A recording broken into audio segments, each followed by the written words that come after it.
Capitolul 1. Stelele din adâncul fântânilor.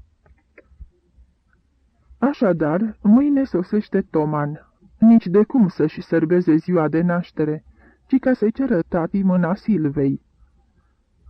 Zadarnic încearcă Martina să adoarmă. Întinsă pe spate, cu capul cufundat în perne, privește țintă înaintea ei. De afară, cupa uriașă cu reflexe metalice a nopții se înclină ușor, făcând să picure spre ea întunericul ce umple dormitorul ca vraja unui vin albastru. Fereastra largă cu perdeaua netrasă a balconului stă neclintită și nălucitoare în fața ei, de parcă ar pluti în gol. Nu pe ea, ci pe sora ei vine mâine Toman să o ceară în căsătorie. Și curând după asta va avea loc cununia. Apoi Toman va pleca, tot cu banii tati, departe, în ținuturile locuite doar de fierele sălbatice ale ghețarilor, de unde s-ar putea să nu se mai întoarcă niciodată. Martina se străduiește să gândească limpede și precis. Își spune: inima mea e atât de încărcată de dragoste pentru Toman, încât sângele abia-și mai găsește loc în ea. În același timp însă simte că destinul ei nu este numai această dragoste. Mai e și altceva, ceva ce încă nu există, dar va exista. Ceva ce se înfiripă poate de pe acum, dincolo de granițele cunoștinței sale, undeva în negurile cosmice, în sânul acelor lumi din care iau ființă timpul și însăși viața. Ce să fie? Și de unde se naște acest simțământ? Ah, cât de nesuferită e presimțirea ce s-a cuibărit în sufletul ei, încă de la începutul începutului. De când, la sfârșitul sezonului de iarnă, l-a întâlnit pe Toman pentru prima dată, într-o societate vieneză. Sorbindu-și liniștită ceaiul, asculta ușor distrată expunerea profesorului Rauchberger privind pregătirile proiectatei sale expediții în ținuturile arctice, când Toman a pătruns în salon. Și chiar din clipa în care s-a apropiat de ea, a simțit o înfiorare ciudată ce i-a cuprins pe neașteptate ca un semnal de alarmă întregul sistem nervos. Și așa se face că în timpul prezentărilor a roșit toată. Întinzându-i mâna, a surprins privirea adâncă și pătrunzătoare a ochilor săi de culoare întunecată, protejați de un pince-nez și parcă ușor speriați de climatul înconjurător. Iar clipa aceea a fost hotărâtoare. Ca o broască de ușă ce se încuie perfect sau ca un cerc încă neconturat ce se închide deodată de la sine. Al meu va fi, și-a spus atunci cu fermitate, fără pic de șovăire. Și în aceeași clipă întreaga ei făptură ardea într-o singură văpaie. Nu era acel dintâi bărbat care îi stârnise interesul. De data aceasta însă Martina nu-i mărturisi Silvei nimic despre noua aventură a inimii sale, așa cum făcuse altădată. Și asta nu numai pentru faptul că Silva, bolnavă în seara aceea, rămăsese acasă. Ceva mai tare decât sociabilitatea ei a avut darul să-i încleșteze buzele, chiar și mai târziu, când în ea prinsese rădăcină certitudinea că iubește cu adevărat și din toată inima. Că o forță invincibilă pusese stăpânire pe ea și o tăra după sine în mod inevitabil într-o direcție necunoscută, spre un țel necunoscut, victimă lipsită de apărare, așa cum poate peste câteva săptămâni sloiurile vor târî vasul Vindobona prin labirintul ghețarilor arctici. Departe însă de a-i pricinui bucurie, această revelație a avut mai curând darul să-i copleșească sufletul de durere, de o tristețe tulbure și chinuitoare, de o teamă fără scop și fără temei, lipsită de orice formă și consistență. Numai așa, ca să fie. Și toată povara acestei temeri nu era pricinuită decât de conștiința existenței lui. Cu Toman s-a mai întâlnit după aceea de câteva ori. Firește, a fost surprins când a văzut-o pentru prima oară în societatea Silvei. Și cum să nu fi fost? De mult se obișnuise Martina cu această uimire a oamenilor. Încet, încet se împrieteniră și Martina simți curând că nici ea nu era indiferentă. Și totuși el nu se manifesta. Uneori ardea de dorință să-i ceară părerea Silvei, dar, ca și înainte, ceva mai puternic îi încleștea și acum buzele. De altfel, și-a dat seama ceva mai târziu că Silva evita orice discuție în legătură cu el. Incertitudinea se prelungea, îngrijorarea se adâncea. Teama sporea, devenea mai densă, căpătând formă și consistență, iar acum stăruia în fața ei neclintită și nălucitoare și totuși reală ca această fereastră cu perdeaua netrasă, inundată de strălucirea albastră a nopții. Un lucru știe sigur, cu toate că nimeni nu i l-a spus. Mâine sosește Toman de la Praga, numai și numai pentru a-i cere tati mâna Silvei. Din patul alăturat, despărțit de ea de o măsuță de noapte, aude respirația liniștită, netulburată a surorii sale. Silva doarme. Firește, nu are niciun motiv să stea trează. Ar putea fi îngrijorată cel mult de participarea lui Toman la expediția Rauchberger, dar cu siguranță Silva e atât de încrezătoare în norocul și fericirea ei, încât nu se teme de nimic. La fiecare răsuflare adâncă a Silvei, Martina simte o zvâgnire nervoasă a mușchilor deasupra sprâncenei drepte, de parcă s-ar răzbate acolo o arteră pe jumătate dezgolită. Somnul calm al surorii sale exprimă mai limpede decât râsul ei cel mai vesel și mai exuberant starea de mulțumire și fericire prin care plutește, ca întotdeauna, cu o degajare atât de firească. Ah, și cât de mult o invidiază! De ce ei, Martinei, i-a fost refuzat acest firesc? De ce ei și nu Silvei i-a fost sortit să trăiască mereu în umbră? De ce pentru ea sunt atât de rare, și cât de rare, clipele de fericire și satisfacție?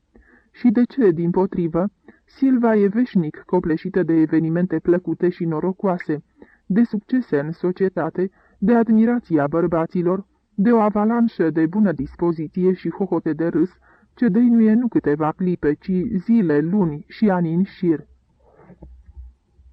De ce ei nu-i reușește nimic, în timp ce Silva izbutește în toate?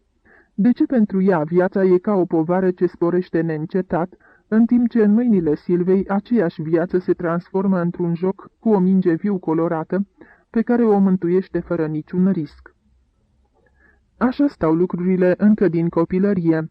Silva e favorita părinților. Nici tata, nici mama n-ar fi în stare să-i refuze ceva. Ea reprezintă axul vieții lor, rațiunea lor de a trăi. Cu numele ei pe buze se culcă, cu numele ei pe buze se trezesc. Ar fi fost dispuși să o și răsfețe, să o răzgăie, dacă în firea ei nu s-ar fi manifestat de la bun început o anumită trăsătură de sobră emancipare și un spirit critic față de cei din jur. Silva capătă daruri mai frumoase și mai prețioase, rochii mai elegante și mai costisitoare. Prietenii familiei și musafirii ocazionali sunt pur și simplu îndemnați să o admire în primul rând pe ea. Silva își poate permite orice. E ca un fluture vrăjit ce își poate îngădui să zboare și prin foc, fără primejdia unei nenorociri. Pe când pe ea, Martina, fiecare o bagă în seamă numai din obligație. Nimeni nu-i arată atâta dragoste câtă și-ar dori, iar conștiința că e socotită în casă, ce-i drept în tăcere, dar cu o stăruință dureroasă, ca fiind în plus, o obligă la modestie. Tăcerea devine din ce în ce mai adâncă, licoarea nopții de primăvară din ce în ce mai eterată, iar fereastra balconului se transformă treptat în cadrul unui joc ciudat de umbre. Istoria lăuntrică a celor 20 de ani ai Martinei, proiectați în imagini gingașe și efemere, ca aburul suflat pe sticlă înainte de răsăritul soarelui.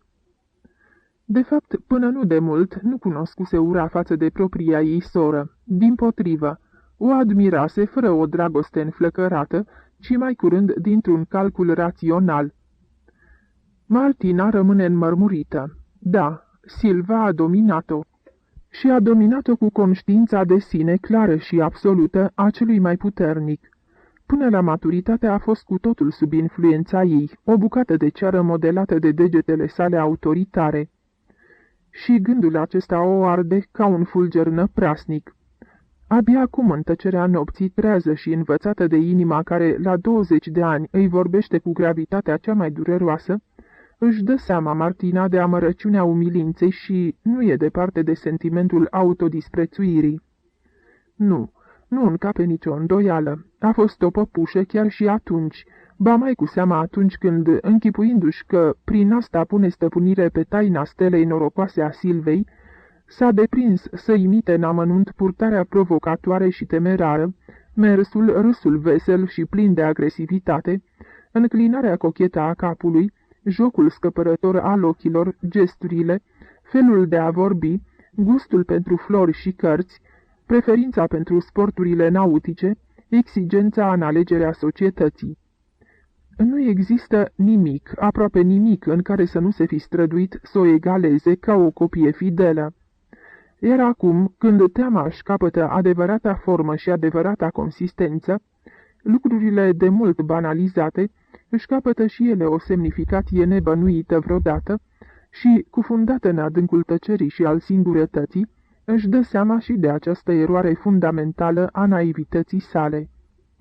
Și, cu toate că aerul e călduț, iar ea și-a tras plapuma până peste bărbie, simte cum o trec prin tot corpul fiori de gheață. Pentru o clipă are impresia că a descoperit cauza urii față de Silva, înfiripată în ea după moartea mamei. Cu 2 ani în urmă, durerile canceroase s-au intensificat în asemenea măsură, încât mama lor a fost silită să nu mai părăsească patul. A îngrijit-o singură, căci Silva, scutită de această grea și tristă îndatorire, dacă trecea de 2 ori pe zi pragul dormitorului în care zăcea suferinda. Dar și acest lucru era de la sine înțeles și nimeni nu s-ar fi încumetat să-i reproșeze indiferența față de mama ei bolnavă de moarte. De altfel, reproșul ar fi fost și nedrept. Silva nu este indiferentă, nici nesimțitoare, ci se numără printre acele făpturi care, dintr-o poruncă a unui instinct animalic, fug de durere și tristețe și cărora această fugă le izbutește întotdeauna cu o totală degajare și cât se poate de firesc. Acum Martina nu mai realizează nici ea cum s-au petrecut lucrurile. Într-una din clipele de dulce intimitate, s-a surprins deodată vorbind despre sine, despre Silva și despre destinele lor diferite. Atunci n-a învinuit pe nimeni. S-a mirat doar și s-a plâns, așa cum te poți plânge numai unei mame. De ce această deosebire? În definitiv, au fost concepute în același timp și tot așa s-au și născut. În aceeași clipă au început amândouă să trăiască. Sunt gemene. Din prima secundă a vieții sunt legate prin toate, până și prin asemănarea lor trupească de nedeslușit, care constituie lucrul cel mai admirabil de pe lume. Și atunci, de ce? Niciodată nu va uita expresia de pe fața mamei, în timp ce ea îi repeta stăruitor această unică întrebare. O umbră rău prevestitoare i-a întunecat ochii, iar chipul ei, întotdeauna mândru și de o severitate inaccesibilă, cu nasul ușor încovoiat și cu buzele subțiri, sub diadema de păr încărunțit, a devenit în clipa aceea mai mândru și mai inaccesibil. Te înșeli, a rostit ea cu o voce aspră, de parcă ar fi vrut să o pedepsească pentru curiozitatea ei. Prima a fost Silva. Tu ai venit abia la 1 ceas după ea și cu totul surprinzător. Nimeni nu bănuia nașterea ta, nimeni nu te aștepta. Așa a fost. A avut impresia că mama ar fi continuat să vorbească dacă o nouă criză n-ar fi făcut-o să amuțească. Poate ar fi vrut să-i aducă o mângâiere, sau poate ar fi vrut să o convingă că realitatea nu e de fapt decât o autoamăgire. Nu există între ele o deosebire de soartă, ci doar un joc alternativ de întâmplări. Dar cine știe, poate că ar fi vrut să arunce întreaga vină pe acel unic ceas interpus între nașterea lor, rupând cu forța lanțul ce le legase în pântecele matern din clipa primului fior al vieții, în embrionul încă nedespicat în 2 ființe. Poate, niciodată însă n-a căpătat această certitudine, fiindcă niciodată în acele 4 zile pe care moartea nemiloasă îi le fixase mamei spre a mai trăi, discuția aceea neterminată n-a fost reluată, ea însăși nemai având curajul să o reia. N-a așteptat-o nimeni. Era ceva aproape nefiresc în precizia cu care această frază exprima vechea și întunecata ei bănuială că este ființa în plus. N-a așteptat-o nimeni. Și asta numai pentru că, printr-o întâmplare stupidă, s-a desprins din pântecele mamei cu un ceas mai târziu decât Silva, cu un singur ceas, cu nimic mai mult decât cu 60 de minute. Dar se mai pune întrebarea, ar fi fost oare altfel dacă Silva ar fi venit a doua și ea înaintea ei? Întrebarea al cărei răspuns se ascunde, pare-se, dincolo de limitele rațiunii ei, dar care, odată rostită, devine o umbră inseparabilă a existenței sale. La o săptămână după moartea mamei, cele două surori stau împreună cu tatăl lor într-un colț al sufrageriei, sub lampadarul înalt, al cărui abajur răspândește în încăpere o palidă penumbră albăstruie. Se vorbește despre mama. Ea a rămas încă multă vreme obiectul discuției lor cotidiene.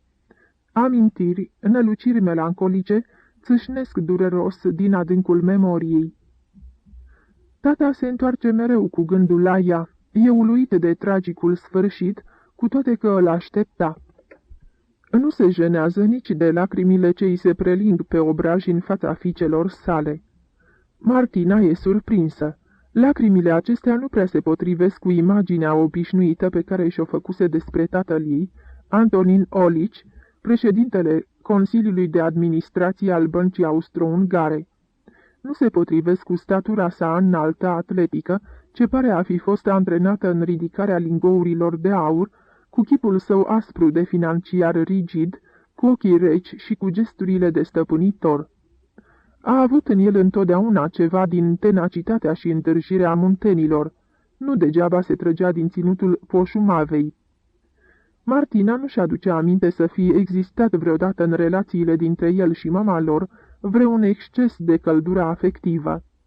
În timp ce mama pendula între casă și societate, tata trăia într-o veșnică înfruntare cu cifrele, care îl împresurau așa cum împresoară niște imense corpuri de armată un oraș asediat.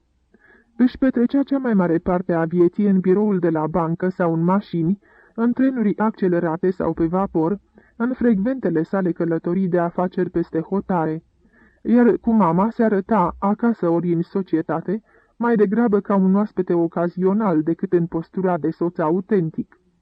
Pe deasupra, îndelungata boală de ochi, ce se agrava în ciuda asistenței celor mai autorizați medici de specialitate, îl făcea să devină mai ursuz și mai inaccesibil decât întreaga armată de cifre din jurul lui. Niciodată nu s-a interesat de treburile zilnice ale familiei, cu acea grijă ce izvorăște din conștiința vie a legăturilor afective. S-ar putea să nu fi fost vorba de nepăsare sau dezinteres, ci doar de neatenție și lipsă de timp. Cine știe? Dar orice ar fi fost, un lucru era caracteristic pentru el. Niciodată nu reținea culoarea rochiilor, a florilor sau a pălăriilor după care cei din casă se obișnuiseră să o deosebească fără dificultate pe Silva de sora ei, chiar dacă la aceste erori complice era, desigur, și amintitul său necaz cu ochii. De fiecare dată zâmbea strângând din numeri cu resemnare. Mă predau, e peste puterile mele, obișnuia să spună. Și apoi, e asta un lucru chiar atât de important? Mai rău ar fi dacă n-ați fi voi sigure care-i una și care-i cealaltă. Cu atât mai surprinzătoare a fost deci schimbarea lui după înmormântare. Era semnul cel mai evident al smereniei sale lăuntrice în fața morții, singura ce nu putea fi înfrântă de forța stăpânitoare a creierului său de financiar. Într-o seară, când s-a întâmplat să rămână singură cu tatăl ei și convorbirea lor a devenit mai intimă sub cercul de aur al lămpii, Martina, biruindu-și cu trudă obișnuita sfială, i-a repetat discuția avută cu mama înainte de a muri. Președintele Olici a ascultat-o cu uimire și, deodată, pentru prima oară după înmormântare, a izbucnit într-un hohot de râs zgomotos. Cu un ceas? Și pe tine asta te frământă?" Martina roșise cumplit. Și acum, după 2 ani de la această întâmplare, mai simte fierbințeala năvalnică a sângelui ce-i cotropise obrajii. Ceea ce mă frământă este faptul că nimeni nu m-a așteptat," i-a răspuns atunci în șoaptă. Președintele Olici a clătinat din cap cu aerul că își confirmă încă o dată un adevăr de mult știut cu privire la femei.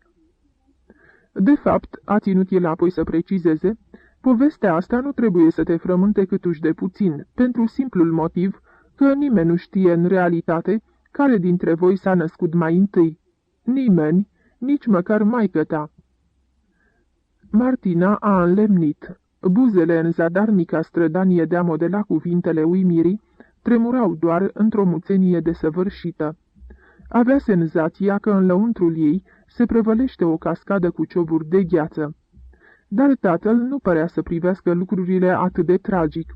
A râs din nou cu poftă și, petrecându-și mâna pe spatele ei ca un semn de mângâiere, a spus: Da, a fost într-adevăr un episod neplăcut, greu de suportat pentru nervii unei femei. De aceea am și dat poruncă să se păstreze tăcere față de maică-ta. Mamele privesc asemenea lucruri prea sentimental și m-am gândit că ar fi fost inutil ca, din pricina unei neatenții din partea infirmierei, să poarte cu ea toată viața o idee fixă, uneori mai primejdioasă decât boala cea mai grea. Martina, cei drept, a mai găsit în ea resursele unei replici spre a-l face să înțeleagă că nu pricepe absolut nimic din spusele lui. În realitate însă, de undeva din adâncuri, creștea în sufletul ei ca un copac otrăvitor o bănuială cumplită. Dar bine, povestea e cât se poate de limpede, a ripostat președintele Olici. Când a venit pe lume și al doilea copil, s-a produs o zăpăceală de nedescris. Totul fusese pregătit pentru unul singur și, deodată, au apărut două și pe deasupra, semănând între ele ca două picături de apă, încât nici Moș Știe Tot n-ar fi fost în stare să le deosebească. După ce a aflat maică-ta de cele întâmplate și a vrut să o vadă pe prima născută, a ieșit la iveală că infirmiera își pierduse capul de emoție și uitase să pună semn copiilor. Noroc că am fost de față. Și ce mi-am spus? Una trebuie să fie cea dintâi, să hotărască deci sorții. Sorții? Da, foarte simplu. Nu crezi? Capul pentru fetița din dreapta, pajura pentru cea din stânga. Ce idee monstruoasă! Și, de bună seamă, el e mândru de ea. Și totuși Martina arboră o mină plină de bravură. Dacă nu voi fi măcar în aparență calmă, tata se va speria și nu-și va duce vorba până la capăt, își spuse în sinea ei. Și până la urmă izbuti chiar să schițeze cu succes o imitație de zâmbet. Ei bine, a ieșit capul. Și am fost eu, izbucni Martina. Tatăl ridică din umeri. Vai, și era atât de satisfăcut de propria ei persoană. Tu? Nu știu, nimeni nu știe. Dar, potrivit registrului matricol de stare civilă, nu ești tu. Potrivit registrului e Silva, deoarece maică-ta și-a dorit ca primul copil să poarte numele ei. Eu însă, bineînțeles, m-am felicitat pentru prezența mea de spirit. Căci, la urma urmei, spune și tu, are asta vreo importanță? Omul e întotdeauna așa cum e, indiferent cum îl cheamă, iar la asemănarea voastră, cu atât mai mult, e totul indiferent. De altfel, adăugă el după o clipă de tăcere, de-a cărei profunzime mormântală părea a nu-și da seama câtuși de puțin. Hai să pariem pe ce vrei, că mai târziu, Doica și Dădaca s-au încurcat nu odată, și astfel că nu odată tu ai fost Silva și Silva tu, iar pe mine trebuie să mărturisesc că și azi, mai ales când vă văd pe fiecare separat, mă încearcă de fiecare dată un ciudat sentiment de incertitudine. Scena se cufundă în întuneric și, în fața Martinei, începu din nou să se lumineze fereastra cu reflexe albăstrui și cu perdeaua netrasă a balconului. Dar Martina își lăsă capul în pernă, înăbușindu-și plânsul, de teamă să nu-și trezească sora. Nu, nu este indiferent, nu poate fi indiferent, de vreme ce, în ciuda totalei asemănări fizice, se deosebesc atât de mult una de cealaltă. Infirmiera, mă rog, putea să-și piardă capul. Dar dacă există ceva mai presus de ea, mai presus de leagănul și de pântecul mamei, ceva ce se manifestă fără greș în instinctul matern, al familiei, al tuturor celor ce îi acordă prioritatea Silvei. Indiferent le poate fi numai celor care văd în fața lor doar două chipuri semănând între ele ca două picături de apă. Nu însă ei. Ceea ce constituie esența cea mai lăuntrică a ființei sale nu se poate schimba totuși prin schimbarea numelui. Fie că e Martina, fie că e Silva, ori a fost prima sau a doua, lanțurile ce o leagă de destinul ei în viață sunt aici, sunt reale, iar zorneitul lor prevestitor de rele îi răsună neîncetat în adâncul sufletului. Dar iată că, pe neașteptate, Martina încetează să mai plângă și mai să-i se oprească și inima din piept. De unde poate avea certitudinea că nu se înșală în privința propriei personalități? Și pornește o incursiune în trecut pe calea amintirilor. E ca și când ar merge pe o stradă lungă și dreaptă. Anii trec pe lângă ea idoma caselor ce străjuiesc drumul. Al 15-lea, al 14-lea, al 10-lea, al 8-lea an. Mai departe în adâncul trecutului. Se lasă înserarea. Ce repede se întunecă. Acum drumul abia se mai vede. Al 4-lea an. Ultima amintire. Ultima tresărire de lumină. Apoi nimic decât beznă. Drumul a dispărut. În fața ei se întinde acum doar bezna neagră. Bezna și tăcerea. Numai undeva în depărtare se aude un freamăt, ca zgomotul înăbușit al ploii seara, în spatele ferestrelor închise, ori vuietul din adâncul prăpăstios al unor peșteri, stârnit de cursul unei ape subterane. Aceasta e nemărginirea timpului. Personalitatea încetează acolo unde se sting amintirile. Unde-i mărturia că n-a fost păcălită, că nu i s-a răpit dreptul de prim născut? Dar aici nu e vorba totuși de un simplu drept la întâietate, ci de faptul că aceea care, cine știe, dintr-o eventuală eroare a fost socotită prima, s-a bucurat de mai mult răsfăț și de mai multă dragoste, a fost favorizată de alt climat, de alte sentimente, de alte gânduri, de alte dorințe și aspirații, de altă forță magică a societății umane decât cealaltă. Nu destinul. De unde? Ce destin? Ridicol! Numai aceste împrejurări au putut fi de natură să creeze deosebirea dintre ea și Silva. Numai ceea ce ei i-a fost refuzat. Numai acele lucruri de care ea a fost păgubită și continuă să fie păgubită. Acele lucruri de care sora ei o jefuiește prin simpla ei existență. Silva s-a dat jos din pat și, trăgându-și pe ea capotul roz, ieși încet pe balcon.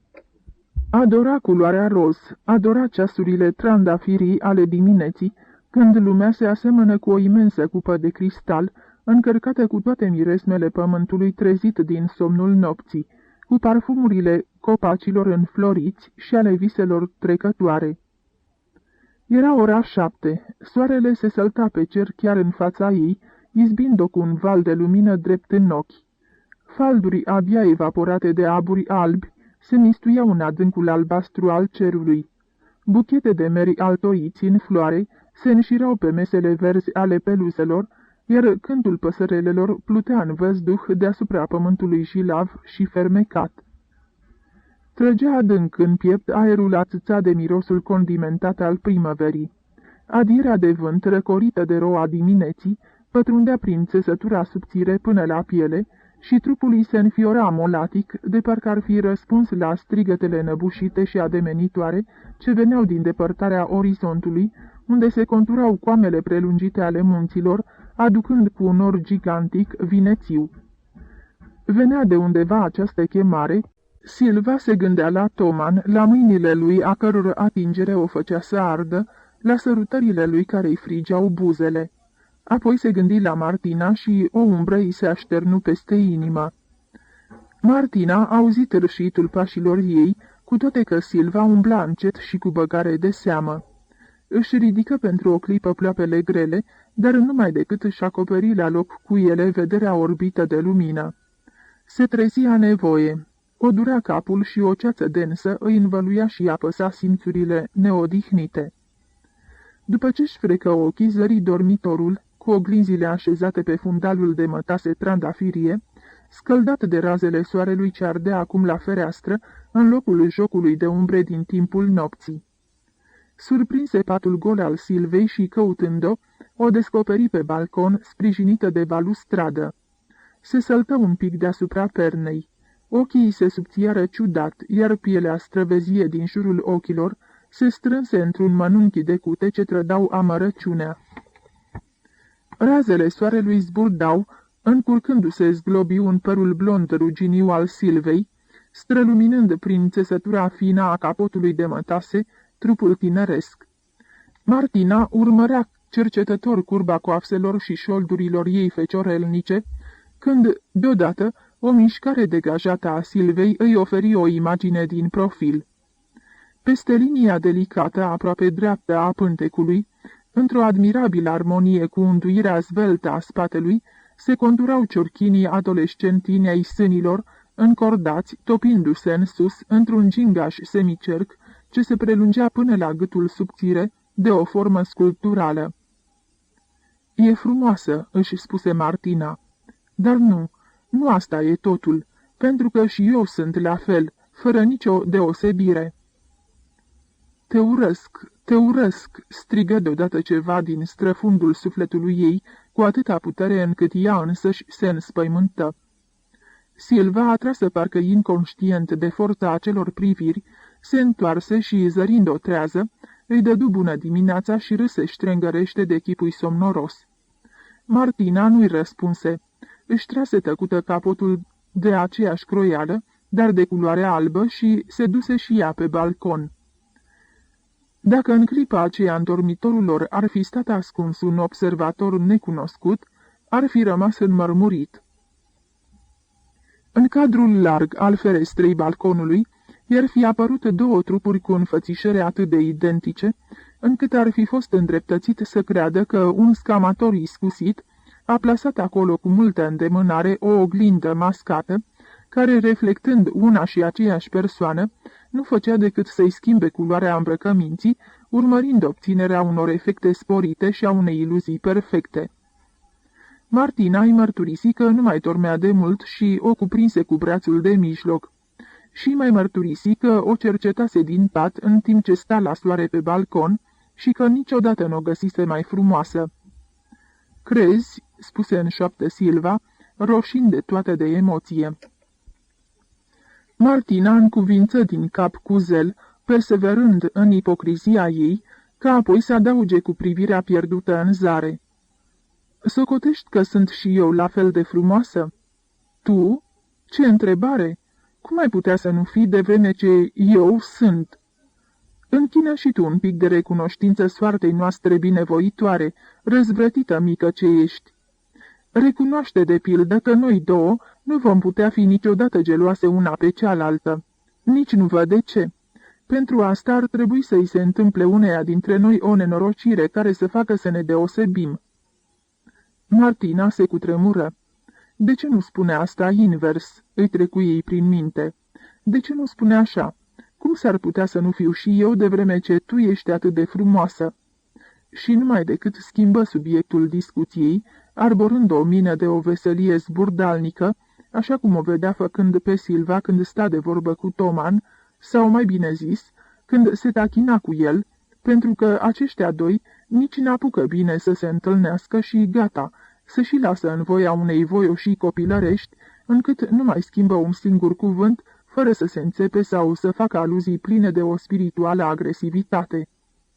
Ochii ei pătimași, de culoarea violetei, prind să se înflăcăreze.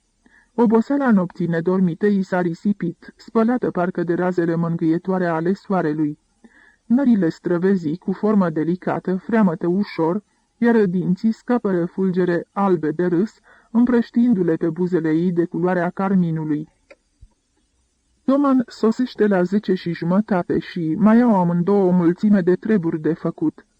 Va fi nevoie să-și arunce o privire chiar și la bucătărie, să aibă grijă ca prânzul să fie într-adevăr festiv și demn de musafirul care își celebrează a 30-a aniversare. Căci așa i s-a spus, Toman vine la ei să-și sărbeze ziua de naștere. Acum însă, repetând aceste cuvinte, Martina se uită cu coada ochiului la sora ei, curioasă, dar în același timp cu o teamă involuntară. Ce-i va răspunde Silva?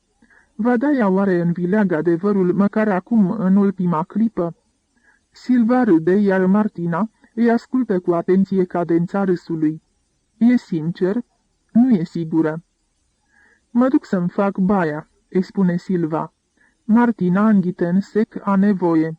Du-te, în timpul ăsta eu o să citesc puțin.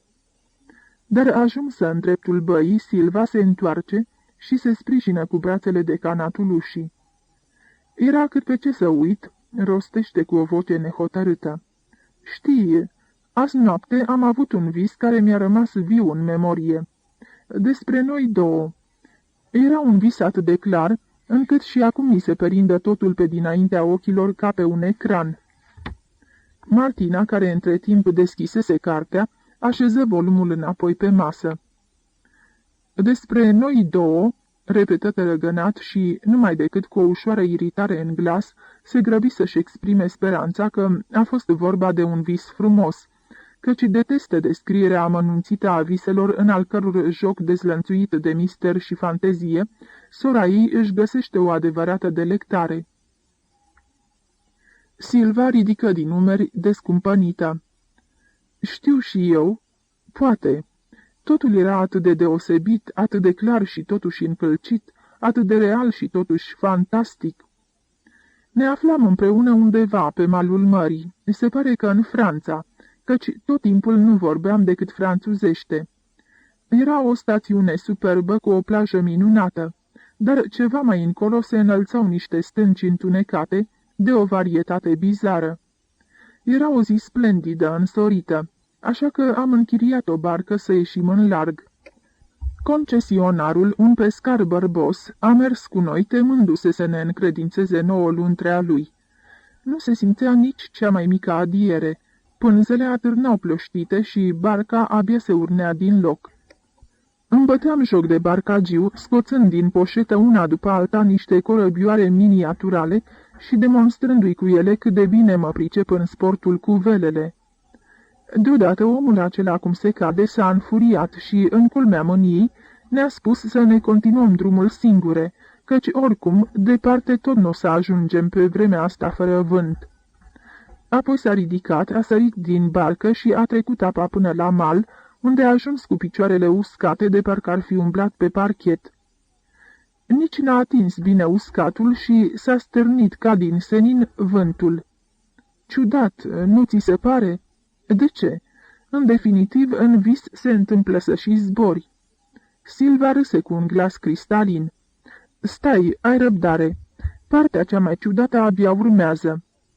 Tu ai îndreptat barca spre stâncile acelea înalte și dezolante și, curând, stațiunea și oamenii au dispărut din câmpul nostru vizual. Ne-am trezit singure de tot în largul mării.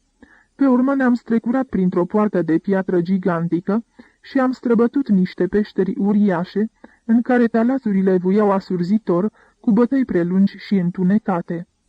De spaimă ne-am lipit una de alta, apoi, pe neașteptate, ne-am trezit din nou în largul mării. Deodată însă, soarele s-a stins ca un bec când se întrerupe curentul electric și în clipa următoare s-a dezlănțuit furtuna. O furtună cumplită de nu se mai vedea nimic, decât în răstimpuri la lumina fulgerelor, stâncile de pe țărm care, de la distanță, semănau cu o cetate medievală în miniatură, străjuită de turnuri crenelate și punți suspendate, și totul era încălcit și drol, așa cum se întâmplă de obicei în vis. Barca sărea de pe un val pe altul, fiecare clipă însemna pentru noi o primejdie de moarte. Dar eu nu făceam altceva decât să repet într-una, se zdrol, și nu-mi păsa nici de pânze, nici de cârmă. Apoi, deodată, totul s-a făcut nevăzut. Și barca, și marea, și stâncile, și noi două, și, ce să spun, parcă și eu însămi dispărusem. Iar asta mi s-a părut lucrul cel mai uimitor. Pe urmă, soarele s-a aprins din nou, marea era liniștită și netedă ca oglinda unui eleșteu, nici urmă de furtună sau valuri. Iar eu, cum să spun, nici nu știu unde mă aflam. Mă încerca un simțământ nespus de straniu. Eram și nu eram, și parcă pluteam între cer și mare, ca o simplă nălucă. Deodată am sărit la o distanță mare, barca noastră plutind mereu înainte spre mal, îndepărtându-se de mine și apropiindu-se de plaja splendidei stațiuni. În barcă se afla acum numai una dintre noi, iar eu nu eram în stare să deslușesc care anume, și zadarnic mă străduiam să ajung barca din urmă, să dezleg misterul. Și tocmai în toiul acestei goane, visul s-a stins. Sezdrol, Pavree, și, spunând acestea, își întinse oasele privindu-și soarta cu un aer batjocoritor. Martina ascultase povestea cu mâinile lăsate pe masă și cu degetele atât de încleștate, încât li se vedea paloarea încheieturilor neirigate. Într-adevăr, Sezdrol, încercă ea să imite atitudinea zeflemitoare a Silvei, dar în ton îi se citea nesinceritatea. Și din nou cuprinse senzația aceea înfiorătoare din timpul nopții, de parcă i s-ar fi rostogolit o cascadă de cioburi de gheață prin măruntaie. Și tocmai un vis atât de stupid trebuie să rămână viu în amintire, ținu să sublinieze Silva căscând plictisită. Martina scutură din cap îngândurată, apoi începu. De vină e numai și înainte de a-și rosti gândul până la capăt, se ridică din fotoliu și, apucând-o pe Silva de mână, o trase cu putere spre oglinda mare ce acoperea de sus până jos mijlocul peretelui principal. Uluită, Silva îi opunea rezistență. Ce vrea?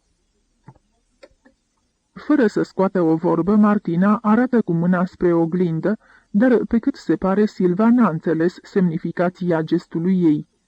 Stau amândouă în fața oglinzii care, pentru a doua oară, plăsmuiește făpturile lor pe fundalul ireal al încăperii. Ochii Martinei se măresc și în privirea lor se citește dorința îndrăjită de a smulge cu toată puterea trupurile acelea himerice din blestemul cristalului. Acum pricepi?" o întrebă cu o voce năbușită de patimă. De vină e numai asta, chiar și de visul tău." Asta? Care asta?" repetă Silva cu uimire și Martina nu e în stare să-și dea seama dacă lipsa ei de agerime e adevărată sau prefăcută. Asemănarea noastră, reia stăruitor Martina. Deduc din visul tău că această asemănare începe să te apese și pe tine. Privește, nici cea mai mică deosebire, niciuna. Orice om pe lumea asta are dreptul suprem și cel mai sfânt dintre drepturi de a spune: sunt unic și inimitabil. Euul meu nu are plural. De ce nu putem spune și noi la fel? Nici eu, nici tu. De ce? Nu socotești o injustiție faptul că nu există răspuns la această întrebare? Ah, niciodată n-a clocotit în ea atât de fierbinte izvorul urei față de Silva, ca în această clipă. Și niciodată n-a fost mai întârzită dorința ei de a fi unică pe lume, fără o imagine vie în oglinda realității. Pentru câteva secunde, beția furiei o învăluie într-un vârtej de cerculețe roșii. Nu mai știe ce face. Cu o mișcare bruscă își desface capotul și, în oglindă, trupul despuiat strălucește superb. Silva își privește sora cu crescândă uimire și, când mâna rugătoare a Martinei îi atinge capotul, se împotrivește. Martina însă o cuprinde în brațe și se lipește de ea. Silva îi se opune cu mai multă întârziere. Oglinda mută surprinde lupta bizară fără seamăn a uneia și aceleiași ființe, dublată în chip atât de miraculos. Deodată din pieptul Silvei izbucnește un strigăt slab. Capotul desfăcut de degetele perfide ale surorii îi alunecă de pe umeri și se lasă încet spre podea. Privește, privește și tu!" șuieră Martina printre dinții încleștați și, în timp ce o ține în strânsoare pe sora ei care cedează resemnată, se apropie de luciul cristalului și, cu arătătorul, începe să rătăcească peste trupurile ireale din oglindă. Atinge încet cosițele de păr auriu cu reflexe ruginii, albul imaculat al frunții cu vinișoare de culoare albăstrelelor pe tâmple, sprâncenele, nasul, buzele, bărbia, care, la un loc, împrumută chipurilor o alcătuire armonioasă de o rară frumusețe. Apoi alunecă pe gâtul subțire, atingând sânii sculpturali și de aici, prin jocul de umbre și lumini, tot mai jos. Uite și tu și spune, unde vezi vreo deosebire, vreun semn distinctiv cât de mic, o unică aluniță, unde? Nicăieri nimic, absolut nimic. Hai spune, găsești undeva vreo deosebire? Rostește cu voce sugrumată Martina, făcând cu palma o mișcare, de parcă ar vrea să șteargă din oglindă imaginea lor. Mișcarea nu e dusă însă până la capăt, deoarece Silva, roșie ca para focului, ridică brusc capotul de pe jos și, strângându-l la piept cu încrâncenare, fuge repede din dormitor în baie și, fără să mai scoată o vorbă, încuie ușa în urma ei. Atitudinea atât de neașteptată și de neînțelesă a Silvei o făcu pe Martina să rămână încă multă vreme descumpănită. Ce i s-a întâmplat? De unde așa, deodată, această pudoare neîntemeiată? Neîntemeiată? De bună seamă! Nu s-a rușinat numai de mine. Ah, da, nimic mai ușor de închipuit.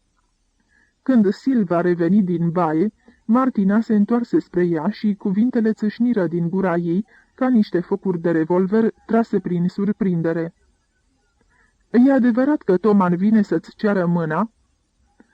Acum, cu siguranță că, în fața Silvei, se clatină tot universul, iar ea se întreabă stupefiată. De unde a aflat Martina așa deodată acest secret? Acum, fără îndoială, povara mustrărilor de cuget stă să-i sfâșie inima. Nici vorbă că de săptămâni în șir poartă în ea ca pe un tăciune aprins declarația lui de dragoste și în același timp promisiunea și sentimentul datoriei de a o pregăti pe Martina pentru acest eveniment. Și mai mult ca sigur că acum îi va răspunde în felul următor. Îl iubesc ca și tine, din prima clipă, și atâta vreme cât l-am iubit numai eu, m-am retras din calea ta. Pe urmă însă, când mi-am dat seama că și el iubește și că mă iubește pe mine, aveam oare dreptul să-l privez de această fericire? Dar, spre marea ei uimire, Silva nu-i spuse nimic din toate astea, ci șoptindu-i pur și simplu. Martina își împreună mâinile într-un gest ce semnifică mai curând resemnarea într-un destin inevitabil decât rugămintea de a fi iertată, ori protestul împotriva unei suspiciuni nedrepte. Un tremur convulsionat făcu să se încrețească fața Martinei. E adevărat?" Da." Martina își lăsă capul în jos și, după ce își frecă obrajii cu palmele, porni tăcută spre ușă. Silva, frângându-și nervoasă mâinile, se dă la o parte din drumul ei. Acum poate își spune, gata, ăsta e sfârșitul. Martina nu o să-mi ierte asta niciodată. Și cine știe, s-ar putea să fie indignată pe ea însăși pentru lașitatea ei sau, mai știi, te pomenești că în clipa asta ar fi mai fericită să intre în pământ de rușine. În prag, Martina se mai întoarce odată spre sora ei. Dar știi bine, Silva, că Toman mi-a aparținut mie. Da, mie, iar eu îl iubesc nespus de mult. Îi aruncă în obraz cuvintele ca un reproș dureros, aproape disperat. Ochii Silvei împroașcă fulgere. Ție? Exclamă ea cu tristețe. S-ar putea să nu mai aparțină nici mie, dacă nu se mai întoarce din expediția de la Polul Nord. Antonin Olici. Atât scria pe plăcuța metalică bătută în dreptul porții ce închidea drumul spre vila sa. Docentul Toman trecu portița aflată la marginea somptuoasei porți din fier forjat și numai decât ceru să fie anunțat la domnul președinte. Președintele Olici, în ciuda faptului că în privința asta n-ar fi făcut nimănui nici cea mai fugară aluzie, suferea cumplit, firește tot în stilul său prezidențial, din pricina uimitoarei asemănări a fiicelor sale. Suferea? Nu, treaba era mai simplă. Nu se simțea în largul său în societatea lor, ba mai mult, nu se simțea bine nici măcar cu gândul la ele. Se vedea de multe ori în situația demnatarului care, pășind pe covorul roșu spre a străbate culoarul asistenței, începe deodată așa, ca din senin, să aibă o înfiorătoare senzație de mâncărime, stârnită de teama că în ținuta sa vestimentară ceva nu e în ordine. Povestea cu fetele îi se părea atât de nefirească și atât de nepotrivită, cu atât mai mult, cu cât îl năpăstuise numai pe el, sau, cel puțin, nu avea cunoștință să îi se mai fi întâmplat și altcuiva. Mă rog, s-ar putea ca asemenea cazuri să fie nenumărate pe această lume. Ba, mai mult, era chiar încredințat de acest lucru. Ceea ce îl deranja era doar faptul că niciunul nu apăruse în cercul său. Cinstit vorbind, nu-i deloc ușor să stai acasă cu ochii bolnavi și să fii atent la orice cuvânt pe care ți-l adresează pe rând cele două fete. La început, supărarea se abătua asupra soției, dar îndemnat de rațiune, căci rațional era, ceru să-i fie lămurit cazul de către medicii de specialitate și din clipa în care a înțeles că nimeni nu putea fi învinovățit, deci cel mult natura, se înverșuna împotriva ei pentru farsa pe care i-o jucase. De ce, dintre atâtea sute de mii de oameni, l-a ales tocmai pe el? Oare nu exista nicio selecție? Cel puțin Martina, de pildă, să fi fost mai plinuță, iar Silva mai zveltă, sau invers. Sau Silva să fi fost blondă, iar Martina brunetă, sau invers. Să fi avut măcar un semn trupesc anume care să le deosebească vizibil pe una de cealaltă. Dacă nu natural, cel puțin artificial. A încercat acest lucru în fel și chip, pe furiș și cu prudență, de teamă să nu le tulbure conștiința de sine. În general, se ferea să discute cu ele despre asemănarea lor, așa cum te ferești să vorbești cu un infirm despre beteșugul lui, iar atunci când o făcea în glumă și cu un zâmbet de indiferență, de parcă ar fi fost vorba de o bagatelă ce nu merită măcar oboseala de a fi luată în discuție. A încercat mai întâi să o îndepărteze pe Martina de practicarea oricărui sport, îndemnând-o la o viață trândavă care să-i permită să se îngrașe și, dimpotrivă, încurajându-i Silvei predilecția născută pentru not, canotaj și yachting. Odată s-a prefăcut că a descoperit o imperfecțiune la frumusețea Martinei în părul ei blond, căutând să o convingă cât de mult ar avea de câștigat albastrul ochilor, forma frunții, culoarea tenului și ansamblul trăsăturilor ei, pe fundalul părului vopsit în negru. Dar strădania lui bine intenționată a eșuat. La început și-a închipuit, căci altfel nici nu s-ar fi încumetat să întreprindă temerarele sale tentative, că și fetele se simțeau stingherite când se priveau în oglindă. Și nu mică i-a fost surprinderea când află că Silvei nici nu-i pasă, cel puțin așa i s-a părut, în timp ce Martina făcea tot ce-i stătea în putință spre a-i semăna surorii cât mai mult, atât trupește cât și sufletește. Îndeosebi această trăsătură a caracterului Martinei era atât de pregnantă, încât nu scăpă atenției tatălui, cu toate că dispunea de un timp atât de limitat pentru a se consacra problemelor familiei sale.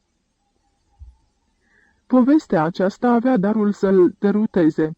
Asemănarea care lui îi crea atâtea neajunsuri, îi se părea că, dimpotrivă, trezea în Martina dorința pătimașa unei asemănări și mai mari, ca și când totul ar fi fost pentru ea prea puțin, ca și când năzuința ei supremă ar fi fost să se contopească într-o singură ființă cu sora ei. De ce? Abia întrebările Martinei după moartea mamei i-au adus răspunsul la aceste întrebări. Dar ce răspuns? În sinea lui îi părea nespus de rău că îi destăinuise ideea sa cu tragerea la sorți. Așadar, asta a fost gelozia. Ca să vezi, a existat totuși ceva ce le deosebea fundamental, o deosebire în însăși esența individualității lor, ceva ce a scăpat din vedere jocului ușuratic al naturii. Era pentru întâia oară când a privit lucrurile sub acest aspect, dar nici atunci n-a izbutit să descopere prin ce anume a fost încurajată această diferențiere din afară, ori în chip artificial, în bună parte chiar de el însuși. Dăinuise în sufletul lui atât de stăruitor această idee, devenită de-a lungul anilor o obișnuință, încât până la urmă își pierduse capacitatea de a mai sesiza vreo deosebire în propria sa atitudine față de fiicele lui. Și asta îl nemulțumea la culme. S-ar putea ca o bănuială tulbure și nefastă să fi prins viață în adâncul sufletului său de la acea penibilă discuție avută cu Martina. S-ar putea. Ori, cine știe, s-ar putea ca momentul acela să fie avut darul să răscolească și mai mult în el indispoziția pricinuită de jocul perfid al naturii. Acum, față în față cu docentul Toman, se bucură nespus de piatra ce îi se ia de pe inimă, odată cu povara grea ce coboară de pe umerii lui.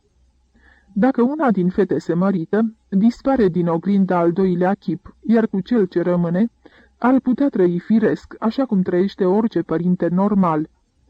Și apoi, își continuă el reflexiile, căsătoria uneia dintre ele ar duce curând la diferențierea lor certă și pregnantă. Căsnicia le schimbă pe femei și cu atât mai mult graviditatea.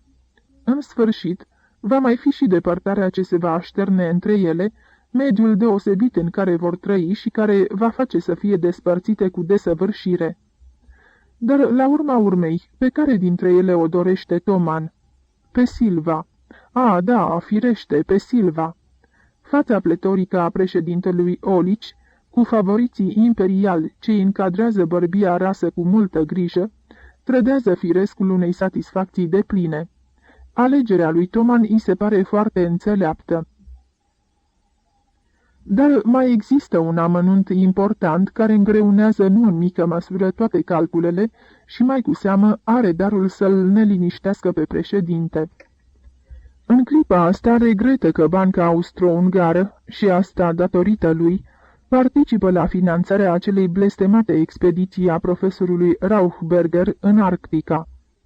Mă rog, fie, dar de ce trebuie să participe la ea tocmai Toman, viitorul său ginere? Desigur, Toman e un specialist remarcabil în electrofizică și dacă activitatea lui de cercetare a electricității atmosferice în ținuturile polului nord va fi încununată de succes, asta va avea o influență decisivă asupra carierei sale viitoare. Olici îi înțelege această ambiție și totuși ar fi mai bucuros ca Toman să manifeste în cazul de față mai puțină tenacitate și mai puțin spirit de întreprindere. Căci vorba aceea, meritele pot fi câștigate și cu metode mai puțin periculoase. Dacă nu era expediția Rauchberger, domnule președinte, niciodată nu m-aș fi bucurat de cinstea și onoarea de a veni atât de des în contact cu familia dumneavoastră. Fraze cu grijă studiate pendulează între masa de lucru din lemn masiv și frumos lustruit a președintelui și fotoliul de piele în care stă așezat docentul Toman. În acest timp, președintele Olici reflectează stăruitor, întrebându-se dacă e cazul să-și dea consimțământul pentru căsătorie, înainte de plecarea docentului, sau, mai bine, să o amâne până la întoarcerea triumfală a acestuia din expediția nordică. În cele din urmă, însă, hotărâ să lase soluționarea acestei dileme în finalul discuției, acordând prioritate chestiunilor de ordin financiar, căci, potrivit opiniilor sale, căsătoria constituia pentru el și pentru viitorul său. Toman se simțea jenat, nu-l interesau banii, îl interesa Silva. Dar președintele nu cedează și, neținând seama de încercările interlocutorului de a se eschiva de la această penibilă discuție, îi enumără cu calm dota stabilită pentru fiica sa, trusoul și partea de moștenire ce îi se cuvenea de pe urma mamei sale. După ce le adună pe toate la un loc, adăugă și averea lui Toman, despre care era perfect informat și, numai decât, îl sfătui cum ar putea să-și plaseze în mod avantajos acest capital. Abia după aceea se înfiripă între ei în discuția cu privire la data cununiei și cu acest prilej ieși în vileag în ce măsură era președintele Olici, prizonierul ideii de a se descotorosi de prezența imaginii din oglindă, încât nu mai insista asupra părerii sale inițiale de a se celebra cununia abia după reîntoarcerea în țara expediției Rauchberger. De fapt, pe mine nu mă pândește nicio primejdie, domnule președinte, ținu să sublinieze Toman, și acest argument fu de altfel decisiv, pentru că misiunea mea va fi de a... Practic, lucrurile se vor prezenta astfel.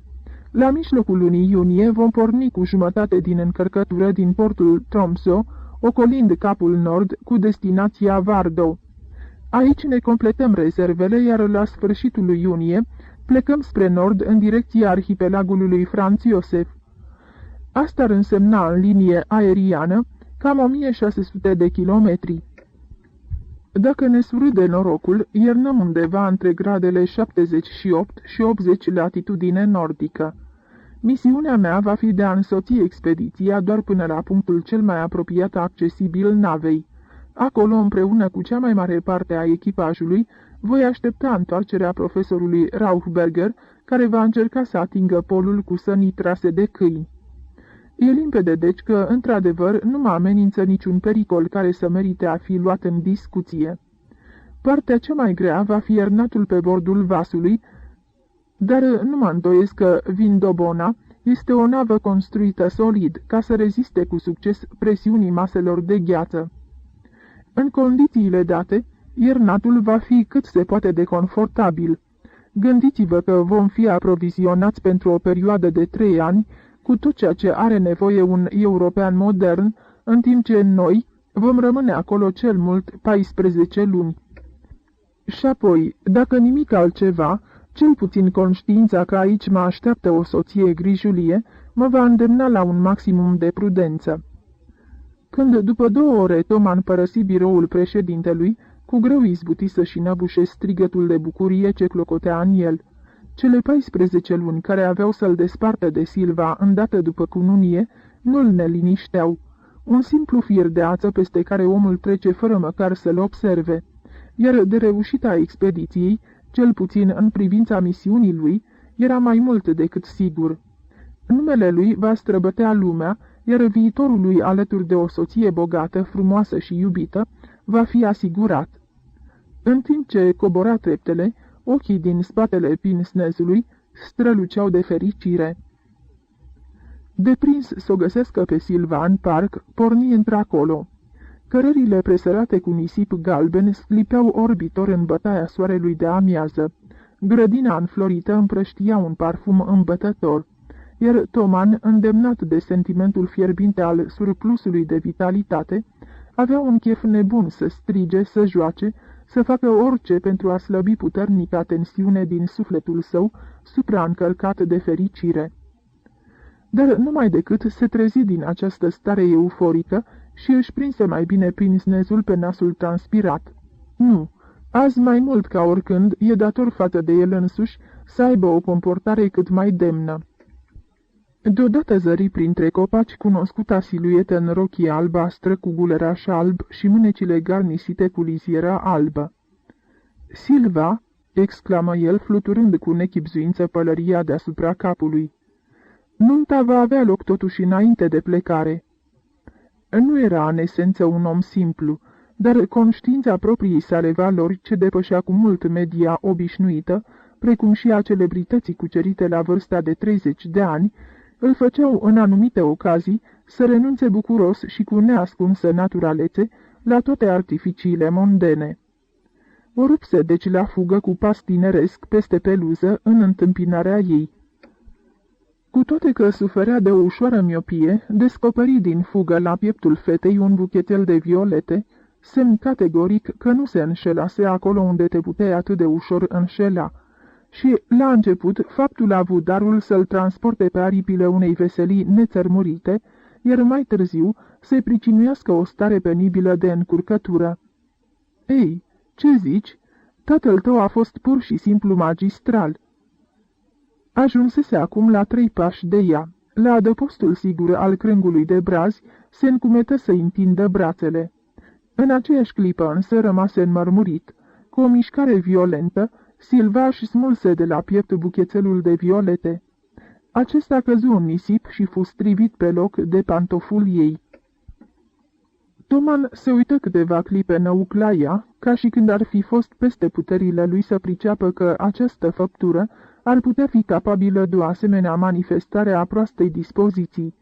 Și abia după aceea își petrecu încet și a nevoie privirea peste rochia albastră pentru a se opri pe chipul palid și tremurător.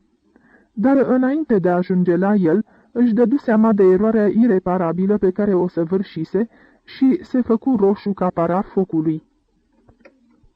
Un timp tăcură amândoi. Toman sta descumpănit cu capul lăsat în jos, și în mod absolut inutil își îmbrăca nervos mănușile galbene cu bordură neagră.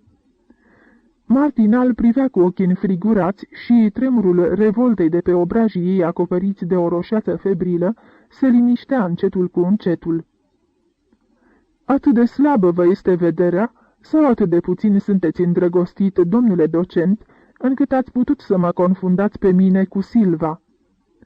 Dacă nu-și regăsise încă echilibrul, Martina găsise în schimb tonul agresiv și zeflemist al surorii sale. Și totuși vorbele ei aveau o rezonanță dură. Din străfundul lor scrâșnea mândria ofensată. Toman ofensat își reveni la iuțeală. La drept vorbind, trebuie să fiu recunoscător deopotrivă întâmplării și erorii mele pentru faptul de a vă fi întâlnit. Se înclină cu intenția să ridice buchetul de violete, dar Martina se grăbi să-l strivească și mai mult cu vârful pantofului. Lăsați-l acolo," spuse cu asprime. Acolo e locul lui. Și vă rog să mă iertați, dar eroarea a fost a mea, nici de cum a dumneavoastră. Uitasem că acum surioara mea poartă violete, pentru că acestea sunt florile dumneavoastră preferate, iar eu... Și totuși am sentimentul că vă datorez o explicație, domnișoară Martina," o întrerupse oarecum nepoliticos, nebănuind că ea își pusese din adins această floare, iar acum îl mințea de la obraz cu o nemărginită voluptate. Explicație?" repetă Martina cu o intonație de natură să-i fi tăiat oricui curajul să mai vorbească, cu excepția lui Toman. Docentul se posomorâ un pic la față, apoi relo. Desigur, s-ar putea să nu fie cuvântul cel mai potrivit, dar, în definitiv, nu cuvântul contează. De altfel, trebuie să vă mărturisesc că am rugat-o pe Silva mai de mult să vă spună acest lucru, dar, așa cum văd, fără succes. Silva nu are niciodată curajul să înfrunte dezagreabilul, ținu să sublinieze Martina pe un ton sec. Toman își roti privirea în jur ca și când ar fi căutat undeva un ajutor, și, zărind în preajma lor o băncuță de mesteacăn, îi propuse Martinei să se așeze amândoi, nu de alta, dar îi venea greu să discute în picioare despre o chestiune atât de gravă și atât de complicată. Văzând însă că Martina ezită, îi se adresă cu glas energic. Trebuie să stau de vorbă cu dumneavoastră, orice s-ar întâmpla." Insistența lui atât de categorică o sili să-l asculte fără voia ei. După ce se așezară, Toman continuă cu palmele lăsate pe genunchi și cu privirea ațintită în nisip. Nu vreau să mă scuz cu nimic față de dumneavoastră, domnișoară Martina. Există însă ceva în toată povestea asta care mă nedumerește și mă tulbură și acum. Aș vrea să mă lămuresc ca să-mi dau seama mai bine cum stau lucrurile." Vorbea domol și cu dificultate, de parcă s-ar fi luptat cu fiecare cuvânt ce-i țâșnea din gâtlej. Mă refer la ceea ce tatăl dumneavoastră numește imaginea din oglindă. În multă vreme, ce-i drept, eu însumi n-am fost sigur ce anume m-a atras mai mult, chipul real sau imaginea lui din oglindă. Și, în general, unde-i de fapt realitatea și unde-i imaginea? Nu știu dacă mă înțelegeți." Se întrerupse șovăind. Nu putea totuși să-i spună că, acum când el a murit, se teme de ea, de Martina, că existența ei îl incomodează. Și îl incomodează atât de mult, încât se teme ca într-o bună zi să nu-l dezguste. La urma urmei, fiecare bărbat are dreptul să iubească o singură femeie, tocmai pentru faptul că această femeie este pentru el unică, inimitabilă și de neînlocuit. Nu mai apucă însă să vorbească. Martina sta în fața lui palidă și cu respirația accelerată. Nu vă înțeleg câtuși de puțin," rosti ea cu vocea stinsă. Și dacă doriți să ne mai întâlnim de acum încolo, vă rog să nu mai vorbiți despre asta niciodată. De altfel, uitați-vă, sosește Silva." Îngăima a nevoie și, înainte ca el s-o poate reține, le făcu o plecăciune amândorura în semn de salut și se îndepărtă cu repeziciune. Era și timpul, nu de alta, dar abia izbuti să-și biruie plânsul cu prețul unei încordări supraomenești. Nici nu ieși bine din raza vizuală a celor doi și o rupse la fugă prin grădină. Abia în celălalt capăt al parcului, în livada de mer de lângă faimoasa lor fântână adâncă de 30 de metri, din care apa se scotea cu ciutura, se opri, aici socotindu-se în siguranță că nimeni o vede și nu aude.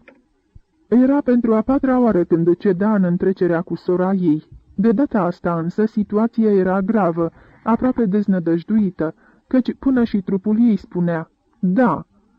Înainte n-au fost decât niște flirturi nevinovate, iar atunci când bărbații cu care se amuzau o preferau în cele din urmă pe Silva, cuceriți de ceea ce ea nu era în stare să obțină prin nicio imitare a surorii sale, suferea doar vanitatea jignită ce trezea în ea cel mult o invidie trecătoare. Dar Toman nu se număra printre acei curtezani pe care aceeași întâmplare i-a adus și i-a îndepărtat din cercul vieții sale. Toman a venit pentru că a trebuit să vină. În clipa aceasta nu era deloc în stare să-și imagineze că ar fi fost cu putință să nu-l întâlnească vreodată în drumul vieții. În gând îi se dăruia cu acel simțământ confuz, de voluptate și dorință nestăvilită, de frică și dezgust, ce se zbuciuma în sufletul de fecioară a idoma negurilor nopții ce se zbat deasupra pământului înainte de revărsatul zorilor. Patima și desperarea îi sfâșiau deopotrivă măruntaiele. Viitorul îi se arăta deodată fără perspectivă, dezolant și sumbru. Drumul se termina undeva în gol. În partea cealaltă însă, dincolo de prăpastia ce se deschidea în fața ei și peste care nu se putea trece cu niciun chip, vedea două ființe ce înaintau ținându-se de mână, Silva și Toman. Nici nu se uitau înapoi, căci de la picioarele lor drumul se întindea mereu spre orizont, unde apoi se mistuia fără urmă în zarea nesfârșită. Prin perdeaua de lacrimi se uita deznădăjduită în direcția vilei. În acest timp acolo, cei doi... Așadar, și asta s-a întâmplat, și în mod inevitabil. Da, și asta, ca toate în trecut și ca toate de acum încolo. Nu, în viitor nu mai există nimic de care ar mai putea fi păgubită. Nimic, absolut nimic, repeta într-una cu sadica voluptate a autoflagelării. Nimic. Arestatul condamnat la închisoare pe viață, omul ce-și pierde printr-o stupidă întâmplare vederea, numai aceștia, își imagina cu tristețe, sunt capabili să înțeleagă cumplită deșertăciunea acestui cuvânt, nimic. Să trăiești fără să aștepți nimic de la viață, să trăiești și să nu sperii nimic, să fii nevoit să trăiești și în același timp să urăști viața, să te vezi pe tine însăți ca pe un arbore găunos ce se mai ține în picioare și totuși nu mai trăiește, un arbore care în virtutea obișnuinței înverzește primăvara, toamna se scutură de frunze și totuși e mort, dar condamnat să mai trăiască încă 20, 30 sau chiar 40 de ani cu măruntaiele arse. Să fii conștient de tine fără încetare, în fiecare clipă a anilor viitori, și să-ți pui în sinea ta, da, eu sunt, și să nu știi de ce.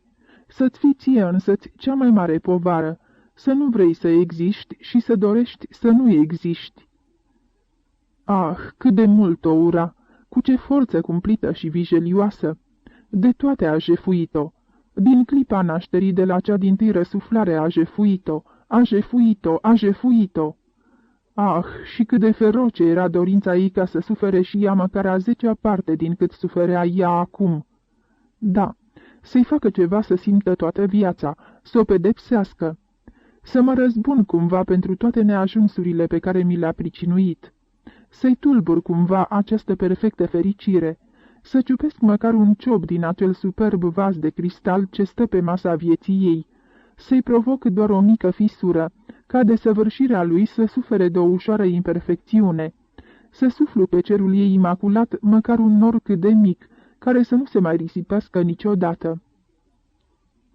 Nici nu-și dăduse seama că în timpul acestor sumbre meditații se ridicase de pe bancă și, cu un curaj ce trădează iresponsabilitatea, se aplecase peste ghizdul nu prea înalt al fântânii.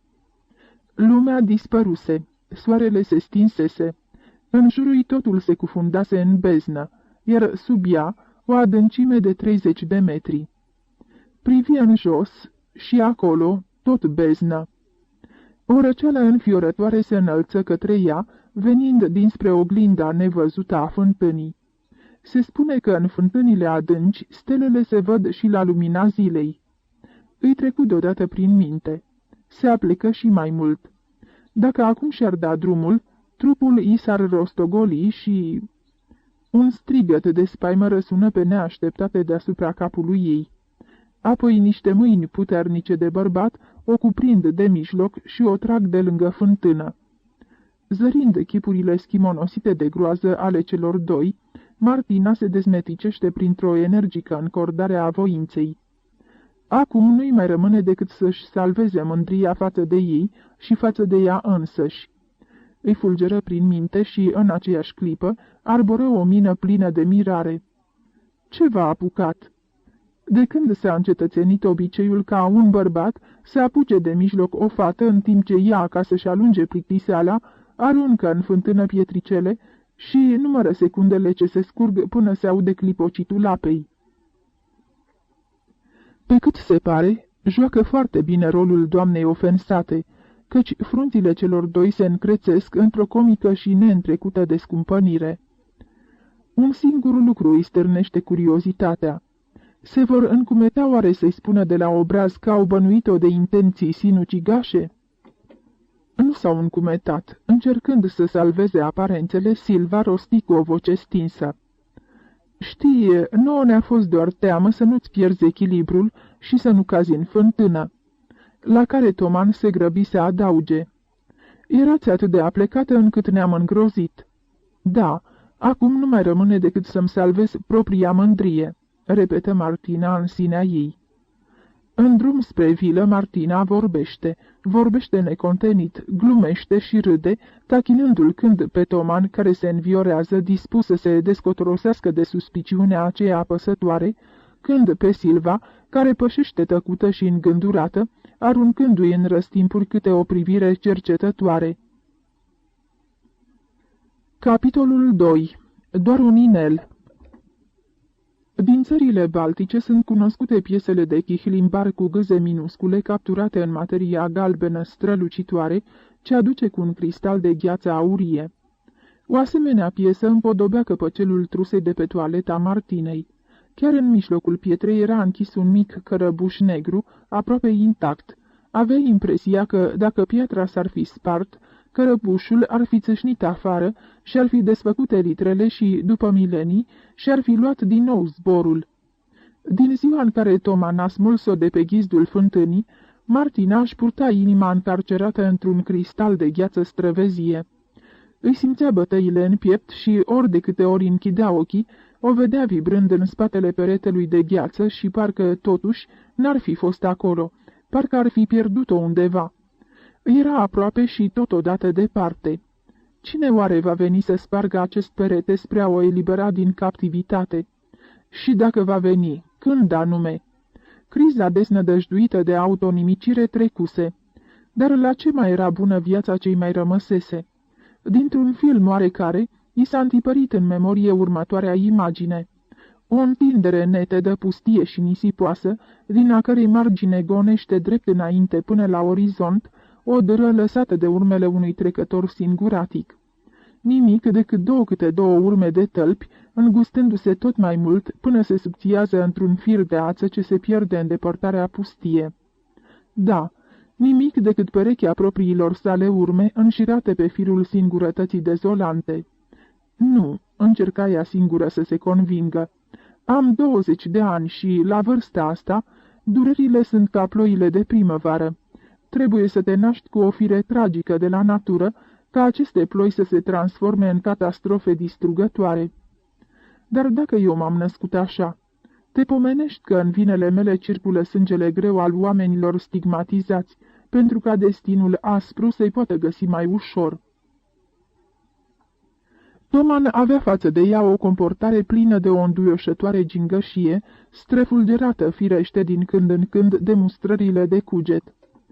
Îi era, desigur, recunoscătoare pentru atitudinea lui, dar în anumite momente acest sentiment de recunoștință o făcea să se rușineze. se mulțumea doar cu resturile a ceea ce nu lipsise mult să fie în întregime proprietatea ei. Să profite de ocazie și să se încălzească puțin, își făcea reproșuri pentru slăbiciunea ei, se străduia să fie rece cu el, ba mai mult, să-l și urască. Dar totul era în zadar. Pe Toman nu putea decât să-l iubească. Se cufundă în lecturi despre istoria strădaniilor pentru atingerea polului nord și în cercetarea ținuturilor arctice.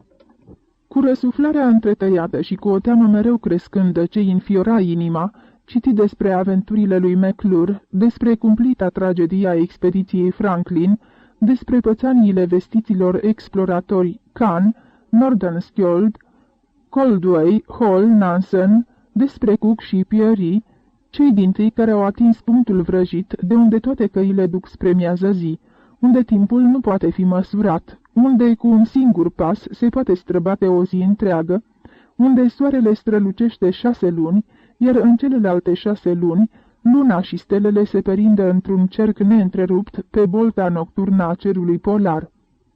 Imaginile suferințelor și ale clipelor dramatice îi se fixară întristător pe scoarța cerebrală. Vedea ghețarii uriași învolburați în vijelia nopții polare, făcând ravagii ca niște giganți dezlănțuiți, strivind vapoarele ca pe niște coși de nucă. Îi vedea pe temerarii navigatori animați de chimera biruinței asupra naturii și stihiilor, ei murind de foame și degerând în cerurile trosnitoare și în ceturile albe ca zăpada sub jocul magic al strălucirilor polare.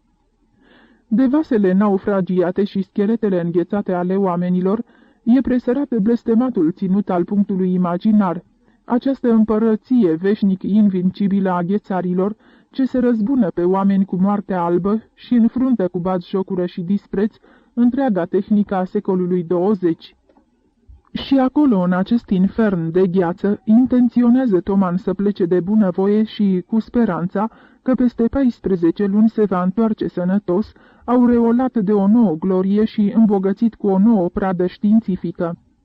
Dar dacă nu se mai întoarce, sute și mii de suflete a înghițit până acum acest sfinx de gheață, această fățarnică zeitate Tornarșoc.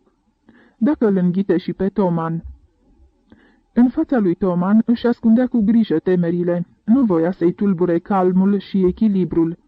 Dar Toman, ocupat de febrilele pregătiri de nuntă și de călătoria sa cu Vindobona, cel puțin așa îi se părea ei, nici nu se gândea la primejdia spre care se îndrepta. Era vesel, lipsit de griji, radia de bucurie și mulțumire. În toate nu vedea decât semne bune. Vorbea cu o firească certitudine de întoarcerea lui, de felul cum își va prelucra observațiile, unde va publica rezultatele lor. Și toate astea ca și când n-ar fi fost câtuși de puțin conștient de faptul că, între plecare și întoarcere, se întindea durată din gheața netedă și perfidă, puntea îngustă și primejdioasă de pe care orice alunecare sfârșește în brațele morții nemiloase. Iar Silva împărtășea buna lui dispoziție din plin și cu vizibilă sinceritate. La 1 iunie, cununia Silvei fu celebrată în catedrala Sfântul Ștefan, iar la o săptămână după aceea Toman urcă la Viena în acceleratul de Berlin, ca apoi prin Rügen și Suedia să ajungă în portul Tromsø, de unde, la jumătatea lunii, urma să plece cu Vindobona spre capul nord. La sfârșitul lui iunie, Martina plecă împreună cu tatăl ei în Elveția spre a consulta acolo pe unul din cei mai vestiți oculiști, dar tratamentul dovedindu-se a fi și aici fără rezultat, își însoți părintele până la vila lor de pe Șumava, iar ea se duse apoi la sora ei, care își petrecea pentru prima dată de sine stătătoare sezonul estival la Karlovy Vary, în societatea unei prietene a mamei lor, bătrâna doamnă Furt. Silva, copleșită de grijile amenajării vilei din Praga, cei drept nu prea mare, dar situată într-un loc cu o poziție fermecătoare, uitase aproape cu desăvârșire de sora ei și când își aduse aminte de ea, îi scrise o singură scrisoare scurtă și de bună seamă alcătuită în grabă, prin care îi comunica unde anume intenționa să plece la vară, ceea ce o făcu pe Martina să stea ca pe ace o lună întreagă. Ceva o îndemna mereu să se ducă după ea. Președintele Olici, în culmea fericirii că, în sfârșit, a doua imagine din oglindă atât de stânjenitoare dispăruse din casă, nu fu în stare la început să înțeleagă de ce suportă Martina atât de greu despărțirea de sora ei. Mai târziu însă consideră că Martina îi duce dorul. Am îmbătrânit, își spunea în sinea lui, și Martina se simte prea singură într-o casă așa de mare. Iar fetele erau atât de obișnuite una cu alta, încât nu e de mirare că sărăcuța se simte stingheră. Și apoi, cinstit vorbind, acum când Silva e căsătorită, e necesar ca Martina să iasă cât mai mult în societate. E rândul ei să se mărite și, slavă Domnului, pretendenți sunt destui. Să îi se ofere deci ocazia să se decidă. Mi-a venit în minte, îi spuse într-o zi, că am putea să ne repezim până la Semmering. Mătușa Fanny mi-a scris că e acolo. Cred că ne-am simțit mai bine la ea decât aici. Nu știu de ce, dar nici eu nu mă simt anul ăsta aici, în apele mele. Mă apasă un fel de tristețe sfâșietoare. Ce-i drept, sezonul acolo nu e încă în toi, dar știu eu. Sau, dacă vrei, ne putem repezi până la Abazia. Și așa, domnul Duvernois ne-a lansat invitația încă de la nunta Silvei. Domnul Duvernois, junior sau senior?" întrebă Martina pe un ton oarecum înțepător. Olici însă nu mișcă nici măcar o geană, prefăcându-se că n-a înțeles aluzia. Nu s-ar fi împăcat deloc cu ideea că fiica lui ar putea să-l suspecteze că se ocupă cu recrutarea de pretendenți la mâna ei. De altfel, era prea mândru ca să coboare până la un asemenea act. Se înțelege de la sine că stăpânul casei, răspunse în cele din urmă imperturbabil. Dar, în definitiv, am putea merge și în altă parte. De pildă la Carlo Vivari, la Silva. Numai că acolo mă duc singură, iar tu ai să faci bine și ai să rămâi aici ca să te odihnești. Știi doar că profesorul Dumas a pus accentul principal pe liniștea desăvârșită. Aceasta a fost recomandarea lui cea mai insistentă. Și apoi Silva singură la Carlo Vivari, în timp ce Toman se află într-o călătorie atât de îndepărtată. Președintele Olici își înăbuși cu înțelepciune suspinul și uimirea, iar la 2 zile după aceea Martina plecă la Carlo Vivari. Bătrânul nici nu bănuia că fiica lui nu suferea atât din pricina despărțirii de sora ei, pe cât era de chinuită de curiozitatea de a afla răspunsul la o întrebare indescifrabilă. A rămas sau nu însărcinată Silva înainte de plecarea lui Toman? Și tocmai din faptul că Silva nu i-a scris nimic, a tras concluzia că, în mod sigur, ceva se întâmplă. Dacă lucrurile stau în realitate așa cum își imaginează ea, suferința ei va fi desigur cumplită, nespus de cumplită atunci când va afla adevărul. De asta era convinsă, dar tocmai această suferință o ispitea cu o forță irezistibilă și irevocabilă. În clipa întâlnirii, îi fu de ajuns o singură privire ca să-și dea seama că se înșelase.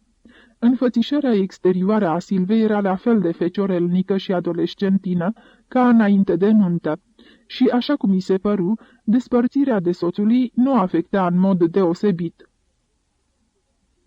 Acum, Vindobona plutește pe oceanul înghețat, undeva între țărmurile Norvegiei și insulele Spitzberg.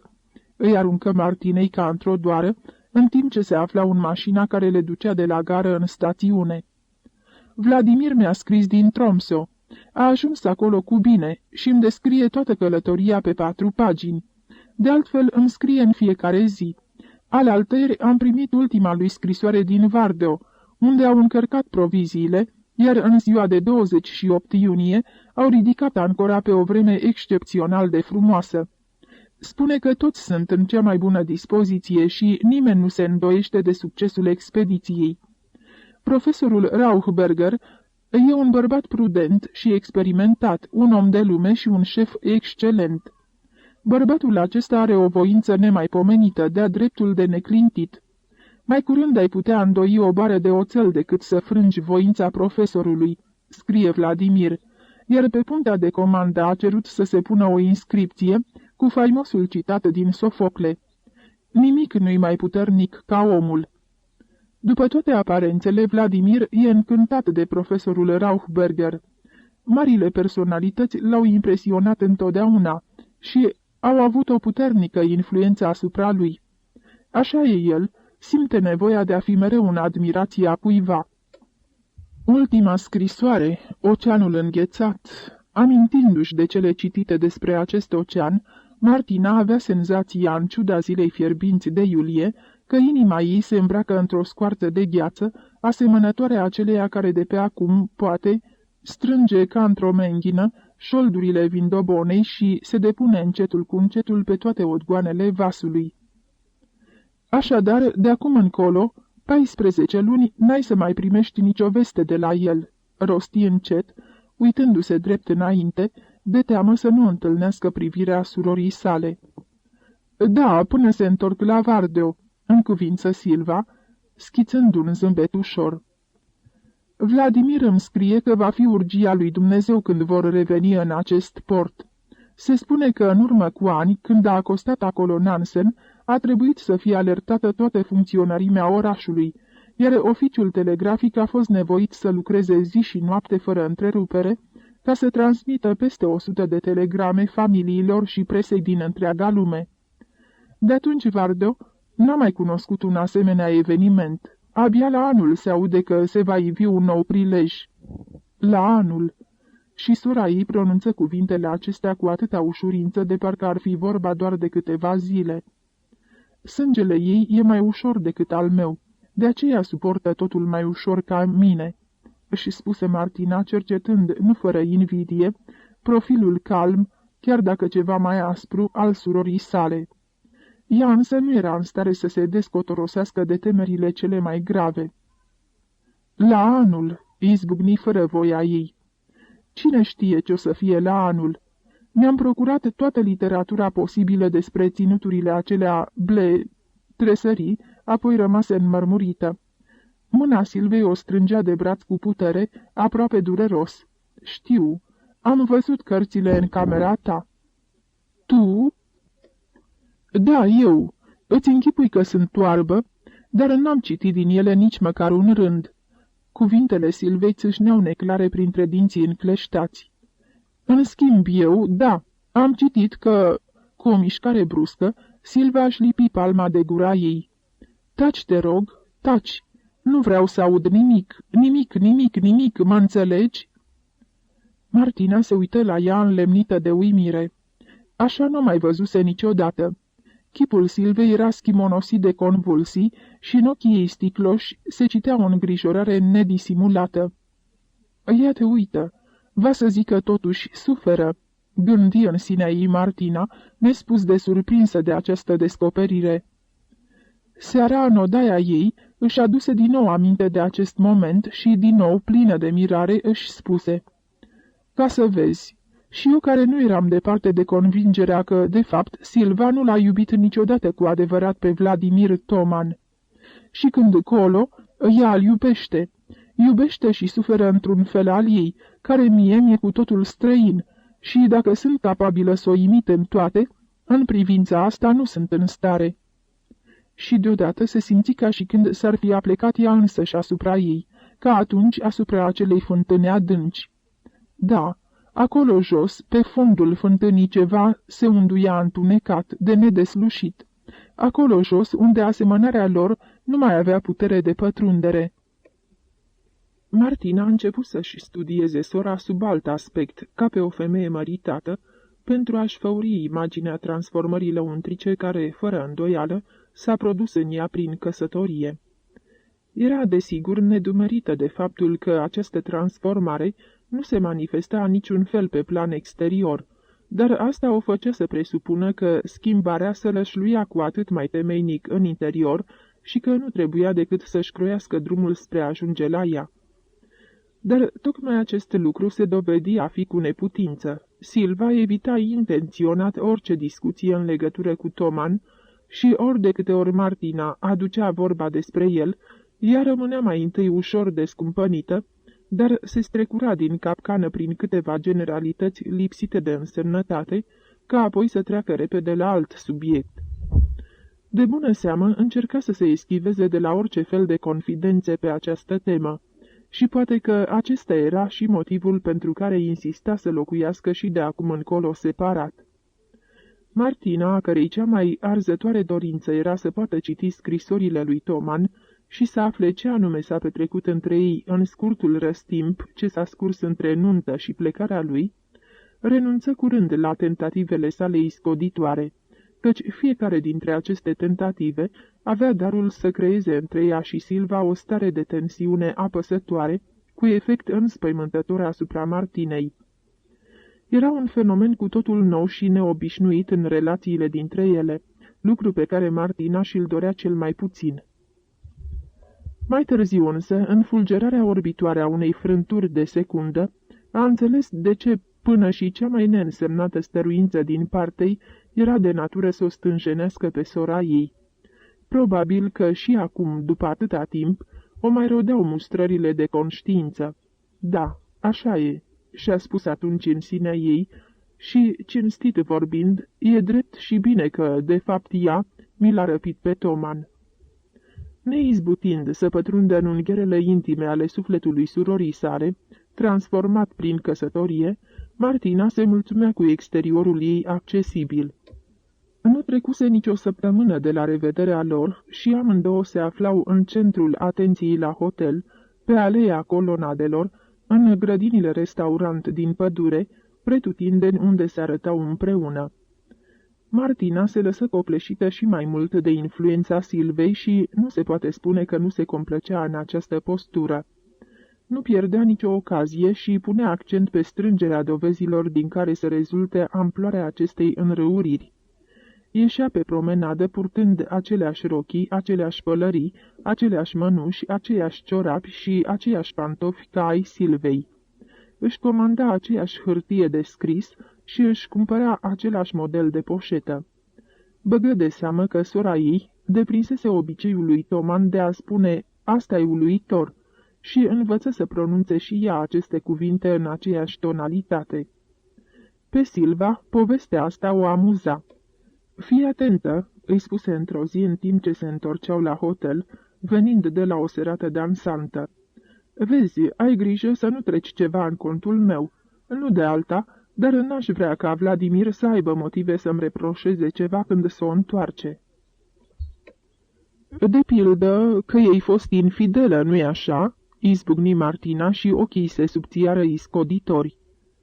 Pe fața Silvei se așternu pentru o frântură de secundă crisparea seriozității, dar numai decât chipul îi se destinse într-un zâmbet ștrengar. „Ce idee! Asta numai ție putea să-ți treacă prin minte. Aiurită mică! Vladimir știe că poate avea încredere în mine. Mie însă mi s-ar părea prea mult chiar și reproșul de a nu mă fi purtat, să zicem, destul de corect. Tu, de pildă, în seara asta, ai dansat și te-ai distrat de parcă ai fi fost amețită de băutură. Până și doamna Furt a observat acest lucru."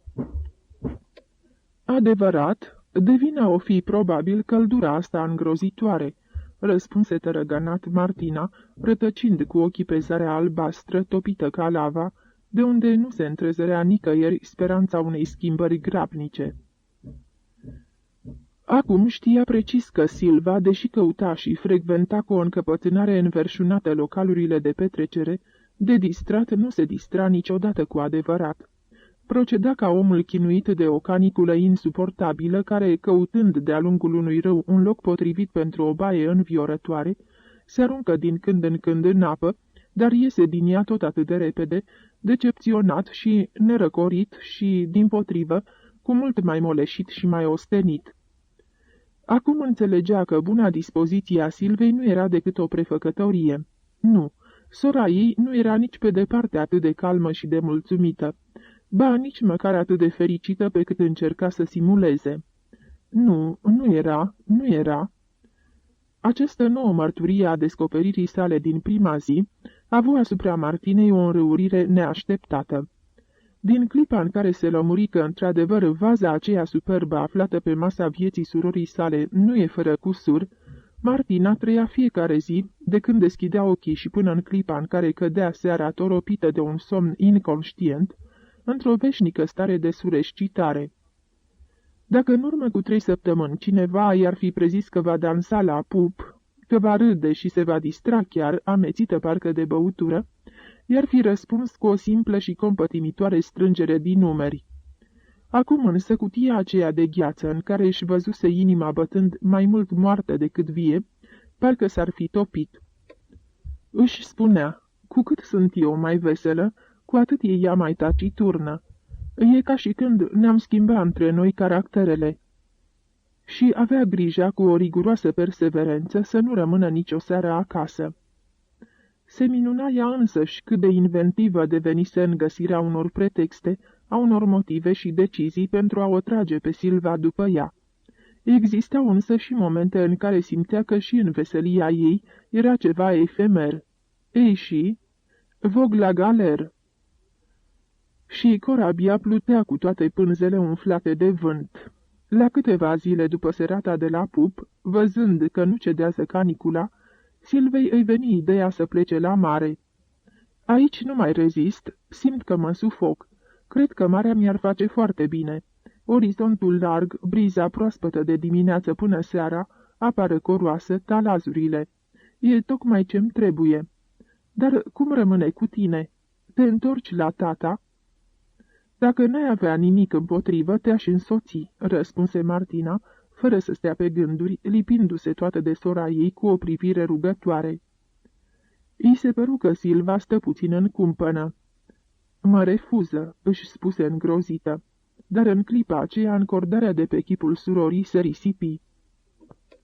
Da, în definitiv ai dreptate, nu e o idee rea. Împreună o să ne fie mai ușor și mai vesel. Marea și singurătatea ar fi prea mult. Și ea tot zâmbind din nou, plină de voioșie. Și știi ce? Închiriem acolo un vas cu pânze și facem câteva croaziere. O să vânăm pește, crabi și languste, ca în urmă cu 2 ani pe riviera italiană. Îți amintești? Da. Și ce zice tu dacă acum aș propune de pildă Bretania? Martina nu era atât de surprinsă pe cât se prefăcea. Aha, va să zic că așa stau lucrurile. Aici Silva nu-și găsește astâmpărul. O atrage marea, cred și eu, marea. Oare nu marea e de câteva săptămâni căminul lui Toman? Și în clipa aceea dorul de mare izbucni și în inima ei. Acolo va fi mai apropiată de Toman.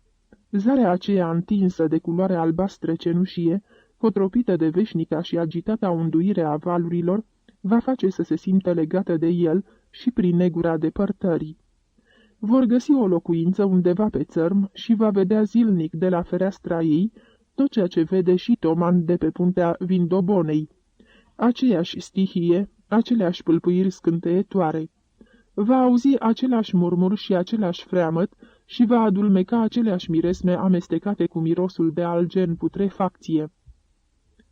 A doua zi bagajele erau pregătite de plecare, iar Martina încetă să mai repete în sinea ei: vog la galer, căci corabia lor, odată pusă în mișcare, plutea singură și neabătut înainte, cu pânzele umflate de un vânt din ce în ce mai puternic. Câmpie, o câmpie dezolantă și sumbră, mai netedă ca masa, mai nemărginită decât întinsul mării. Nisipul steril, năpădit de o iarbă sărată, arsă de soare și îngălbenită ca fânul uscat. Nimic altceva decât nisip, dune nesfârșite de nisip. Cât cuprindeai cu ochii, jepi piperniciți lipindu-se cu încrâncenare de pământul avid de apă. Păduri de pini sălbatici în care arborii nu cad de bătrânețe, ci smulși din rădăcină de vijelioasele furtuni ale primăverii și toamnei ce bat dinspre ocean. Mlaștini pustii, peste ale căror adâncimi înșelătoare se înalță spre cerul îndepărtat și neprietenos, când un stejar jalnic despicat de urgia trăsnetului, când un plop neclintit și drept ca o lumânare. Și din nou alei părăsite de fagi și poteci care nu duc nicăieri. Martina și Silva duc chiar dorul păsărelelor ce cântă în coroanele stufoase ale copacilor și tânjesc după zgomotul surd stârnit de goana animalelor prin hățișurile pădurii. Zadarnic însă. Nici o pasăre nu cântă aici și niciun animal nu se vede. Văzduhul fierbinte și lipicios ar fi mort dacă n-ar fi brăzdat de bâzâitul și țiuitul milioanelor de muște și țânțari. Pe alocuri, câte un lan de ovăz ori un strat de cartofi printre saline, apariții neașteptate și incredibile, precum fata Morgana în deșertul Saharei. Aici colo câte o gospodărie însingurată, din când în când un cătun, un sat, un orășel. De departe ai impresia că zac aici ca niște relicve ale unor așezări dintr-o veche civilizație, de unde oamenii s-au mutat de multă vreme în alte ținuturi mai fertile și mai ospitaliere. Turnurile zvelte în stil gotic ale bisericilor medievale își înfig conturul cenușiu în bolta albastră a cerului. În navele sfintelor lăcașuri, înnegrite de veacuri și asemănătoare unor beciuri întunecate, sclipesc icoane miraculoase, încadrate cu plăcuțe de marmură în care sunt gravate cu literă de aur mulțumirile și gratitudinea unor superstițioși suplicanți anonimi, cărora, se spune, grația divină le-ar fi dat ascultare. Din bolta atârnă aici corăbii de lemn, goelete, șalupe și bricuri cu pânzele întinse, copii miniaturale expuse drept în ochii atotputernicului, ca să nu uite să-și întindă aripa sa ocrotitoare asupra originalelor, ale căror pupe negre năpădite de alge brăzdează apele nemiloase ale oceanului. Bunei Notre-Dame d'Optie, care m-a salvat în timpul cumplitei furtuni din ziua de 20 noiembrie 1898, un suflet recunoscător. Citesc Silva și Martina la picioarele unei statuete de lemn, unde stau îngrămădite numeroase plăcute de mulțumire, cu inscripții ale naivității și credulității păgâne. Surorile se uită la aceste inscripții, apoi se privesc cu un zâmbet ce trădează scepticismul, dar când se întorc prin ușa larg deschisă a bisericii, pătrunde spre ele odată cu lumina, un tablou de o frumusețe înfiorătoare. Acolo, în pâcla argintie, sub zdrențele de nor ce se fugăresc pe cer, vuiesc apele dezlănțuite ale oceanului. Nesfârșitul cenușiu al naturii privește spre ele peste pragul de piatră al Sfântului Lăcaș. Valurile învolburate se sparg în colțurile stâncilor sălbatice, bubuind ca o baterie de artilerie în timpul sărbărilor imperiale de la Viena. Panașurile înspumate ale valurilor țâșnesc în sus albe și, sfâșiate de vânt, se spulberă în cioburi de ceață ca niște năluci. Martina și Silva se iau de mână involuntar, dar nici asta nu ajunge. Instinctual, tânjesc către o mai mare apropiere și, în timp ce se cuprind tăcute de mijloc, au impresia că nălucile acelea răzbat până la ele și se izbesc de treptele altarului, că sub privirea lor se înfruntă cu disperare două puteri, marea și divinitatea, iar ele, două femei slabe și lipsite de apărare, nimic mai mult decât o barcă zdâlțuită de furtună, se împleticesc neputincioase printre acești giganți. Se lipesc și mai mult una de alta și, deodată, au sentimentul că din spațiu coboară spre ele o voce puternică, glăsuind autoritar. Pricepeți voi, cei ce veniți din alte țări frumoase, liniștite și prietenoase, pricepeți această idolatrie păgână, această nevinovată mituire a totputernicului, această duioșătoare resemnare a unor oameni care își încredințează viața unei stihii capricioase și neînduplecate, care în zori sau cu lăsatul înserării întind pânzele și îmbrățișează zilnic nevestele, își sărută copiii și zilnic văd în zare uscatul, scufundându-se sub apă, și nu știu dacă vor avea parte să-l mai revadă vreodată, care nu cunosc nimic decât viața de câine de pe corăbiile lor murdare, urât mirositoare și năpădite de insecte, unde sub punte se sufocă din lipsă de aer ca într-o gaură de țiștar, în care ești nevoit să te târâi în 4 labe, în timp ce sus, pe punte, îi pândește moartea ce le dă mereu târcoale, veșnic trează și nesătulă, moartea nemiloasă față de ei, față de iubitele lor, față de nevestele și copiii lor, care, față în față cu urgia furtunilor turbate, ar cădea pradă conștiinței propriei lor neputințe, dacă n-ar putea să-și înalte ochii rugători spre o statuetă de gips, cu credința, fie ea și înșelătoare, că împotriva ei, până și incoruptibilul ocean, nu-i decât o pleavă și un sclav prea supus. Căci, după aceea, nu se mai simt singuri în pustietatea nesfârșită a mării. Acum nu mai există doar marea și inima omenească, ci se mai află aici și un al treilea, în fața căruia e dator să-și înduplece inima până și fiorosul ocean. De la Mont-Saint-Michel spre Saint-Malo și de aici mai departe până la capul Finistere și înapoi, cele două surori hoinăresc fără răgaz de-a lungul țărmului colțuros și accidentat, în căutarea unui loc care să le încânte în asemenea măsură, încât să se decidă să poposească aici măcar câteva zile. Dar în această țară, li se pare lor, până și soarele, în ciuda cruzimii și rapacității lui, e un oaspete estival de scurtă durată. Învăluit în cețurile cenușii și reci, pământul acesta arată ca o văduvă îndoliată. Uragane asurzitoare îl mătură necontenit, urlând, mușcând și sfâșiind, ca niște haite de câini sălbatici ce se fugăresc din zare în zare, înfometați, necruțători, ieșiți din minți.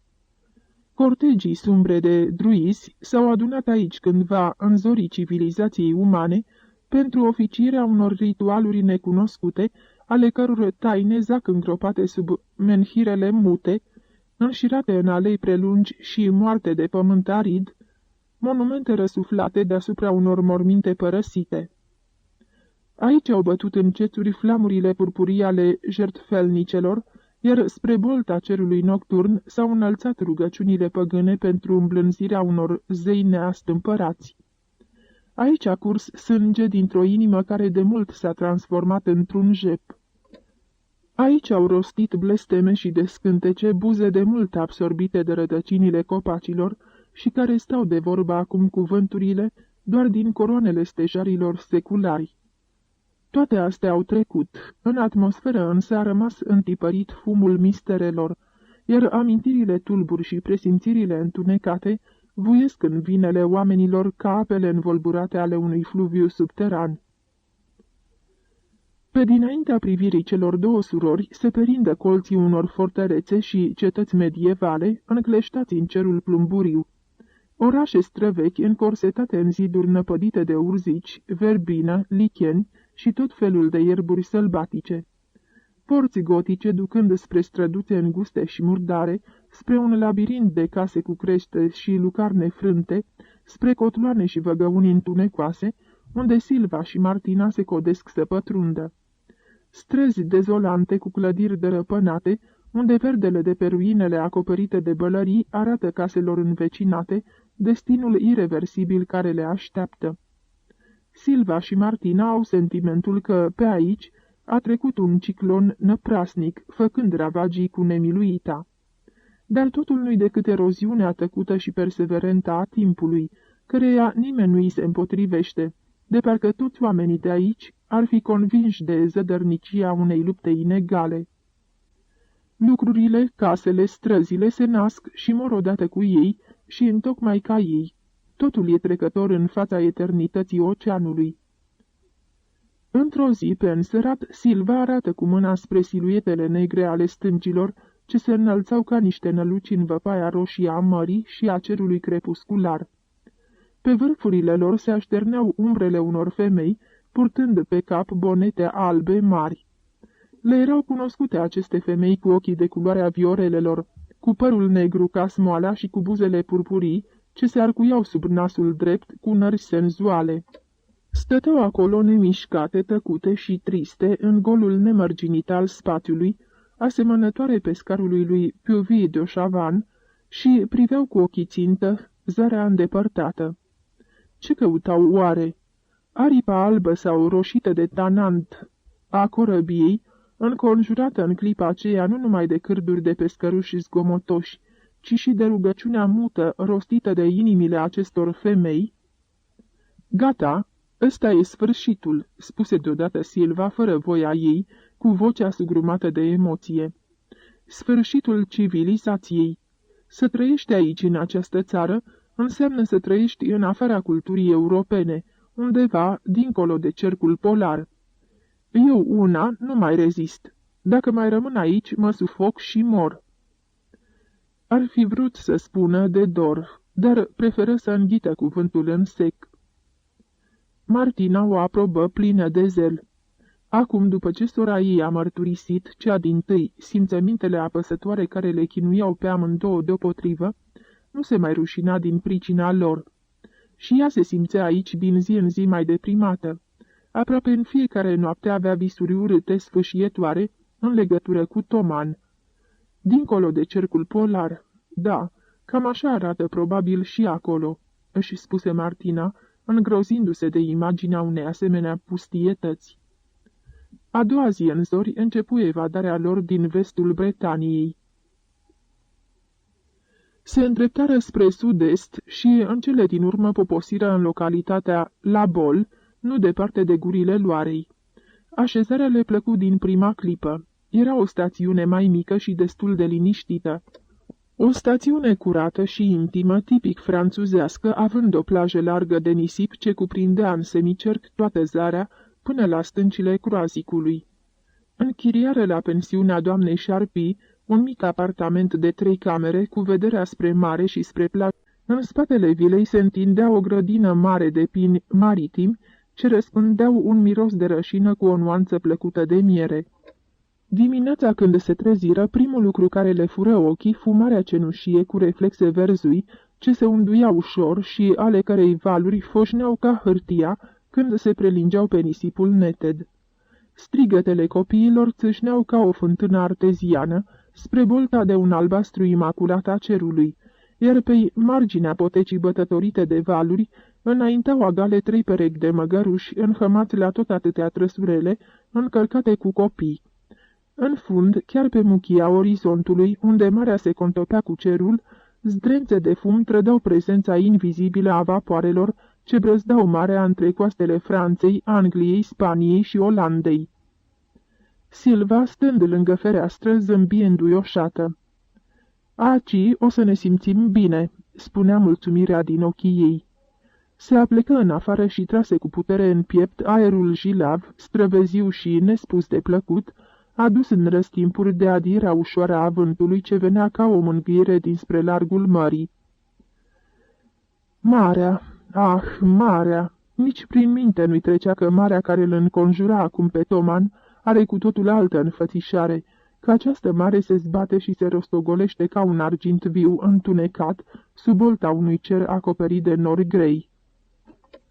Că poartă în spinarea ei munți de gheață albi și vineții, munți din ce în ce mai numeroși și mai înalți, legănându-se în zare ca niște giganți monstruoși și amenințători. Avea sentimentul că aici, la Bol, zilele se vor scurge mai repede, alunecând pe povărnișurile netede ale valurilor înspumate. Respira mai degajat și simțea cum în pieptul ei cedează teama aceea apăsătoare care o izgonise din pustietatea menhirelor. În ziua următoare, Silva porni în căutarea unei ambarcațiuni pe placul ei. Alese una îngustă, rapidă, cu cabine spațioase atât la pupă cât și la provă, pe scurt, o ambarcațiune cu pânze, astfel construită încât să nu se scufunde chiar dacă, printr-o coincidență nefericită, s-ar răsturna. Bătrânul domn Polia, un invalid, veteran al flotei navale militare din Saint-Lorian, care pe plaja ce duce spre Pornichet își încropise o agenție de închiriat vaporașe, le ajută să o lanseze la apă pe frumoasa Auror, vopsită în culori deschise, alb și albastru. Poliac era un sceptic în ceea ce privește prezența femeilor la cârmă sau la vergă și, în timp ce le ajuta, rânji batjocoritor pe sub mustața-i stufoasă. Abia după ce le urmări câteva zile și văzu cu câtă siguranță și îndemânare brăzdau cele două surori apele de coastă, recunoscu stânjenit, scărpinându-se în păr cu muștiucul pipei, că pe lumea asta mai există totuși și excepții. Martina, în ciuda faptului că se pricepea la fel de bine la practicarea iachtingului, rareori se așeza la pupă, cu o mână pe cârmă și cu cealaltă pe funia ce dirigează verga, așa cum făcea de obicei Silva. Prefera să tolănească într-o totală relaxare, sub catargul înalt de la mijlocul ambarcațiunii, pentru a se delecta urmărind într-o tăcere mută, cum vasul care tăia apa cu un zgomot sfârâitor, se înclina când în dreapta, când în stânga, într-o legănare neîntreruptă. Și mai plăcea să contemple pânza croită oblic de deasupra ei, care se umfla și se dezumfla, abătându-se dintr-o parte în alta. Acum Poliac, care le aștepta de fiecare dată când se întorceau din croazieră și alerga prin valuri cu cizmele de cauciuc ca să tragă barca pe uscat, le zâmbea, dând din cap admirativ. Gemenele astea, a căror asemănare și frumusețe îți iau ochii, sunt istețe, ce e al lor, e al lor. Se vede el silit să recunoască. Astea nu sunt niște cochete flușturatice care guiță de spaimă și se prind cu mâinile de cap la prima unduire care scutură ușor barca la țărm. Acolo sus, madame, ați făcut o întoarcere magistrală. Da, asta zic și eu, viraj. Credeam că nu mai reușiți să o echilibrați pe Aurora, că urmează un rup și, gata, vă duceți cu catargul în jos. Am și pregătisem vâslele să pornesc în ajutorul dumneavoastră, dar până la urmă ați echilibrat-o și, vă spun drept, toată cinstea. Care dintre dumneavoastră a fost eroina? Dumneavoastră, madame, se adresă el Silvei. Iertați-mă, dar știți, de la distanță, când sunteți îmbrăcate la fel pe cinstea mea, e greu să vă deslușească omul. La drept vorbind, nici de aproape nu v-ar deosebi dacă n-ar fi acest inel de logodnă. Da, virajul a fost însă magistral și-mi scot respectos pălăria. Și, dacă spune asta bătrânul Poliac, vă rog să mă credeți, înseamnă ceva. Ce bucuros e când poate să-și dea drumul la gură, spuse Silva râzând, în timp ce se îndreptau spre casă, croindu-și drum prin nisipul catifelat de sub coroanele pinilor în care se lăsa umbra înserării. Gongul cazinoului tocmai începuse să sune, invitând oaspeții la dinner. Ce om cum se cade e acest bătrân Poliac? Dar acum mi-e o foame de lup, ție nu? Martina încuvință din cap cu un aer foarte distrat. Nimic decât inelul. Ah, dacă ar ști acest om bătrân și cum se cade... Cum adică doar un inel? Dar de unde? Sunt mult mai multe. Da, mult mai multe decât poate spune acel olog vorbăreț. După cină, în timp ce Silva răsfoia ziarul Paris-Midi, Martina spuse deodată pe un ton aspru. Acum Vindobona o fi înțepenită în marea de gheață, iar Toman se pregătește pentru iernat. Se apropie noaptea polară. Silva tresări și mâna în care ținea ziarul îi alunecă de-a lungul trupului. Nu răspunse. Ochii ei întunecați de spaimă ocoliră privirea surorii. În depărtare, lângă pornișe, străluci primul far, dar sclipirile sale scurte, firave și plăpânde încă în lumina zilei ce se stingea, erau înghițite în joacă de apa mării. A 7-a zi după sosirea lor în stațiunea la Bol, vremea se răutăți pe neașteptate. Albastrul imaculat al cerului se risipise, ca și cum cineva ar fi întins din zare în zare o uriașă pânză de cort de culoare cenușie. Vântul își schimbase direcția spre apus, se intensificase, fugărind pe cer un neîntrerupt torent de nori și aburi tulburi, iar jos pe întinsul mării, valuri umflate, puternice și bubuitoare, cu creste albe de spumă învolburată. Nu ploua, dar aerul se răcorise simțitor. Astăzi nu facem nimic," spuse Martina supărată, intrând în dimineața aceea în dormitorul Silvei. Cu o zi înainte luaseră hotărârea de a întreprinde pentru întâia oară o excursie mai mare, nu de-a lungul țărmului, ci de-a curmezișul golfului, încercând să ajungă la Croazii, cunoscut pentru vestita sa piață, să vadă străvechiul port și stâncile zbârlite și colțuroase, despre care se spune că ar atârna deasupra mării ca o lavină de materie neagră, împietrită în timpul căderii. Dintr-un salt, Silva coborâ din pat. De ce? Vino să vezi.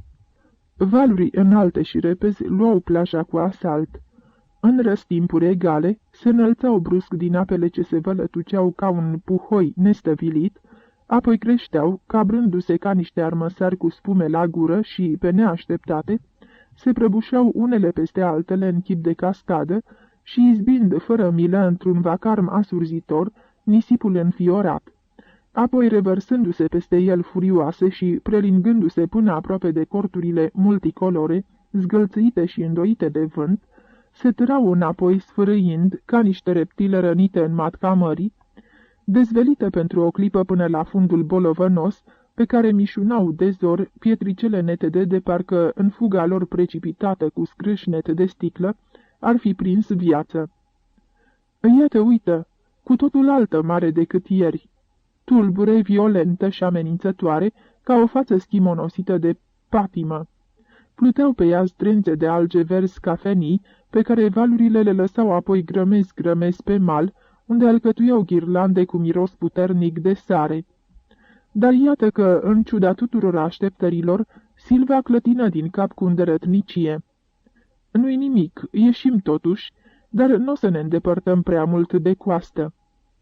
Și nu crezi că-i primejdios? Nu, vântul nu-i chiar atât de puternic și aurora e ușoară și bine construită. Am verificat-o doar și apoi are stabilitate. Chiar dacă se răstoarnă, o aducem fără dificultate la apă mică. Pe mine, îți spun drept, povestea mă amuză. Cel puțin o să avem emoții. Și așa ducem aici o viață prea monotonă, nu crezi? Ori poate ți-e frică. Mie? Deloc. Atunci e perfect, mergem. Pe Martina o pufni râsul. Peste puțin timp, tot țărmul o să fie plin de curioși. Pe mare nu se vede nicio ambarcațiune. Cred și eu, de vreme ce în afară de noi, nimeni nu se pricepe aici să umble cu pânza triunghiulară. Cel mult bătrânul Poliac, răspunse Silva cu trufie și sună să li se aducă micul dejun. După ora 9 se lumină un pic, poșghița cenușie de pe cer se subție, dar soarele tot nu se arătă și nici vântul nu slăbise din intensitate. Eu zic să ne luăm totuși tricouri groase și pantalonii de la pijama, hotărâ Silva după ce se ridicară de la masă. Nu de alta, dar vremea impune totuși anumite măsuri de prevedere. Când își făcură apariția pe plajă cu beretele albe pe cap, în tricouri albastre și în pantaloni largi de culoare albă, bătrânul Poliac, cu toate că își desfăta ochii privindu-le trupurile atât de asemănătoare și atât de sprintene și mlădioase, pocni totuși din palme cuprins de uimire. Sper că nu vă gândiți serios să plecați pe o vreme ca asta, medam. Brațele dumneavoastră sunt prea plăpânde ca să înfrunte un vânt atât de puternic. Mi-e teamă.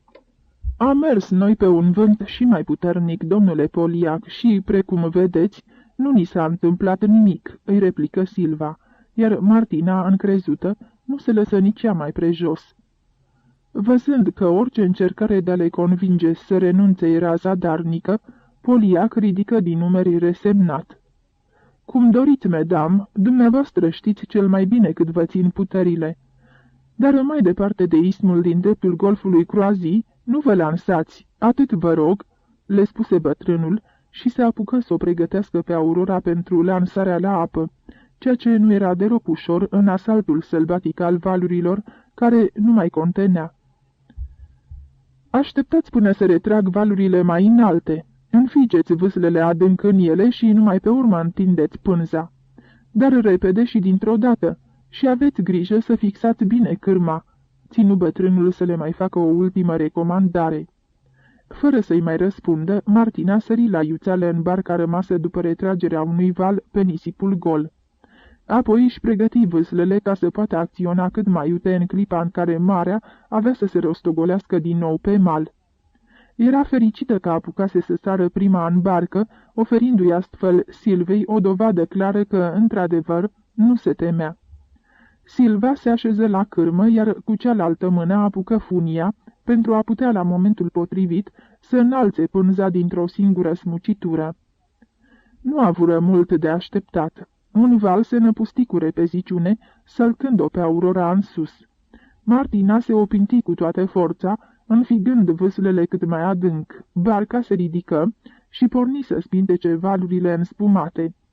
Silva potrivi cârma, pânza zbură în sus pe catarg.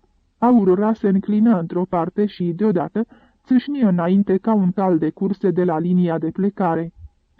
Îl zăriră pe bătrânul Poliac țopăind șontâc pe mal, și fluturându-le din mâini în semn de salut. De bună seamă era mai mult decât mulțumit de performanța lor. Câțiva curioși se opriră uitându-se mirați în urma lor, dar oamenii, plaja, corturile și velele se micșorau cu o repeziciune uimitoare. Aurora sărea zglobie de pe un val pe altul, la proră apa se înspuma, spulberându-se în picături ce împroșcau văzduhul. Surorile înaintau spre larg în mare viteză, iar această viteză nu era mai puțin amețitoare ca zborul unui automobil lansat din plin pe o șosea întinsă și dreaptă. Ținând cârma cu strășnicie, Silva chiuia de bucurie, iar Martina, care o ajuta să mențină pânza în unghiul potrivit, îi răspundea fericită. La rândul ei marea, ca și când ar fi respectat cutezanța acestor brațe gingașe de femei, avea o comportare cât se poate de cuvincioasă. Cu cât se îndepărtau de țărm și adâncimea devenea mai mare, valurile erau mai puțin abrupte, transformându-se încetul cu încetul în niște valțuri late ce se învârteau alene.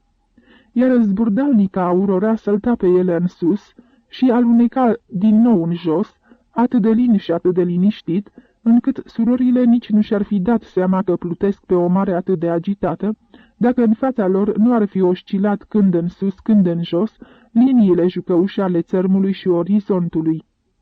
Dar Silva știa că acest sentiment al securității nu-i decât o iluzie și că o neatenție cât de mică ar fi fost de ajuns pentru ca aceste valuri, aparent blajine și prietenoase, ce torceau ca pisicile, să se prefacă deodată în niște fiare nemiloase ca rechinii. Într-adevăr, n-ar fi fost nevoie pentru asta de nimic mai mult decât să se fi trezit dintr-o imprudență cu flancul bărcii în bătaia lor sau să fi pierdut vântul din pânză. Abia atunci ar fi avut prilejul să-și dea seama cât de cumplită și de neînduplecată e forța ce se ascundea în aceste spinări de pisică, ce se furișau catifelate pe sub pescaj. Aurora înghițea pur și simplu distanțele. Până să se dezmeticească din starea lor de euforie, Silva și Martina se treziră în fața pereților stâncoși și întunecați din dreptul portului Croazii, care răsăreau perpendicular din apă într-o îngrămădire de fantastică sălbăticie. Din marea ce izbea în ele fioros cu pumnii săi ca niște ciocane albe, înaintea provei, la o distanță încă sigură, țâșniră din apă câteva stânci imense, modelate de eroziunile valurilor în coloane, porți și grote cu ecou răsunător. Prevăzătoare, Silva coti mai departe spre largul mării. "Ce zici, ne întoarcem?" întrebă Martina, căreia începuse să-i fie teamă de vuietul talazurilor învolburate. "Nici prin gând nu-mi trece." Totuși, Poliac a spus, puțin îmi pasă de ce a spus Poliac, abia de acum încolo o să fie palpitant și captivant." Martina băgă de seamă că Silva pălise un pic, cu buzele încleștate, nu-și lua o clipă ochii de la mare, iar pe chipii se așternuse crisparea concurentului în momentul decisiv. "Când vom ajunge în dreptul istmului, va trebui să fim cu ochii în patru," spuse după un timp Silva. "Sunt în stare să pariez că acolo sunt vârtejuri de aer și n-ar fi exclus ca vântul să ne ia cu asalt tocmai din direcția opusă. Pregătește-te să mă ajuți la manevrarea pânzei, dacă va fi nevoie." Bubuitul talazurilor se apropia. Siguranța relativă a golfului, de bună seamă, aici se termina. Pluteau vertiginos spre necunoscut. În văzduh se zbăteau prevestiri negre, îngrijorătoare, stârnite de uneltirile perfide și neașteptate ale mării, care aici nu mai era atât de îngăduitoare cu ele. Valurile creșteau drept în sus și pe culmile lor apărea clocotind și sfârâind o spumă efervescentă. Acum, pentru întâia oară, apa se rostogoli în barcă, odată și încă o dată, și dacă treaba va merge tot așa, curând vor trebui să o scoată cu găleata. Amândouă sunt ude luarcă și pătrunse de frig. Când vor acosta, vor trebui să se schimbe. Când vor acosta. Martina își aruncă o privire neliniștită asupra stâncilor ce zboară vișelios înapoi în dreapta lor. Abia în spate, în cealaltă parte a golfului, se află portul. "Of, de s-ar vedea odată acolo. dar portul pare a fi încă tare departe. Acum se apropie de ism și în dreapta marea începe să se rostogolească în larg, pe măsură ce stâncile bat în retragere, deschizând un nou orizont. Cinstit vorbind, marea asta aici, în preajma croazicului, nu inspiră prea multă încredere. Martina se uită în jurul ei, nicăieri nicio pânză. Departe, în spatele lor, o fâșie îngustă presărată cu puncte albe, la bol. Așadar, singure, absolut singure în singurătatea dezolantă a mării. Iar Aurora se zdruncină îngrijorător, pentru că acum valurile, în loc să vină dinspre provă, se abat peste barcă tot mai mult dintr-o parte. Ce înfățișare fioroasă au căpătat pe neașteptate apele acestea dezlănțuite! Ar fi trebuit totuși să amânăm această excursie, își spune Martina, și în clipa aceea un val o izbește drept în obraz. Scoate apa!" strigă Silva. E foarte palidă, aproape lividă, dar asta o fi poate numai din cauza frigului." Martina simte însă cum îi tremură mâinile în timp ce apucă lopata de lemn. Ca să scurteze curba, Silva îndreaptă barca spre canalul larg, străjuit de 2 ziduri înalte de stânci. În clipa aceea, Martina observă că Aurora a ajuns la capătul barierei de coastă. Vrea să-i atragă surorii sale atenția când, deodată, în spatele ei răsună ca o comandă strigătul de alarmă a Silvei. "Apucă verga!" Numai că Martina își pierde prezența de spirit și abia apucă să se ghemuiască în clipa în care verga îi zboară ușor pe deasupra capului, înscriind în aer un semicerc prelung. Aude strigătul de durere al Silvei, fundul bărcii parcă s-ar lăsa sub picioarele ei. Pipăie orbește în jur, se agață de ceva. Un val o înneacă toată. Are senzația că e îngropată de vie pentru totdeauna. Se înăbușă și e gata să-și piardă cunoștința. Deodată însă, după ce își adună puterile și inima cât un purice îi bate tocmai în gâtleș, se trezește din nou la suprafață, trage adânc aerul în piept, simte o ușurare și, în sfârșit, își dă seama că se ține cu încrâncenare de marginea bărcii răsturnate. Silva însă nu se vede nicăieri. Strigă desnădăjduită spre clocotul asurzitor al apelor. "Silva!" Nimic. Deodată, la o depărtare de un braț, zărește apa verde străvezie, colorându-se în roșu. Bâșbâie orbește sub apă cu mâna liberă. Dă de ceva, strânge cu putere și trage. Acum știe că ține în mână cel puțin degetele surorii sale. Trage cu toată puterea și simte un trup lipsit de vlagă, apropiindu-se pasiv de ea. Pentru o secundă răsare la suprafață capul Silvei, cu casca părului blond lipită de ceafă. Dar în aceeași clipă un nou val zguduie barca. Mâna surorii îi alunecă dintre degetele strânse într-o încleștare convulsionată și nu-i rămâne între ele decât ceva mic și tare. Între talazuri intervine o obișnuită pauză. Martina profită de acest răstimp, își dă drumul de pe marginea Aurorei și înnoată cu nesocotință încolo și încoace, în jurul ambarcațiunii răsturnate, cercetând apa cu mâinile și picioarele. Curând însă simte cum îi îngheață inima. Cerculețe colorate încep să îi se învârtească pe dinaintea ochilor. Aproape leșinată se agață cu amândouă mâinile de barcă. Alte valuri amenințătoare se năpustesc asupra ei și o azvârlă cu o forță de gigant înainte. Deodată zărește o stâncă, una dintre acelea printre care voiseră să se strecoare. Numai dar putea ajunge la timp. Prinde curaj și înnoată din răsputeri intră acolo. Valurile o poartă pe spinarea lor și o ajută. Nu ține seama că își zdrelește genunchii și coapsele de pereții de piatră submarini. Se ține cu încrâncenare de stânca netedă și vâscoasă. Un nou asalt al valurilor o lipește și mai mult de stâncă. Răsuflarea ei se taie de atâta durere, dar Martina nu se lasă, rezistă. Spaima de moarte i-a înzecit puterile. Se cațără în sus să iasă din bătaia valurilor. În jurul ei, culoarea talazurilor e când roșie, când verde, când albastră. Deodată însă se tulbură, se înnegrește și Martina nu mai vede nimic. Când deschise din nou ochii, privirea ei amețită se cufundă într-o albeață sclipitoare, ce-i dădea senzația că străpunge un nor pufos de vată. Un plafon. Își abătu privirea în jos și își întoarse capul. Ia te uită, se mai văd aici și niște pereți, și un pat, și o mulțime de alte obiecte, și toate sunt albe, plăcute și primitoare, iar în fereastra cu rama vopsită tot în alb, băteau strălucitor razele fierbinți ale soarelui estival. Se mai împletici un pic la hotarul dintre neantul inconștienței și realitatea pe care nu o deslușea încă de visarea vie și palpitantă. Deodată simți o durere usturătoare ce ardea genunchii și șoldurile. Ceva o strângea acolo cu putere. Închise ochii și palma ei porni să tatoneze locul cu pricina. Dibui un bandaj. În clipa aceea, lângă ea, se auzi ceva ca un foșnet ușor. Aș vrea să beau," rostia cu vocea stinsă și deasupra ei, răsunând mai decât un glas cunoscut.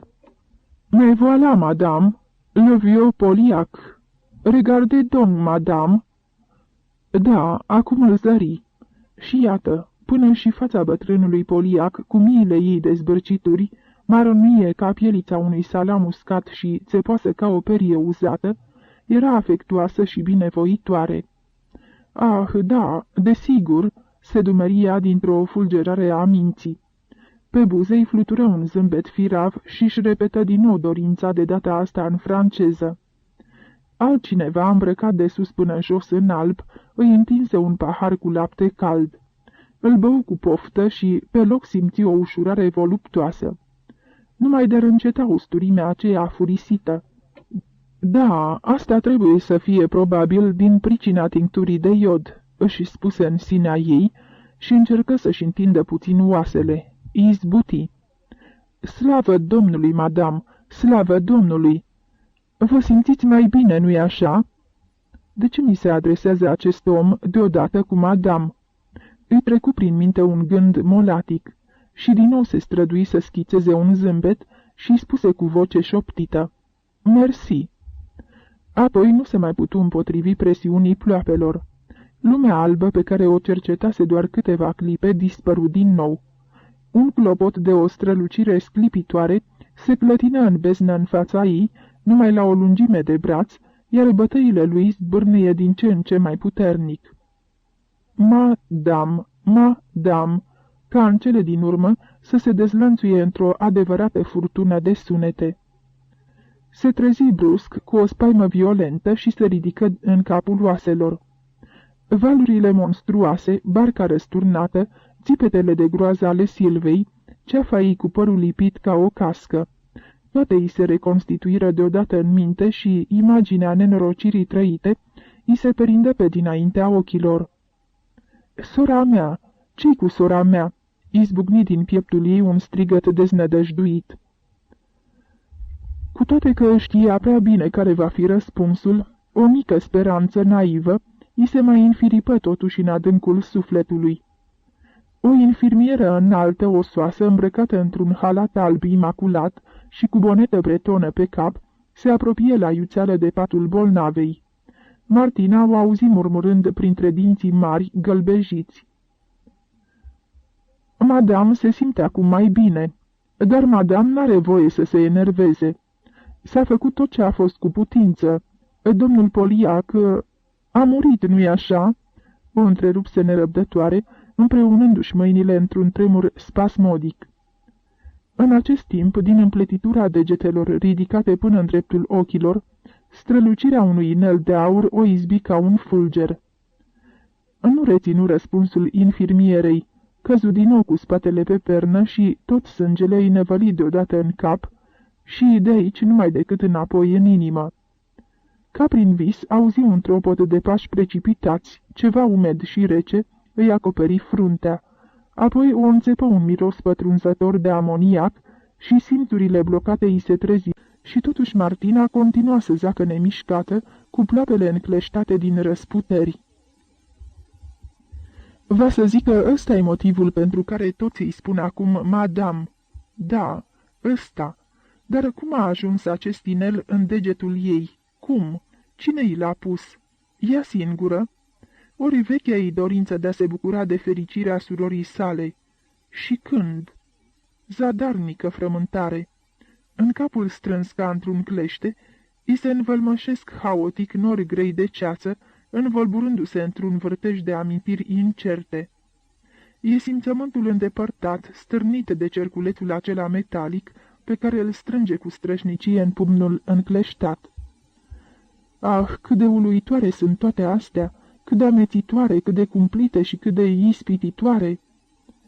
Dar pâlpâirea de lumină s-a stins și mintea ei halucinantă fu cotropită iar de nori întunecați ce se rostogolesc într-un torent nestăvilit.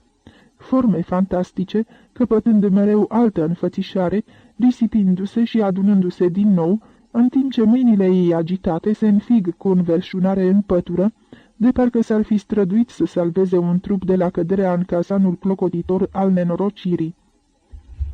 Un fior de gheață în antebraț, miros de benzină, o înțepătură dureroasă sub piele. Ar trebui să le spună că Silva e salvată, că, de fapt, ar fi putut să o salveze dacă... Da, dar de unde să adune atâtea putere pentru a exprima ce a văzut și ce a trăit? Trebuie să se ridice, să coboare numai decât din pat și să meargă să le arate locul acela. Uitați-vă aici, aici căutați, iar ei o vor găsi pe Martina. Da, pe Martina moartă fără doar și poate. Și odată cu ea, toate celelalte, toate... De ce nu se duc să o caute? De ce? Le dă inelul să îl ducă și să îl pună în deget. Pe urmă, ea cu siguranță va învia și le va spune: eu sunt Silva. Asta pentru ca să nu existe niciun dubiu. Iar Silva e Martina, așa cum a fost de fapt de la bun început. Da, sorții, capul și pajura, totul n-a fost decât o eroare, un joc al întâmplării. Întâmplarea minte. Ea nu va spune: visul acela. Silva, sprijinindu-se de ușă în dormitorul lor de domnișoare, povestește... Cum a spus? N-am fost în stare să deosebesc care dintre noi. Când odaia albă de spital îi pătrunse din nou în lumina ochilor, la căpătâiul ei ședea stânjenit, cu fața încrețită de emoție, bătrânul poliac, care vorbea agitat cu infirmiera.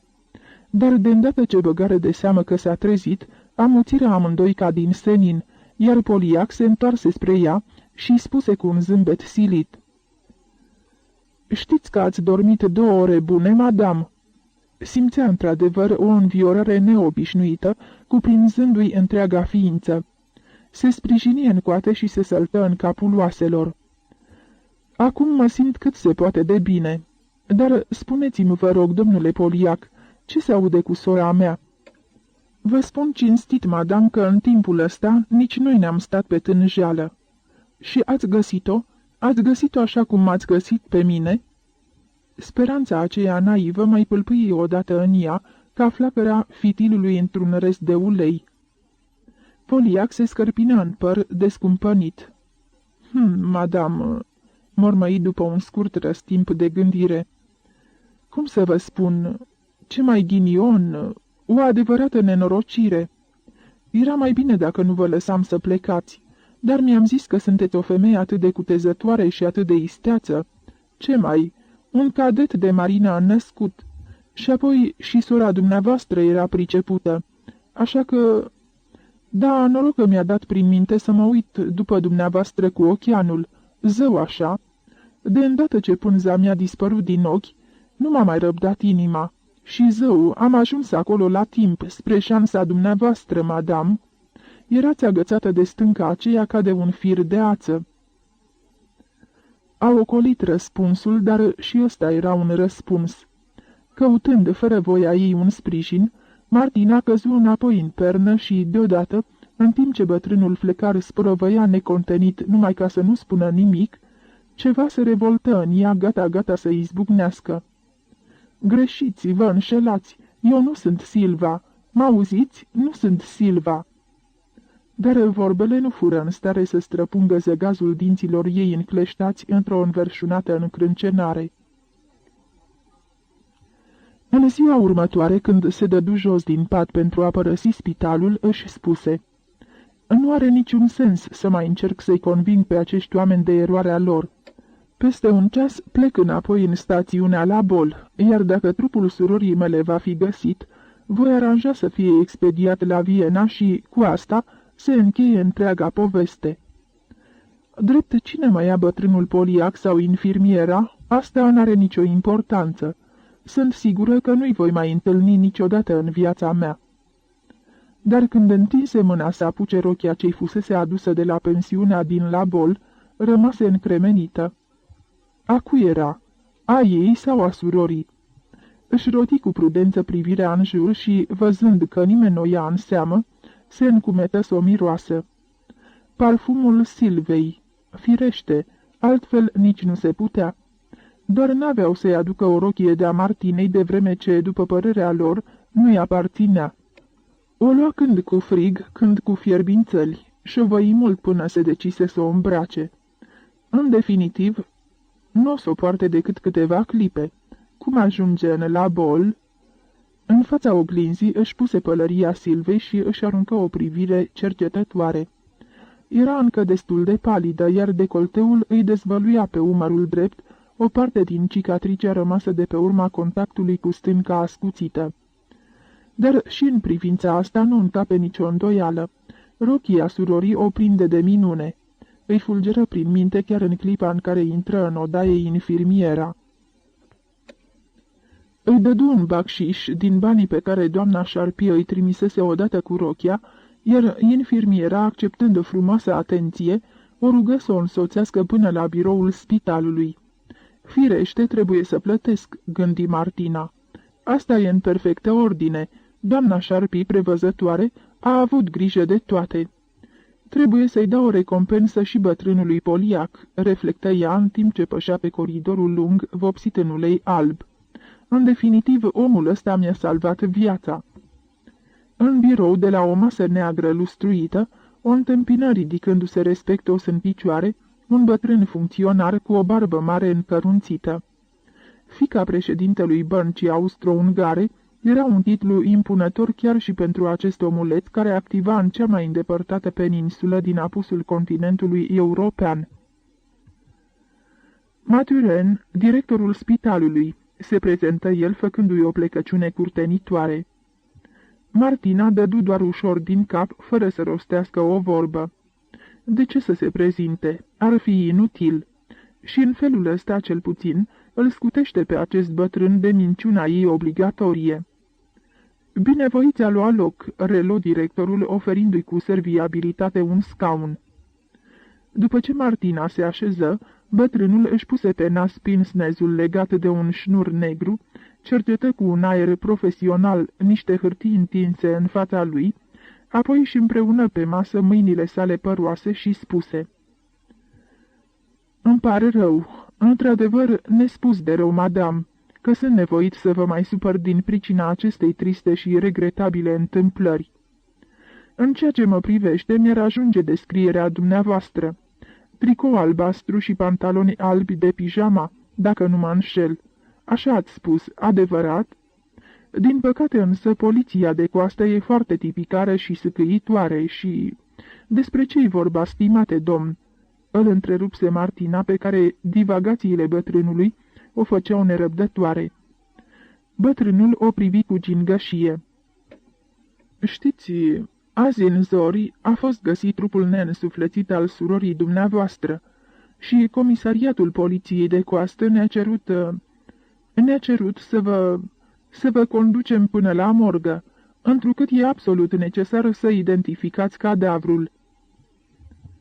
Martina se cutremură de groază și pentru o clipă simți cum sângele îi se scurge din obrași. O răceală tăioasă îi se înfipse în rădăcina părului și o făcu să se înfioare. Își reveni însă numai decât și respinse cu un gest discret mâna domnului Mathurin, care, grijuliu, se aplecase spre ea cu un pahar cu apă. "Vă mulțumesc, stimate domn, nu e nevoie, acum e mai bine. Știți, asta numai din pricina..." Nu-și rosti gândul până la capăt. Se uită la el cu teamă, dar chipul bătrânului bărbos nu-i exprima decât o vie compasiune. Vă înțeleg întru totul, madame," Nu e un fleac, dimpotrivă e cumplit. Numai că eu... Și încheie resemnată, ridicând doar din numeri. E vorba de îndeplinirea unei formalități oficiale, nu-i așa?" Desigur," răspunse directorul și se grăbi să adauge. Se întocmește procesul verbal și gata." Martina își strânse o clipă buzele cu putere. Proces verbal. Ar mai putea încă să vorbească, să explice. Atunci să mergem imediat," spuse cu hotărâre și se ridică decisă de pe scaun. În definitiv, ce pot să fac? O să fie pur și simplu un proces verbal eronat, o greșeală. Toată lumea știe cât de superficial sunt francezii în asemenea treburi." Domnul Maturin se ridică și el de la birou. Vă însoțesc, distinsă doamnă," spuse încurcat și numai decât se apucă să-i explice, bâlbâindu-se un pic, situația delicată în care se afla. Tatăl dumneavoastră e o personalitate marcantă internațională. Veți înțelege, desigur. Da, e un caz neplăcut, madame, cât se poate de neplăcut, vă rog să mă credeți. Ziarele nu vor scăpa ocazia de a scrie despre acest trist eveniment și mi-e teamă că noi, cei de aici, vom fi prezentați într-o lumină nefavorabilă. Parcă și văd, da, frumoasă ordine, nimic de zis. De altfel, Poliac va căpăta o sancțiune oficială." Dar bine, acest bătrân cum se cade mi-a salvat viața, stimate domn," protestă Martina cu vehemență. Tocmai de aceea, madame, se va alege doar cu o admonestare. Altfel, i s-ar fi luat concesiunea." Își luă pălăria din cuier și, pe furiș, își perie haina de 2 ori. Dar nu mi-ați spus cât vă datorez, domnule Maturin." Vai, dar se poate? Ce idee! Datorie! Nici gând de așa ceva!" Se împotrivi directorul cu atâta fervoare, încât până și pinsnezul, agățat de șnur, începu să joace. Cel mult, dacă altfel nu accepta, să ofere ceva în folosul săracilor din localitate. Dar pentru institutul lui a fost o cinste și o bucurie, din păcate tulburată de... Martina îl lăsă să vorbească și ieși iute din birou. Directorul se grăbi după ea cu picioarele lui scurte și butucănoase. Morga era aproape de spital, în spatele bisericii. Era de fapt o simplă aripă construită ulterior, ce se lipea chircită de clădirea cu un etaj în care era instalat comisariatul poliției de coastă. Deși era încă de vreme, soarele frigea în lege și dogoarea lui promitea o zi neobișnuit de fierbinte. Din port se ridica împrăștiindu-se în aer un miros de pește amestecat cu izul de gudron al odgoanelor de cânepă și cu al pânzelor îmbibate de argăseală. Martina însă nu se siza nimic și nu vedea pe nimeni în afara domnului Maturin, care îi arăta drumul și se străduia din răsputeri să-i lase în cele câteva minute o impresie cât mai bună despre el. Curând însă ieși în vileag de ce fusese pus directorul spitalului într-o asemenea încurcătură. Nu se duseră direct la morgă, ci făcură mai întâi un scurt popas la comisariat.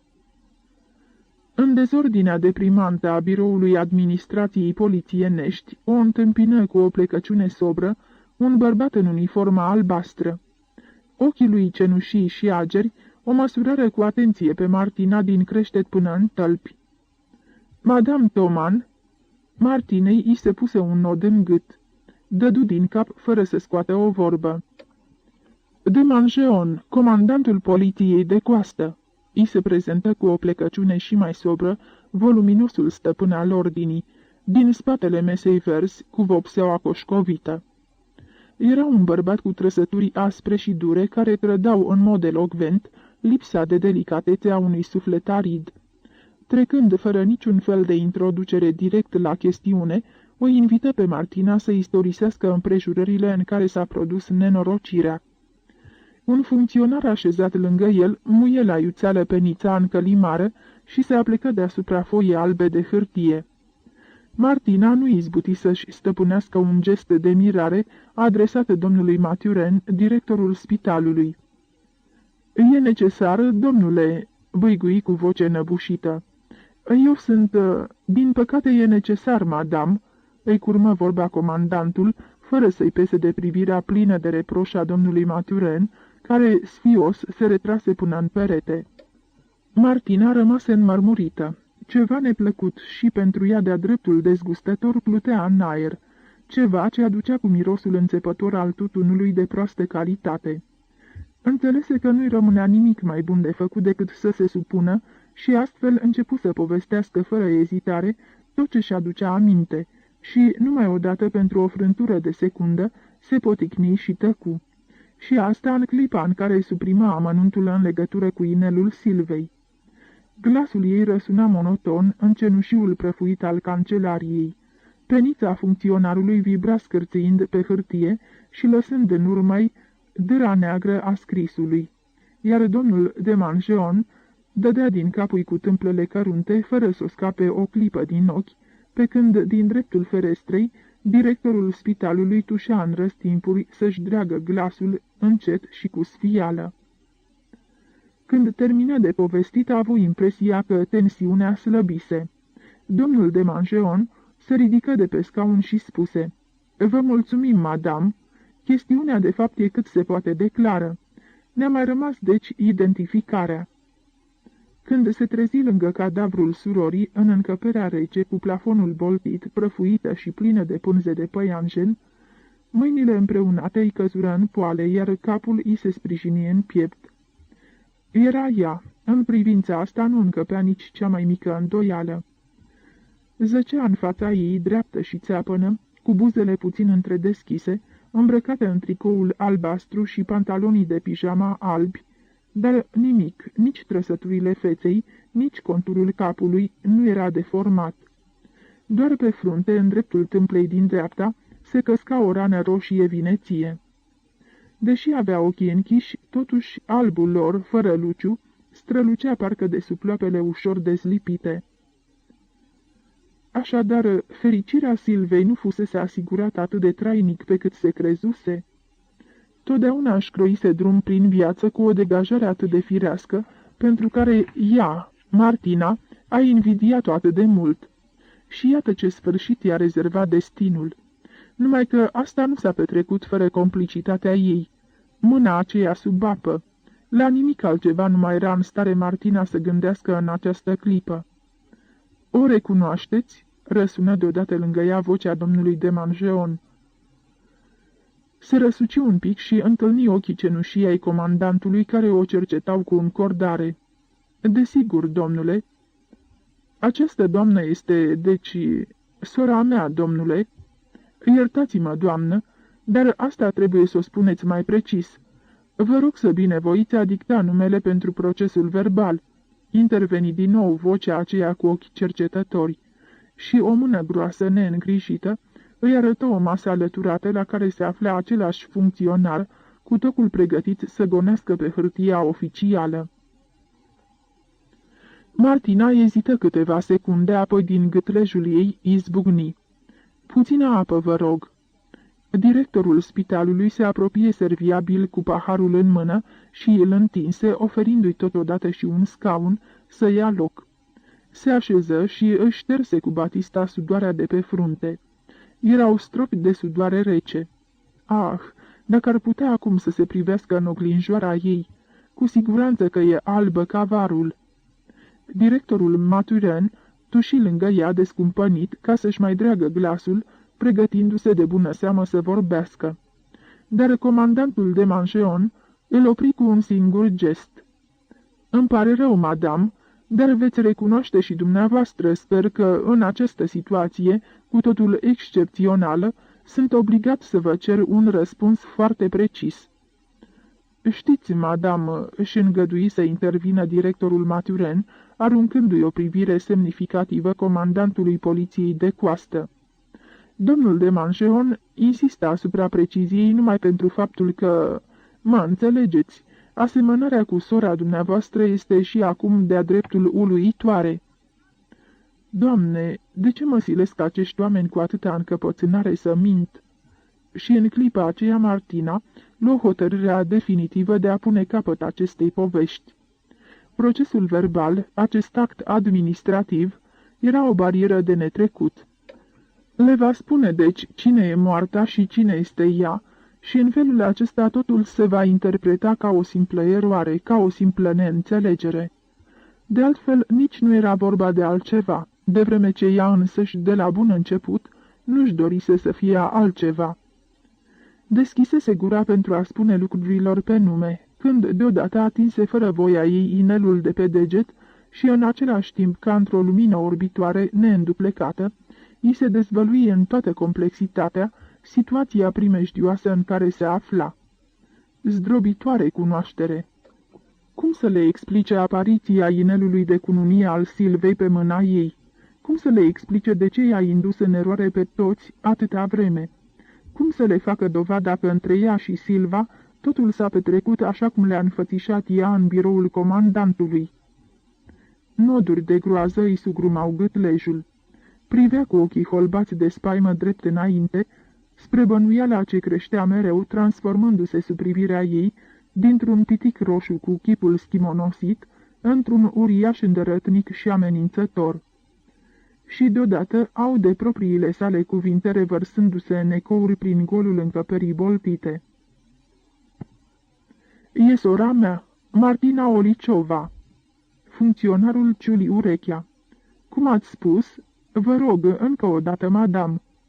Martina repetă numele, dar funcționarul se uită dezorientat mai întâi la ea, apoi la superiorul său.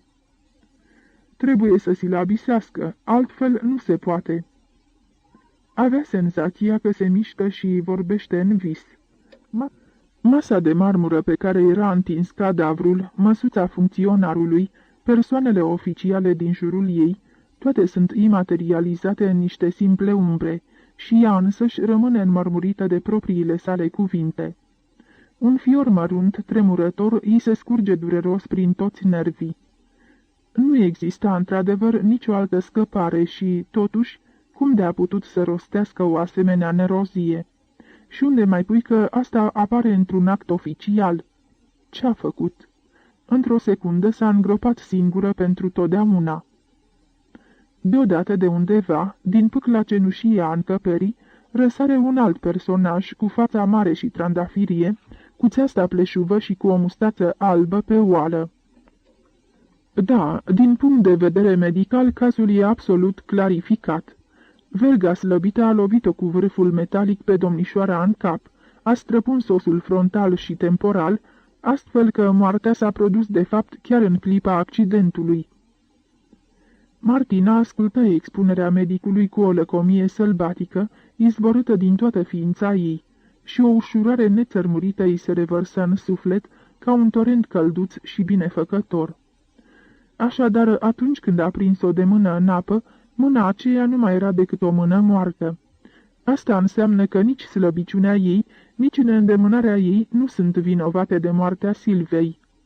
Răsuflea adânc. Dacă ar fi bănuit că nu va avea de ce să se rușineze, n-ar fi ascuns un amănunt lipsit de importanță. Căci, într-adevăr, se asigură în sinea ei, l-a ascuns numai de rușine și de teamă. Să vină domnul Poliac. Bătrânul infirm se apropie șchiopătând, cu chipiul în mână și făcu o plecăciune umilă. "O recunoașteți pe această femeie?" "Mais oui, monsieur, c'est mademoiselle Olici. Et voici Madame Toman." "Sunteți absolut sigur?" "Absolut, domnule. Le vedeam doar în fiecare zi. Firește, era între ele o asemănare foarte frapantă, dar numai una avea inel de cununie. Și, precum vedeți, moartea nu l-are." "Bine, puteți pleca." În clipa aceea, Martina își pierdu stăpânirea de sine și își cufundă fața în batistă. Un hohot de plâns zgomotos și de nestăvilit o zguduia din tălpi până în creștetul capului. Cineva o bate compătimitor pe umăr, altcineva încearcă să o liniștească, iar un al treilea îi oferă un pahar cu apă rece. Dar în jurul Martinei totul se contopește într-un iureș amețitor, într-un vârtej haotic al uimirii și al consternării. Ah, dacă ar ști acești oameni de ce plânge și pe cine deplânge, dacă ar ști că se deplânge pe ea însăși, ca și când ar fi murit pentru totdeauna, și dacă ar ști că mai deplânge și altceva, un lucru neclar încă pentru ea însăși, dar care îi dă mereu târcoale și o atinge cu degetele lui imateriale. Atunci ar trebui să-i fie teamă, dar ea nu se teme. Ar trebui să țipe, dar ea nu face decât să plângă.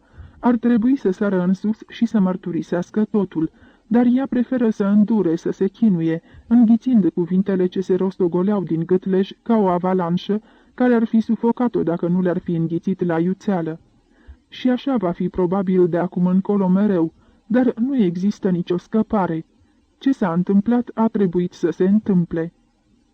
La un moment dat se trezește cu un condei în mână. Nu mai rămâne decât să semnați procesul verbal, madame, îi explică domnul de Mancheon cu o voce îndulcită.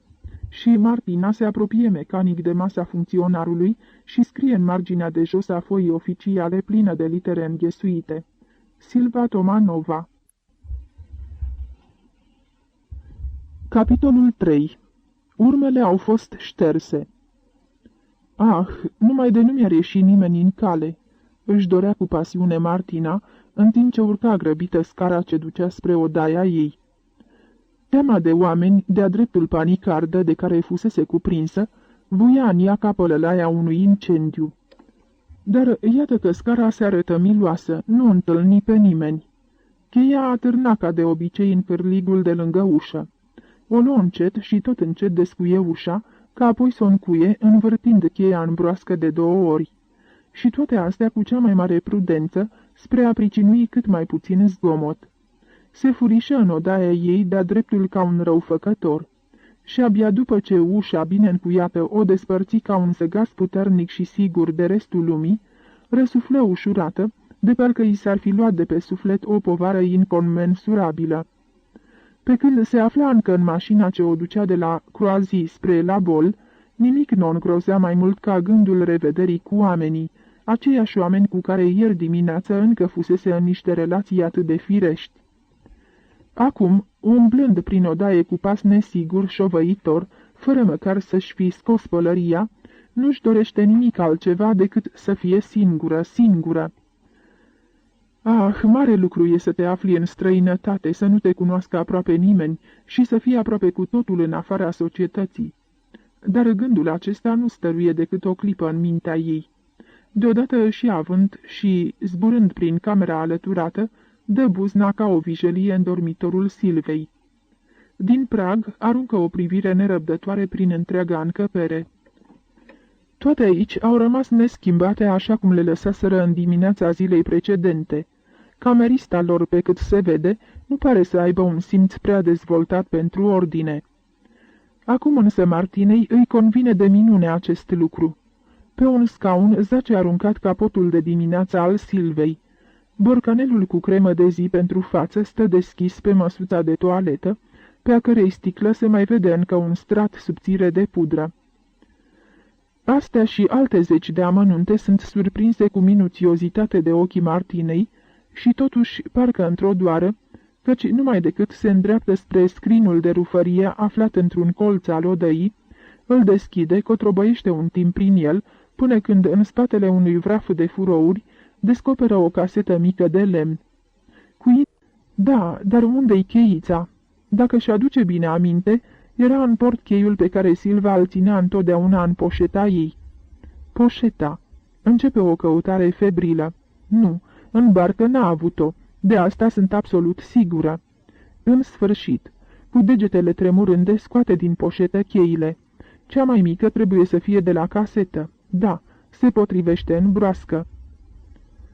În timp ce deschide caseta, simte inima zbătându-i se tocmai în gâtlej. A deschis-o. Șovăitoare atinge scrisorile care ocupă cutia pe jumătate. Nu rezistă ispitei. Desface scrisorile una câte una și citește. Obrajii se încing, ochii îi lucesc de parcă ar avea febră.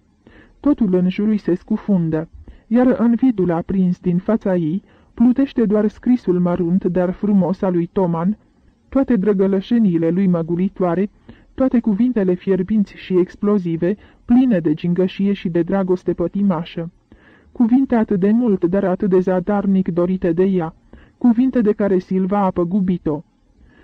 Toate intimitățile amoroase, toată acea bogăție sufletească, a căror existență o bănuise, dar a căror înfățișare reală, acum își dă seama, nu va fi în stare niciodată să-și o imagineze în adevărata ei lumină. Va să zică, așa au stat lucrurile între ei. De aceea nu-i dădea Silva să citească nici măcar un rând de la el. De aceea evita orice aluzie asupra conținutului scrisorilor sale. Așadar, acesta era motivul. Și Martina citește și iar citește și uită de timp. Dar iată că, pe neașteptate, clopotul tăcerii care o învăluie se sparge, spulberându-se în cioburi. Cu un gest involuntar, Martina strânge la piept scrisoarea citită. De pe coridor răsună pașii cuiva. S-a oprit în prag și în aceeași clipă se aude un ciocănit în ușă. Sare înspăimântată de pe scaun, ca un răufăcător surprins asupra faptului, aruncă în grabă scrisorile în casetă, vrând să fugă cât mai repede în camera ei, dar numai decât își dă seama, ca și când abia acum s-ar fi trezit dintr-un vis apăsător, că e inutil să fugă, că această cameră, acest scrin, aceste scrisori, îi aparțin acum ei și numai ei. Da, caseta, scrisorile și Toman. Ciocănitul în ușă nu se mai repetă, zgomotul de pași se îndepărtează. Ah, acum îl recunoaște. Da, a fost cu siguranță camerista lor. Și Toman, răsună în ea furtunos un dangăt de clopot sărbătoresc. Cu altă uimire și cu altă înțelegere se uită acum în jurul ei. Și în aceeași clipă l-are în față pe tatăl ei și îl vede atât de clar, de parcă într-adevăr ar fi aici lângă ea, și ea îl aude cum râde satisfăcut, fără să bănuiască nimic. Cap sau pajură? Cine știe? Poate că ea n-a făcut nimic altceva decât să repare pur și simplu greșeala lui.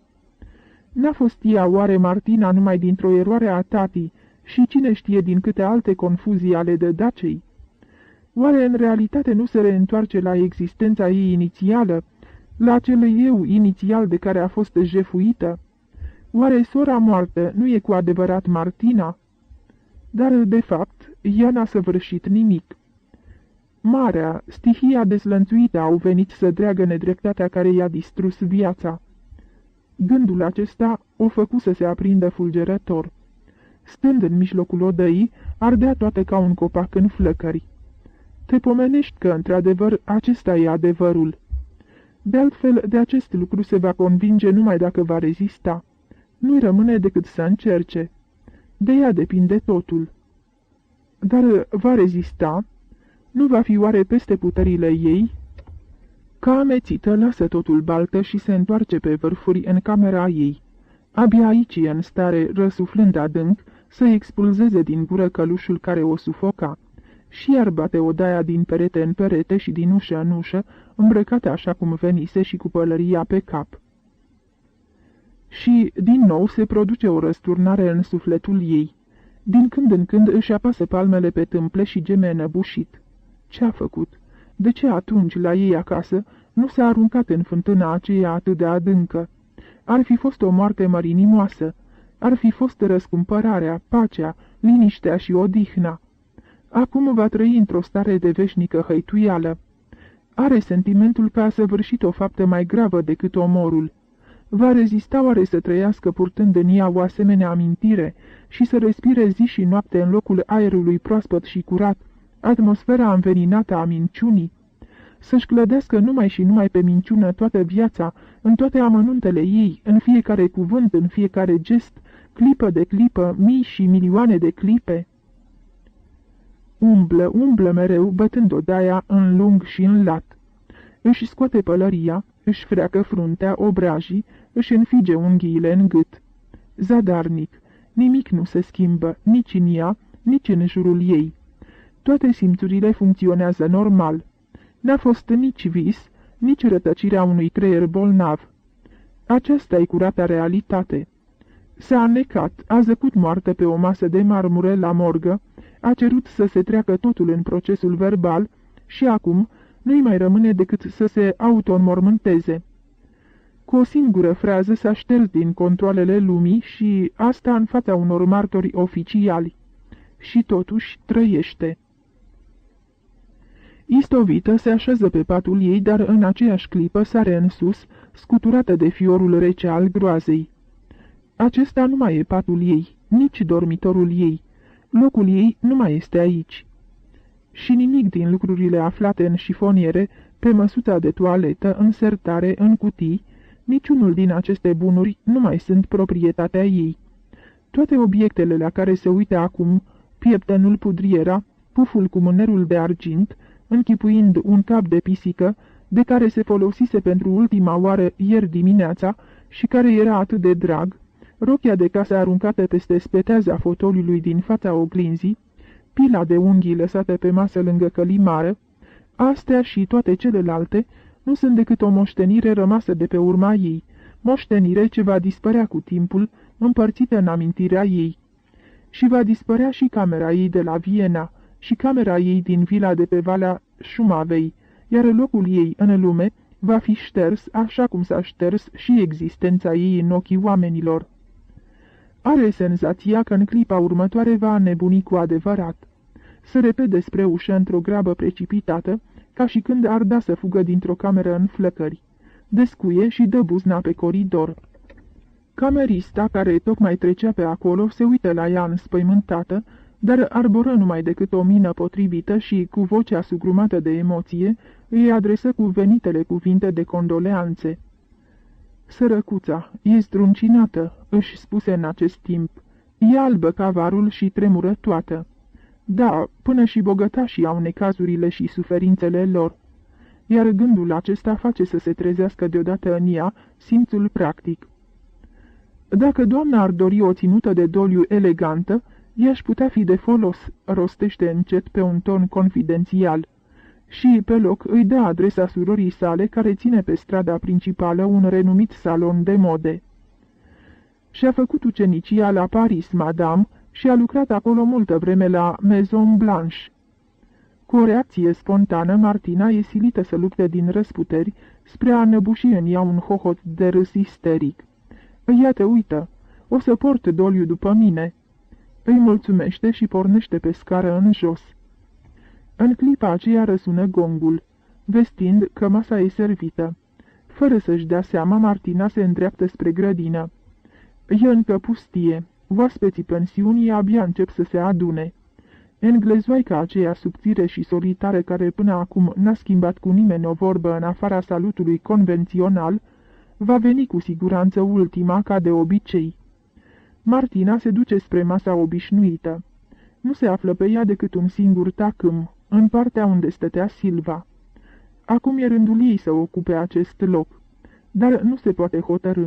Stă neclintită și privește ținte la tacâmul din fața ei. O vede pe Silva atât de clar, de parcă ar fi aici în realitate. Vede mișcările mâinilor ei deasupra mesei și, deodată, un proiectil de gheață îi străpunge inima. Acum se uită buimacă nu la tacâm, ci la mâinile ei. Inelul. Îl are pe mâna stângă, în timp ce Silva îl purta pe mâna dreaptă. Detaliul acesta a rămas viu în mintea ei. Se uită pe furiș în jurul ei și, constatând că nu e nimeni pe aproape, schimbă repede inelul de pe o mână pe cealaltă. Ca să vezi, nimeni n-a băgat de seama acest amănunt, nici măcar bătrânul poliac, nimeni. Martina continuă să rămână țintuită locului, contemplând scaunul din partea cealaltă a mesei. Pe acest scaun, acum liber, ședea ea, Martina. Alaltăieri seară, încă a stat aici și i-a aruncat resturi de mâncare lui Pato, câinele patroanei, o doamnă grasă și încorsetată, care acum se apropie, îmbrăcată într-o rochie de mătase violetă. Martina își întoarce spre ea ochii măriți de încordare. Tremură de spaimă ca varga. Ce se va întâmpla dacă o recunoaște? Dar nu. Madame Charpie vine către ea cu chipul smerit și cu mâna întinsă de departe. Ah, madame, ce nenorocire, ce nenorocire! Necazul acesta m-a îmbolnăvit aproape și pe mine. Domnișoara, sora dumneavoastră, era atât de gentilă și atât de fermecătoare. Nici nu vă pot spune cât mi-era de dragă, ca și dumneavoastră de altfel. Erați amândouă atât de... știți cum...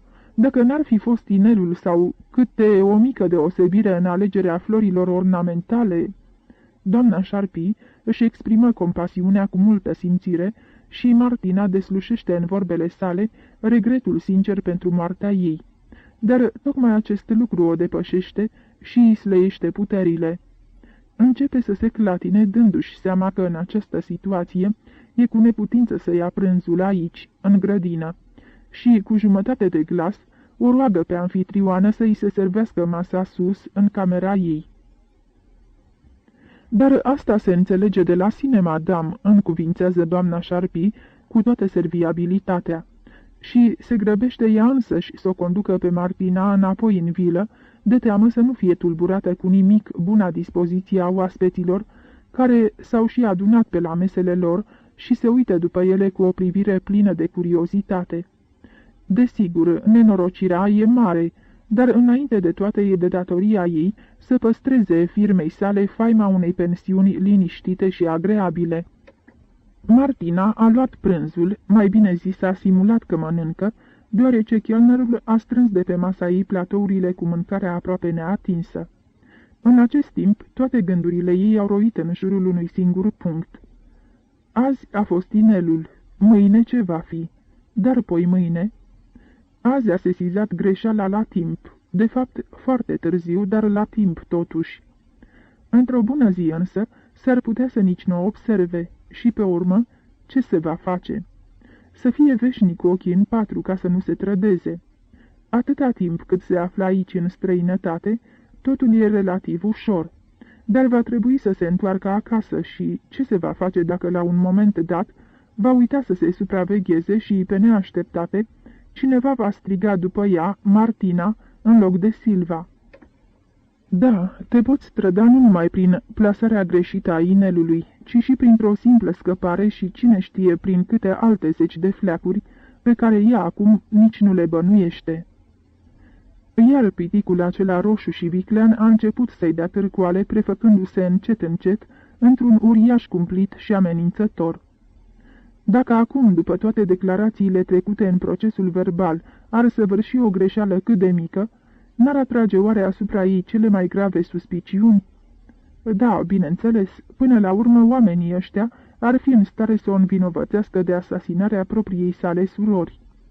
Acest de Mancheon, de pildă, cu ochii lui sfredelitori de o cruzime necruțătoare. Cu cât reflectează mai mult asupra acestui lucru, cu atât îi se pare mai neîndoielnic. Ar fi, de altfel, singura explicație satisfăcătoare a tuturor minciunilor pe care le-a rostit din clipa trezirii sale la spital. Mobilul, se frământă ea în continuare, urmând cu îndârjire acest fir care, treptat, se transformă într-un lanț puternic de cauze și efecte. Dacă ar cerceta trecutul, l-ar găsi cu ușurință. Toman. O lua cu frig prin toate vinișoarele, de parcă i-ar fi îngropat cineva inima în zăpadă. După ce chelnerul strânse de pe masă și părăsi odaia, Martina își dădu silința să gândească sistematic asupra celor ce avea de făcut de aici încolo. În primul rând, să-l înștiințeze pe tatăl ei. Să-i telegrafieze? Nu. Ar fi un gest prea crud și lipsit de orice delicatețe. Trebuie să-i scrie. Trupul neînsuflețit al Silvei va fi depus astă-seară într-un sicriu bine etanșat, iar mâine dimineață va porni cu trenul spre Viena. Înmormântarea va avea loc de bună seamă la Viena, dar ea nu participă. N-ar fi în stare să acorde atâta credit nervilor săi, încât să stea lângă mormântul pe a cărui cruce va fi gravat propriul ei nume. Nu, la așa ceva nu s-ar încumeta. Îi va scrie tati că, în timpul nenorocirii, ea însăși a suferit un accident care o împiedică să călătorească și că va sosi mai târziu, după ce își va reveni din șocul acesta atât de înspăimântător și atât de neașteptat. Așadar, înainte de toate, scrisoarea o va trimite expres. Își aduse din camera Silvei hârtie de scris cu monograma ST, dar când luă condeiul în mână tresări. Aveau cei drept o caligrafie foarte asemănătoare, iar ea s-a străduit cât a putut ca această asemănare să se apropie de desăvârșire. Acum însă nu mai era chiar atât de sigură de scrisul ei. Dacă, în ciuda tuturor aparențelor, tata a învățat să le deosebească scrisul după unele semne mărunte sau după unele particularități subtile și numai de el cunoscute în construcția frazelor, în alegerea cuvintelor, în stilul general al scrisorilor. Cu cât mai mult se gândea la drumul pe care a fost împinsă, cu atât mai mult se înfricoșa. Ce situație complicată, opacă și perfidă! Își pierdu curajul și izbucni într-un hohot de plâns deznădăjduit. A ajuns într-un impas împotriva voinței sale și fără nicio vină. Prin bunăvoința unor oameni înșelați de asemănarea lor și de inelul cu pricina. Ei nu i-ar fi dat prin minte așa ceva. Rolul acesta i-a fost impus. Pe urmă însă, o idee fericită îi uscă lacrimile de pe obraj. Sună să vină camerista și îi spuse că nu poate să țină condeiul cu degetele contuzionate și peste câteva minute doamna Șarpi îi trimise într-adevăr Remingtonul ei. Mai întâi își scrisese conceptul de mână, cât mai succint, după care își petrecu mai bine de o oră trudind să scrie scrisoarea literă după literă cu un singur deget. Se duse apoi să o expedieze, dar bătu multă vreme trotuarul poștei, până se decise să intre și să ceară la ghișeu expedierea urgentă. Și cum i-a tremurat glasul! La înapoiere își aduse aminte de croitoarea sa ce-i fusese recomandată și se abătu pe la ea. Ideea cu mașina de scris și ușurința cu care căzu la învoială cu domnișoara Merguen o făcură să-și recapete stăpânirea de sine. Domnișoara Merguen le știa pe amândouă, căci le văzuse împreună pe plajă și pe promenadă, și totuși acum, când au stat de vorbă, n-a manifestat nici cea mai mică incertitudine. Dintre toate, asta a avut darul să o liniștească cel mai mult pe Martina. Va să zică și ea, întocmai ca bătrânul Poliac, întocmai ca doamna Șarpi și camerista ei. Și întocmai ca tata și Toman. Dar abia se întoarse de la pensiune cu promisiunea fermă că rochia nouă de doliu îi va fi adusă acasă chiar în seara aceea, când auzi un ciocănit în ușa ce dădea spre camera Silvei. Alergă repede într-acolo, spunându-și cu acest prilej că va fi absolut necesar să se mute definitiv în dormitorul răposatei surori. Intră, strigă aproape cu sufletul la gură și, în clipa următoare, îl cercetă cu uimire pe domnul în redingotă neagră, care trecu pragul cu un aer ceremonios. Unde a mai văzut ea fața asta făcută parcă de spumă de trandafir? Doamna Toman, întrebă proaspătul venit. Sunt doctorul Poirier. A, da, acum își aduce aminte. Le-a zărit la morga din Croazii, dar acolo totul i s-a părut ca într-un vis. Îi făcu semn să poftească și îl conduse în salonașul dintre cele două dormitoare. Doctorul Poirier își lăsă pe un scaun pălăria de paie, iar pe altul se așeză firește, acordându-i politicos întâietate Martinei. Cu ce v-aș putea fi de folos, domnule doctor?" I se adresă Martina, aruncându-i o privire în care se citeau, deopotrivă, mirarea, încordarea și amărăciunea. Nu era deloc dispusă acum să primească vizite, dar în același timp surprinse emoția ce se răsfrângea de pe chipul medicului. Acest bărbat scund și rotofei, ceremonios în gesturi, era nu numai tulburat de un anumit lucru, dar părea a fi pus totodată într-o mare încurcătură. Mai întâi își scoase din buzunarul interior al hainei o batistă de mătase îmbibată cu apă de colonie, își șterse tacticos fruntea, se mai suci un pic pe scaun și, în sfârșit, începu să vorbească. Madame, cum să vă spun? Sunt descumpănit și, zău, nu știu cum și de unde să încep. Adevărul e că am venit la dumneavoastră într-o chestiune, ca să zic așa, extrem de delicată. Sunteți străină. Sora dumneavoastră a fost de asemenea străină. Nu știu dacă vă este cunoscut, dar eu sunt, ca să zic așa, medic oficial. Pe scurt, sunt medic legist în serviciul poliției.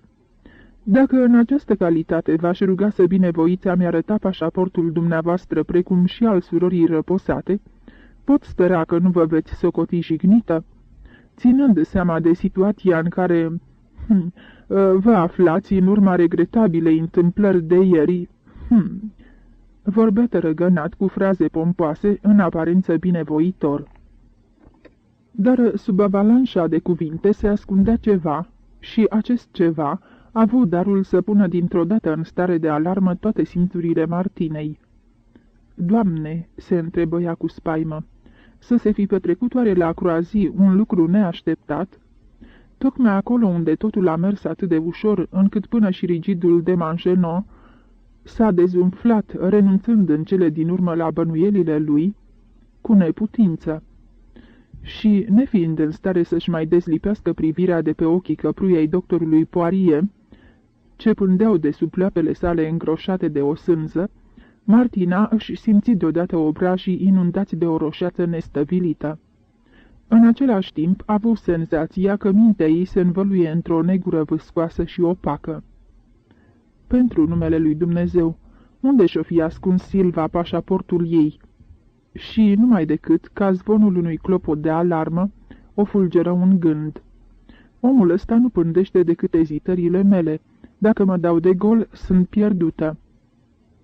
Desigur, domnule doctor, cu cea mai mare plăcere. De altfel, sunt încredințată că n-ați făcut un drum atât de lung pentru o bagatelă. Ați avut de bună seamă motive foarte serioase care v-au determinat. Dar v-aș ruga totuși să mă iertați. Știți, sunt încă atât de distrusă în urma acestei cumplite nenorociri. Vorbea mecanic, numai să câștige timp. Și, totodată, își stârnea cu disperare memoria, nădăjduind să aprindă în ea o lumină salvatoare înainte de a fi prea târziu. Cine știe? Bineînțeles, madame, un motiv serios, chiar foarte serios, dublat de niște îndatoriri și mai serioase. Dar despre asta o să vorbim mai târziu. Deocamdată, dacă nu vă deranjează prea mult... Cu cea mai mare plăcere, domnule doctor, îl întrerupse Martina sărind sprintenă de pe scaun. Numai un moment, să-mi amintesc. Știți, pașapoartele erau în grija surorii mele răposate. Și cu mare dificultate își înăbuși izbucnirea unui râs isteric, în care amenința să se transforme starea ei de încordare, când în sfârșit își aduse aminte, și, fără să mai adauge nimic, alergă în odaia ei. Știți, în privința documentelor, eu sunt puțin mai neglijentă. În schimb, sora mea era de-a dreptul tipicară, spuse apoi, în timp ce întindea doctorului Poirier cele două carnete prevăzute pe copertă cu vulturul austriac. Medicul deschise pașapoartele și se apucă să compare fotografiile. Uluitor, absolut uluitor, mormăi el pe sub mustața lui de sergent. Până la urmă scoase chiar din buzunarul vestei o lupă și supuse fotografiile unei verificări și mai minuțioase.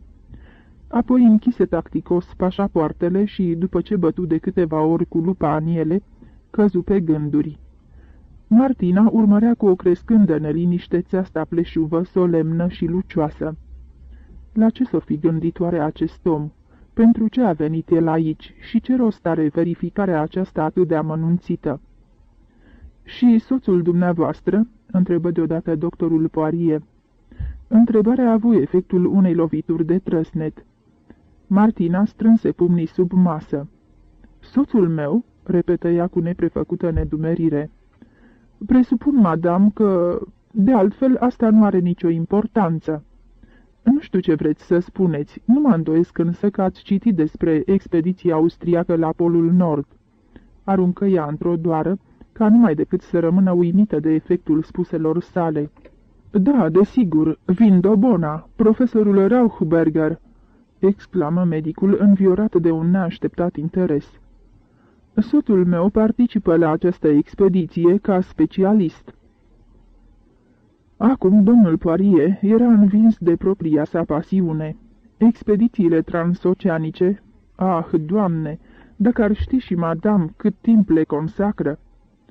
Vrea să spună literaturii cu privire la aceste expediții.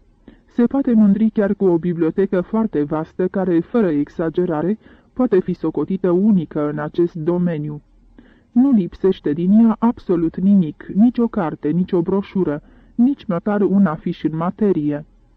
Le colecționează pe toate încă din tinerețe, mai exact de mai bine de 30 de ani. Le numerotează, le înregistrează în cataloage, le triază. Dispune până și de fotocopii după toate știrile apărute și după jurnalele de bord ale expedițiilor dispărute. De fotografiile vapoarelor, ale echipajelor și a conducătorilor acestora. Se poate mândri cu scrisori scrise personal de Nansen, Cook, Perry. Da, la un loc alcătuiesc o mică arhivă. Poate nutri speranța pentru o vorbă bună din partea doamnei pe lângă profesorul Rauchberger. Cuprins de valul entuziasmului, doctorul Poirier părea a fi uitat de scopul oficial al vizitei sale. Se aprinsese de tot și transpira de zor, interesându-se cu precipitată nerăbdare de toate detaliile expediției, și era pur și simplu copleșit de cunoștințele privind istoria cuceririlor arctice, de care Martina făcea risipă din belșug. O adevărată soție de cercetător polar, se desfătă el cu pasiunea specialistului. Și Martina era schimbată. Pentru prima oară de la accidentul din golful Croazii, i se luase o clipă de pe inimă greutatea aceea apăsătoare, iar sângele circula acum mai liniștit prin vinele ei degajate. Se simțea ca și când, în stare de trezie, ar fi visat cu dorința nețărmurită ca visul acesta să nu se mai stingă niciodată. Intenționat aduse și caseta cu scrisorile lui Toman. Și cât de mult se felicita acum în sinea ei că apucase să le citească fie și în fugă. Asta îi permitea acum să umble prin ele și să le trieze în fața doctorului cu o certă dezinvoltură. Scotea scrisoare după scrisoare și citea din ele pasajele cu privire la pregătirile expediției. Făcea toate astea dintr-un îndemn neclar, fără să gândească, sub presiunea mecanismului inconștient al instinctelor, și numai după un timp își dădu abia seama câtă precauție clar văzătoare fusese în comportarea ei. Pe medic îl interesa fiecare detaliu, până și numărul lăzilor și modul de aprovizionare a vindobonei și sortimentul de aparate științifice, și știa dinainte la ce servește fiecare instalație și fiecare obiect, de parcă el însuși ar fi participat la nu știu câte expediții. În cele din urmă reveni la arhiva și la cărțile sale. Păcat că împrejurările nu-mi permit să vă adresez invitația de a cerceta colecțiile mele. Nici n-aș avea îndrăzneala să vă deranjez atât de mult. Dacă mă gândesc numai la nenorocirea care v-a lovit, și asta tocmai acum, într-un moment în care nu mă îndoiesc, gândul dumneavoastră se îndreaptă nu fără o anumită îngrijorare spre soțul dumneavoastră.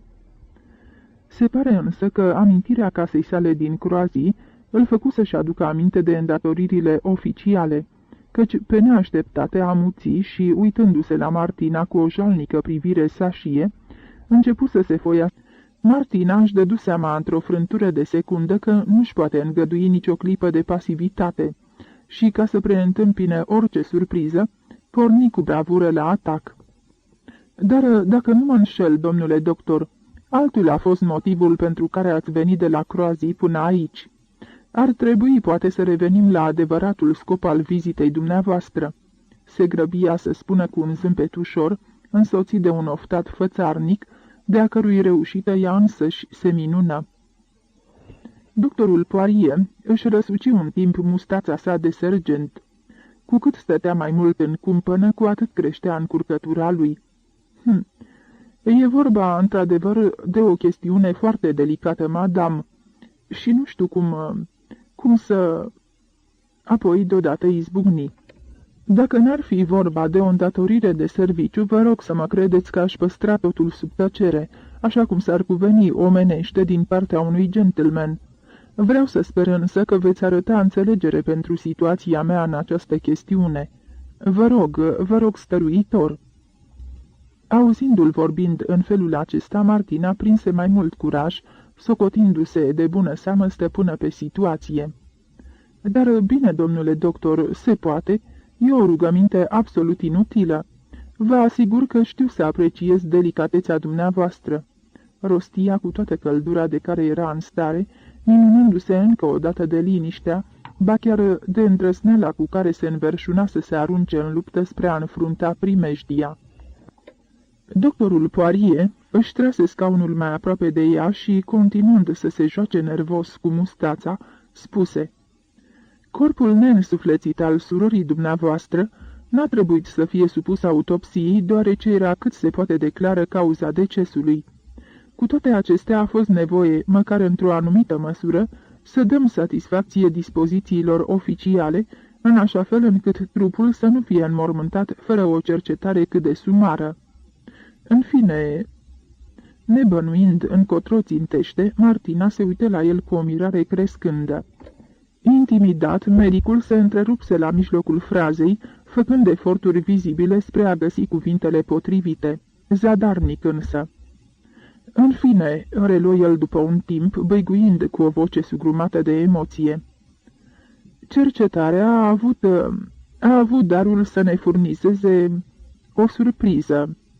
S-a descoperit, pe scurt, s-a descoperit că vostra soror non erat virgo intacta.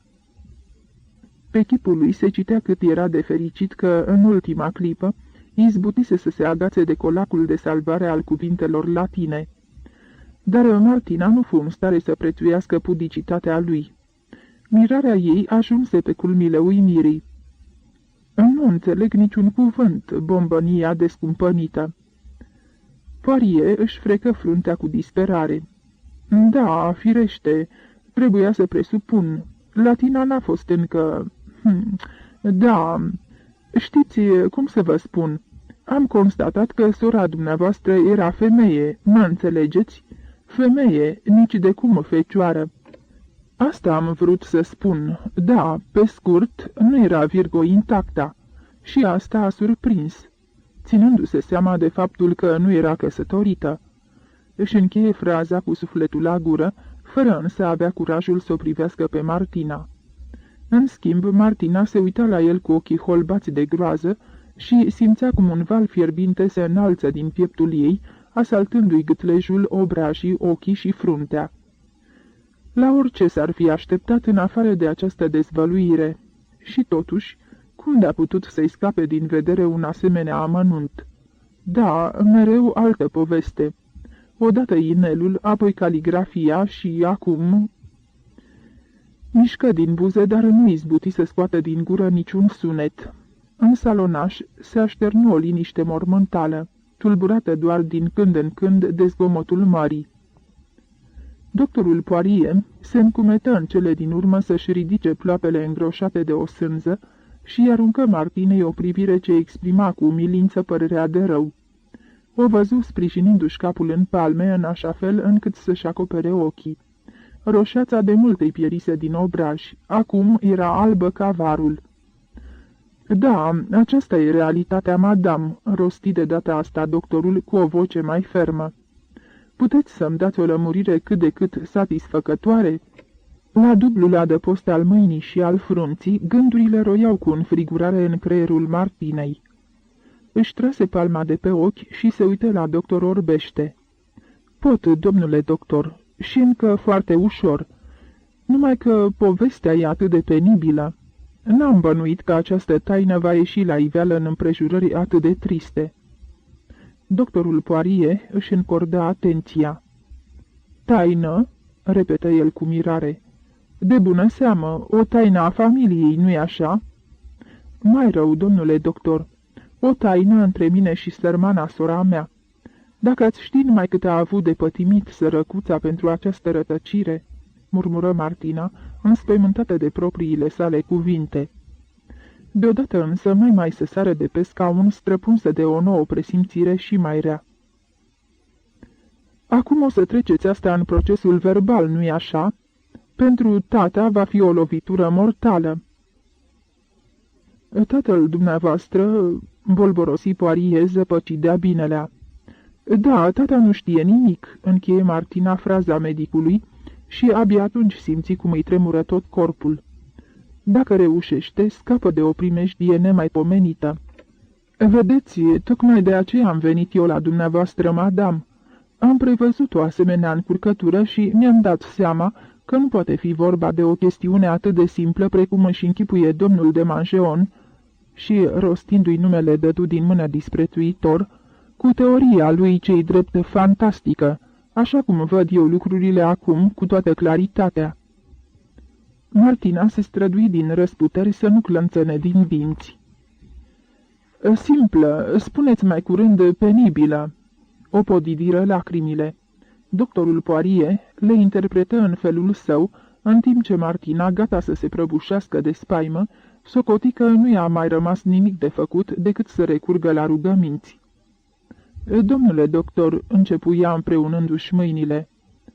Poirier însă nu lăsă să termine. Știu ce vreți să-mi spuneți, dar fiți liniștită, madame, nu suntem chiar atât de inumani și lipsiți de delicatețe. N-am trecut nimic în procesul verbal și nici nu voi face așa ceva.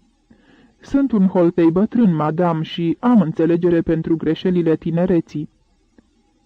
Și după toate aparențele, doctorul Poirier se cufundă într-o adâncă meditație asupra propriului său trecut. Medicamentele pentru calmarea nevralgiilor prescrise de doctorul Poirier, înainte de a-și lua rămas bun, avură un efect sigur și binefăcător. Pe Martina nu trezi nici gongul ce chema oaspeții la cină, nici ciocănitul în ușă al chelnerului care venise să-i servească masa. Relatările acestuia pricinuiră în rândurile personalului o ușoară panică, risipită în cele din urmă de cameristă, care îi asigură pe toți că ea însăși îi adusese Martinei tabletele de la farmacie. Așa stând lucrurile, doamna Sharpie trase concluzia că madame doarme adânc și decise să nu fie trezită.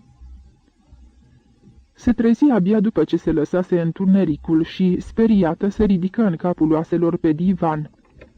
În semi-obscuritatea ce o înconjura ca o ceață imaterială, nu fu în stare în primele clipe să realizeze unde se află și ce se întâmplă cu ea.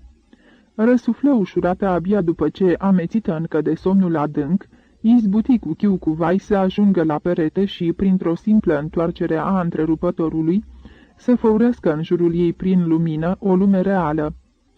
Bău cu o poftă sălbatică un pahar cu apă și își frecă fruntea și tâmplele cu apă de colonie. Asta a avut darul să o învioreze și, peste puțin timp, își reveni de tot. Dar, în aceeași clipă, o asaltă tot ceea ce trăise în după-amiaza aceea. Virgo intacta. Așadar, asta era noua capcană, dintre toate cea mai perfidă pe care i-a întins-o succesiunea evenimentelor. Acum, când totul se sfârșise cu bine, nu era în stare nici în ruptul capului să înțeleagă cum a izbutit să se furișeze nevătămată din această capcană. Vedea mereu înaintea ei unul și același tablou, medicul și ea, stând față în față și discutând cu seninătate despre oceanul înghețat, ca și când nu s-ar fi întâmplat nimic și, în acest timp, tone de groază atârnau deasupra capului ei, agățate de un fir de ață. Era ceva aproape monstruos în acest tablou, ceva de un fantastic sumbru și chinuitor. Ținându-se cu mâinile de tâmple, ieși pe balcon. Rămase acolo aproape un ceas, cu coatele sprijinite pe piatra rece a balustradei. De jur împrejur nu era nimic decât spațiul fără fund, încărcat de o beznă opacă. Departe, în aburul albastru al serii, se aprindeau la răstimpuri egale lumini albe, roșii și verzi ale farurilor. Marea nevăzută făcea să foșnească nisipul cu bătăile ei liniștite și ritmice. O adiere de vânt ce venea din larg, umedă și răcoroasă, îi spăla obrajii. Pe plaja brăzdată de luminile șterse ce răzbeau de la ferestrele hotelurilor, pensiunilor și vilelor particulare, rătăceau aici-colo umbre nedefinite și mute, solitare, ori câte două, lipindu-se strâns una de alta. De undeva, nu se știe de unde, ajungeau până la ea acordurile slabe ale unei orchestre ce cânta spre deliciul dansatorilor. Martina își ridica a nevoie ploapele grele. Sus de tot la zenit, ardeau deasupra ei stele strălucitoare. Ca o fâșie de voal sfâșiată, calea lactee se boltea de la orizont până la ea. Dar astea nu mai erau stelele din nopțile trecute, stelele ei, ale Martinei. Erau alte stele, stele noi. Martina nu le mai vedea. Martina se odihnește acum țeapănă și rece, în sicriul alb de fecioară, așteptând în gară ordinul telefonic, care va pune în mișcare roțile vagonului. În dreapta, cel mai departe dintre toate, clipea farul de pe colinele portului Croazii. 1, 2, 3, 4. Fulger, întuneric, întuneric, întuneric, număra Martina mașinal, și în acest ritm al luminii, în mijlocul unor lucruri adormite de moarte, ca și din stelele îndepărtate și străine, o cotropea în singurarea, a idoma suflului de gheață al fântânii din grădina lor, și se simțea atât de singură și împovărată cu taina ei apăsătoare. Virgo intacta. Ce ciudat că abia acum i-a venit să se gândească la Toman. Numai și numai la Toman și la atitudinea ei față de el, ca și cum doctorul Poirier i-ar fi deschis o ușă pe care până acum a ocolit-o instinctiv. Da, Toman e acum al ei și ea a lui, în fața întregii lumi, după litera legii. Dar într-un sens mai adânc și mai înfricoșător, ea nu-i aparține. Îi va aparține vreodată. Abia acum încearcă să realizeze o imagine care, spre marea ei surprindere, până la mărturiile lui Poirier, nu-i trecuse deloc prin minte.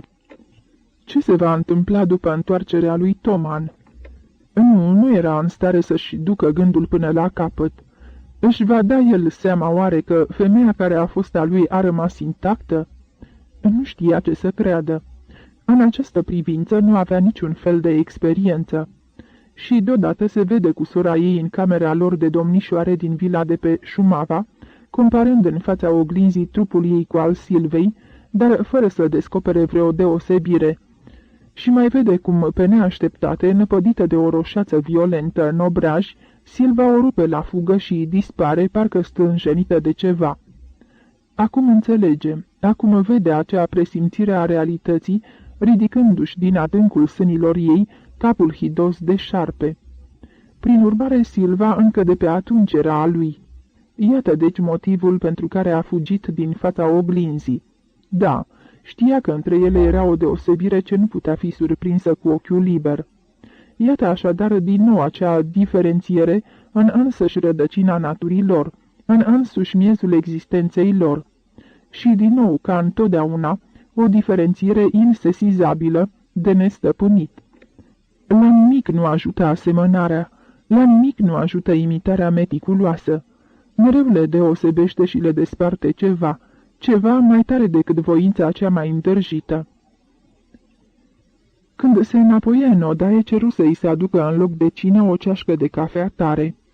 Cafeaua neagră îi făcu bine. Starea de depresiune cedă locul unor înțepături care o furnicau prin tot corpul, iar sentimentul zdrobitor al singurătății se risipi izgonit de dorința febrilă de a acționa.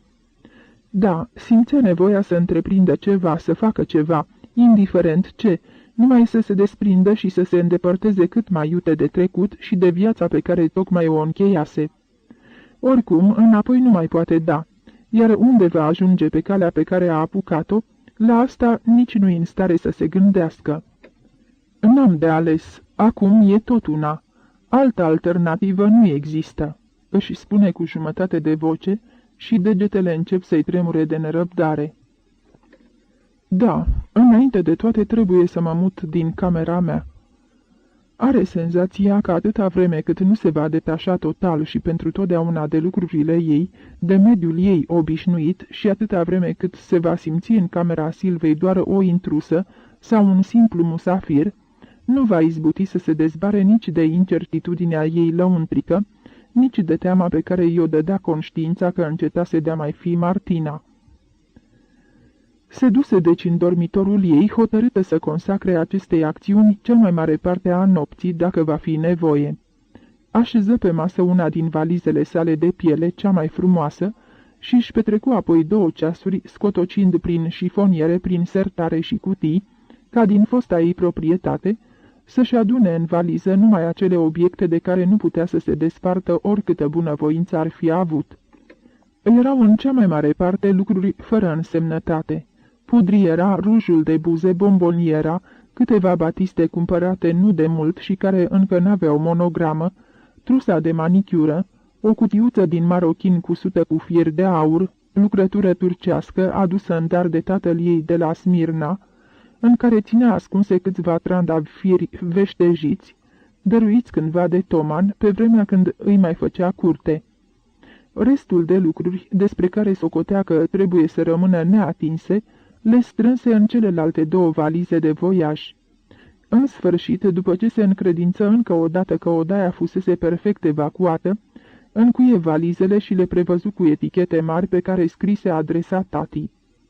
Mâine le va trece prin controlul vamal și le va expedia ca să plece la Viena împreună cu sicriul alb de fecioară. Desăvârșindu-și această operă menită să-i șteargă definitiv locul și urmele de pe lume, își luă valiza și porni cu ea spre ușă. În prag se mai întoarse odată și cu o ultimă privire îndelungată își l-a rămas bun de la fosta sa cameră. Așadar, aici a luat sfârșit una din existențele ei. Dar abia după ce va închide ușa și va pătrunde în dormitorul Silvei, abia atunci va înceta pentru totdeauna să mai fie Martina Oliciova. Da, atunci va fi moartă și pentru ea, așa cum e moartă acum pentru familia ei și pentru toți oamenii care au cunoscut-o. Totul îi se părea atât de amețitor și atât de neînțeles, încât, atunci când închise ușa cu adevărat în urmă, simți că îi se taie picioarele de la genunchi. După ce se instală în dormitorul ei, începu să-l cerceteze descumpănită, dar cu toată grija. De câte ori nu zăbovise în această încăpere cu soră sa, în timpul șederilor în stațiune. Cunoștea aici fiecare amănunt și de câtă agitație nu i-a fost dat să aibă parte aici, numai în decursul acestei după amiezi. Totuși, abia acum când s-a decis să se rupă irevocabil de tot ce i-a aparținut, anulând tot ceea ce făcuse corp comun cu ființa ei, acum când s-a decis să devină posesoarea a tot ceea ce vedea aici, ca urmare a logicii neabătute a evenimentelor și a propriei sale hotărâri, fu cuprinsă deodată de sentimentul ciudat al înstrăinării. Mai întâi scoase lucrurile din valiză și le aranjă întocmai cum fuseseră aranjate în celălalt dormitor. Ce straniu! Aici, în noua ambianță, obiectele acestea parcă și-ar fi pierdut caracterul fostei sale proprietăți, căpătând mai curând înfățișarea unor amintiri rămase de pe urma răposatei. Acum să mă uit puțin prin garderoba prin garderoba mea, își spuse din nou cu jumătate de voce și deschise șifonierul. Rochiile atârnau în el pe umerașe într-o ordine desăvârșită. Mai întâi Martina tresări, apoi își cufundă capul în ele. Da, întocmai ca la spital, și aici izvora din ele mirosul unui alt trup decât al ei. Deschise dulapiorul cu rufărie, același miros. Acum îl simțea în tot restul încăperii. Dăinuia aici ceva de natură să frângă farmecul identității lor. Martina egal Silva. Își aduse aminte că într-o zi, glumind, Toman concretizase prin această sugestivă formulă matematică asemănarea dintre ele. Și totuși, aici e confruntată pe neașteptate cu semnul exterior al acelor deosebiri lăuntrice, din pricina cărora suferise atât de mult ani în șir. Cum se explică faptul că înainte nu-și dăduse seama de acest lucru? Ori poate nu-l sesizase cu atâta claritate ca acum. Acordurile orchestrei îndepărtate se stinseră, ferestrele caselor se întunecară, iar plaja pustie se cufundă în beznă. Numai cele 3 ferestre ale Martinei mai răspundeau la semnalele neobositelor faruri rotative, în care strălucirea pulsa idoma unui sânge luminos în niște vene transparente. Și marea continua să bată neîncetat ca o inimă vie. De mult trecuse miezul nopții, dar umbra Martinei tot mai tăia cadrul ferestrei proiectat pe nisipul părăsit. Patul Silvei, aflat într-un colț al odăii, era făcut, iar capătul întors al păturii avea în el ceva ce aducea îndemn. Martina însă îl ignora intenționat, izgonind cu bravură orice gând al somnului. Se apucă să încerce rochiile Silvei. Toate erau oarecum largi în numeri. La prima vedere, cei drept îi veneau bine, dar ochiul ei încercat și știutor surprinse totuși că nu-i cădeau fără cusur. Mă rog, cu timpul le va împărți și își va comanda altele noi. La fel o să facă și cu lenjeria. Îndeosebi cu lenjeria, se simțea stânjenită întrânsa, cu senzația că pielea i-ar fi șfichiuită de ger. Când isprăvi cu îmbrăcămintea, a început să se familiarizeze cu conținutul sertarelor, al cutiilor și casetelor, și asta numai pentru a rezista ispitei patului pregătit de culcare. Între dinții pieptănului din sertarul măsuței de toaletă mai găsi câteva fire din părul surorii sale. Cu degetele tremurânde curăță în silă pieptănul și aruncă ghemotocul de păr pe fereastră. Firele dispărură în negură, de parcă nici n-ar fi existat vreodată. Într-o cutie de piele descoperi trusa de croșetat a Silvei. Își aminti că, îndată după sosirea în stațiune, sora ei începuse să croșeteze un gulăraș de dantelă după un vechi model rămas de la mama lor.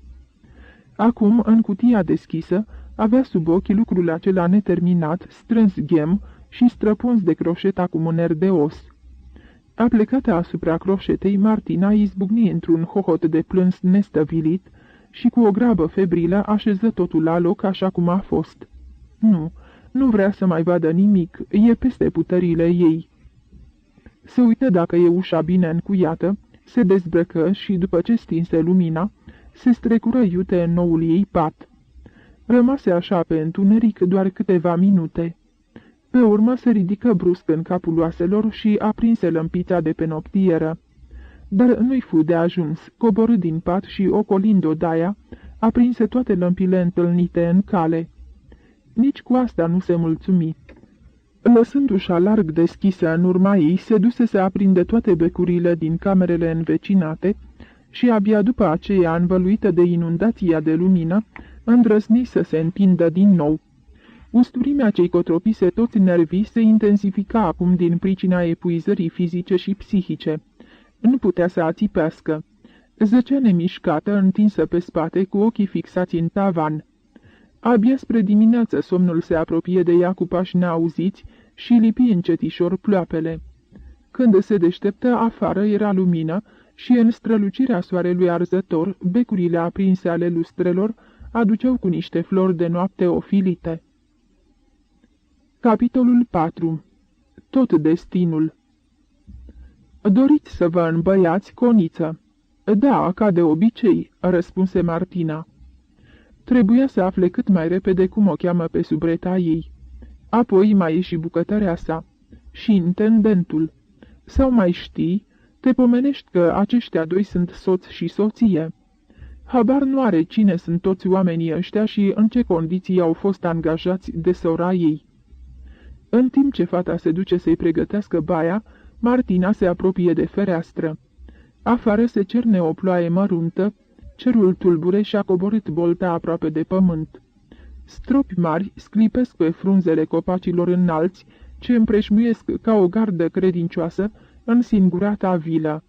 Într-adevăr, tata l-a sfătuit bine pe Toman. Parcul e bătrân, cu arbordeși, iar peste grădinile Bubeneciului și aleile Stromovcăi domnește o tăcere binefăcătoare. E liniște, nu se aude decât susurul ploii. Acum a ajuns până la ea sunetul înăbușit al unui clopot de tramvai. Atmosfera aici e ca la țară și totuși orașul nu e departe. Martina se retrage brusc de lângă fereastră. Până va fi gata baia, să cerceteze puțin casa. De bună seamă nimănui nu-i se va părea ciudat că după o absență atât de îndelungată, se duce să se convingă dacă toate încăperile sunt bine întreținute. În dreapta e dormitorul ei, îl știe, iar în spatele lui, vestiarul și camera de baie. E agreabil să aibă dormitorul separat. Al lui Toman trebuie să fie cu siguranță în celălalt capăt al coridorului. O ia la stânga și pătrunde într-o cameră albastră cu un mic birou sculptat, probabil biroul stăpânei în care nu se lucrează niciodată, sau, cel mult, se rezolvă corespondența. Mai departe, o mică sufragerie, apoi biroul stăpânului, cu o frumoasă garnitură din piele roșie și cu peretele principal îmbrăcat de sus până jos, cu tot felul de cărți. Mai încolo, dormitorul lui Toman cu baia respectivă, amenajat întocmai ca al ei, dar de o culoare ceva mai închisă. Totul e de bun gust, numai că în toate stăruie nu numai luciul, încă pătrunzător și obsedant al noului neatins, dar și tristețea melancolică a unor lucruri neîntrebuințate și părăsite. Și toate astea se contopesc într-un acord disonant care Martinei îi provoacă o strângere de inimă. Coboară să mai vadă și parterul, unde, în afara holului spațios, se mai află 2 saloane mari pentru primiri și o sală de muzică, a cărei ușă mare de sticlă dă spre o terasă cu arcade. Apoi în spate bucătăria, camera de serviciu și celelalte dependențe. Și toate astea îi aparțin, sunt averea ei, pe toate le-a moștenit fără testament. Nu, invers, toate lucrurile astea au moștenit-o pe ea fără testament. Îi fulgeră prin minte în timp ce se întorcea la etajul întâi. Și, reflectând atât de adânc asupra acestei situații, nici nu reține ce-i spune în baie subreta în legătură cu schimbările în amenajarea casei, înfăptuite potrivit dispozițiilor ei, adică ale Silvei, date încă înainte de plecarea la Karlovy Vary. Martina călătorise o zi și o noapte cu trenul, dar acum apa caldă amestecată cu esență de brad au darul să o învioreze și să o dezmorțească din oboseala drumului. La ce oră doriți să luați prânzul, Coniță?" Ieșind grăbită din vestiar, Martina rămase puțin descumpănită, pe urmă se adăposti, așa cum făcuse și la început, în spatele zidului sigur al expresiei ce spune totul și totodată nimic. Ca de obicei. Dar, din încurcătura fetei, realizează numai decât că de data asta comisese o greșeală. În ce consta însă această greșeală? Conița a uitat probabil că aici n-a luat niciodată masa de prânz.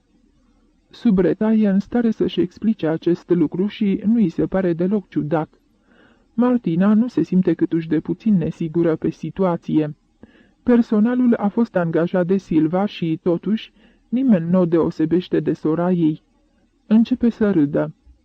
Ai dreptate. Deci, odată pentru totdeauna, la 12:30, Maria. În numele meu, Coniță, e Cilca. Ah, da, așa e, te-am confundat." După ce Subreta a ieșit, Martina luă portretul Silvei și se duse în camera ei de lucru. Deschise sertarul de la birou și îl supuse unui control riguros. Silva era exactă în toate. Așa se face că găsi acolo tot ce-i trebuia, într-o ordine desăvârșită. Din documente află numele bucătăresei și al intendentului, precum și amănuntele privitoare la obligațiile lor de serviciu. Separat, într-o casetă metalică, erau depuse legitimația de acces la seiful din bancă, o fișă cu parola respectivă, de care atârna un duplicat al cheii, o listă cu actele depozitate acolo privind vila și problemele funciare și o situație cu suma precisă a titlurilor și hârtiilor de valoare. Adăugând la toate astea partea moștenită de Martina de la mama, adică automoștenirea, își spuse că, de fapt, este o femeie foarte bogată. Ridică însă din numeri cu indiferență, îndepărtând din mintea ei această idee. Cei drept se bucură de piesele artistice de o reală valoare căpătate de Silva din colecțiile tati și care acum îi revin ei. 2 olandezi, Bruegel și Frank, un Courbet, un Delacroix, câteva obiecte vechi din cristal de Boemia. La ce bun! Cinstit vorbind, nu interesul material a determinat-o să pornească pe acest drum greu și primejdios. La capătul lui strălucește ca un far ce luminează calea navelor cu totul altceva, ceva infinit mai scump și mai de preț. A doua zi dimineața, intrând în sufragerie, Martina se opri înmărmurită. În mijlocul mesei rotunde, acoperită cu o față de masă de culoarea fildeșului, ardea într-un vas subțire de cristal șlefuit un buchet de trandafiri roșii, aleși cu o grijă neobișnuită.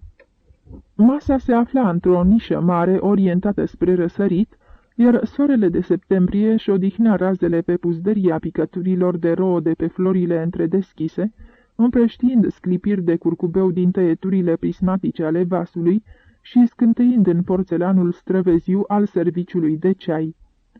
În valul de parfum puternic se înălța în fața ei această minunată îmbinare de lumini și culori strălucitoare, iar revelația era atât de neașteptată încât inima începu să-i bată dureros. Primul ei gând fu: ce păcat e să fii singură cu atâta frumusețe! Din noaptea aceea de coșmar petrecută în stațiunea la Bol, niciodată nu mai pătrunsese atât de adânc sentimentul singurătății sufletești, nu numai fizice, ca în această clipă a dimineții poleite de soarele eliberat din captivitatea norilor ce neguraseră ziua precedentă. Cu pas șovăitor se apropie de masă și își afundă obrajii în văpaia purpurie, închizând ochii ca și când parfumul florilor s-ar fi transformat pe neașteptate într-o lumină orbitoare. E visul sau beția care o proiectează pe curcubeul multicolor al nefirescului. Petalele răcoroase ale trandafirilor îi se lipiră de față, cuprinzându-i-o ca într-o bizară îmbrățișare pătimașă. Nu mai sunt flori, ci niște mâini fierbinți care îi strâng obrajii, tâmplele, fruntea. Sunt niște buze vii, fremătând cu ardoare, care îi mângâie ploapele, buzele, ceafa. Se desmetici și bătu în retragere speriată, dar trandafirii erau așa cum fuseseră înainte. Un mănunchi de flăcări purpurii presărate cu argintul stropilor de rouă. Iar soarele poleiește cu o strălucire fragilă și florile, și masa, și toate obiectele de pe ea. Cât e de simplă realitatea, și totuși, ce taină fermecată se ascunde în aceste flori, ce magie! Ori poate a fost pentru câteva clipe victima unei rătăciri fulgerătoare a simțurilor. Sună. Spune-mi, Cilca, cine a adus acești trandafiri? Nu știu, Coniță. Cum așa? Credeam că dumneata sau Hadraba... Hadraba, într-adevăr, mi-a dat, dar de adus i-a adus un tânăr dis de dimineață. Martina se întoarse surprinsă. Un tânăr, spui? Cilca ridică ușor din numeri. Da, așa zice Hadraba. A sunat, i-a dat trandafirii pentru Conița, fără să spună de la cine sunt, și a plecat. Ne-am zis că i-o fi comandat Conița ieri prin telefon. Fără niciun motiv temeinic, Martina își dădu seama numai decât că nu trebuia să mai pună și alte întrebări. Îi spuse Cilcăi să plece și începu să mănânce îngândurată. Trandafirii aceștia o nelinișteau, nu putea să-și desprindă ochii de pe ei, iar indignarea ce răzbea din adâncul sufletului ei îi tăia răsuflarea. Un tânăr? Care anume? Pe câte știe, Toman nu are niciun frate. Să fi fost o rudă? Dar ce rudă ar veni atât de dimineață să-i aducă Silvei trandafiri? Și mai ales astfel de trandafiri. Desigur, n-ar fi exclus să fi fost o greșeală a băiatului de la florărie și s-ar putea ca peste puțin timp să se întoarcă și să-i ceară înapoi cu scuzele de rigoare. Cum însă timpul trecea și nimeni nu-și făcea apariția, fu de câteva ori ispitită să o cheme pe Cilca și să o supună unui interogatoriu detaliat. De fiecare dată însă reuși să se stăpânească. Ar fi fost o dovadă de prea mare imprudență, dacă în realitate Cilca știe mai mult decât a dat în vileag. Da, acum mi se părea că a zărit în ochii ei o licărire discretă. Doamne, până unde îi merge gândul? De ce bănuială stupidă se agață? Roșii de propria-i rușine și izgoni cu dezgust din minte asemenea idei nepotrivite cu demnitatea ei. De altfel, în ziua aceea a avut parte de încă o neplăcere. La orele 11 veniră părinții lui Toman, cărora, potrivit promisiunii scrise, le anunțase de ieri sosirea telefonic. Tatălui Toman, care își transformase filaturile din Boemia de Nord în societate anonimă pe acțiuni, trăia acum liniștit la Praga, pe strada Vladislav, într-o casă veche și posomorâtă, cu o poartă mare de lemn ferecată cu aramă. Venise cu soția sa, doi bătrânei mărunței de statură, sfrijiți, tăcuți și distanți, dornici însă de noutăți și curioși să o revadă pe nora lor pe care, de la cununie, o mai văzuseră doar de 2 ori și căreia în sinea lor îi reproșau șederea prelungită în străinătate. Și totuși nu îndrăzneau să facă vreo aluzie directă în această privință, în ciuda faptului că, de câteva ori, pomeniră oftând de lumea modernă, pe care o priveau cu precauție din spatele draperiilor grele ce umbreau ferestrele casei lor.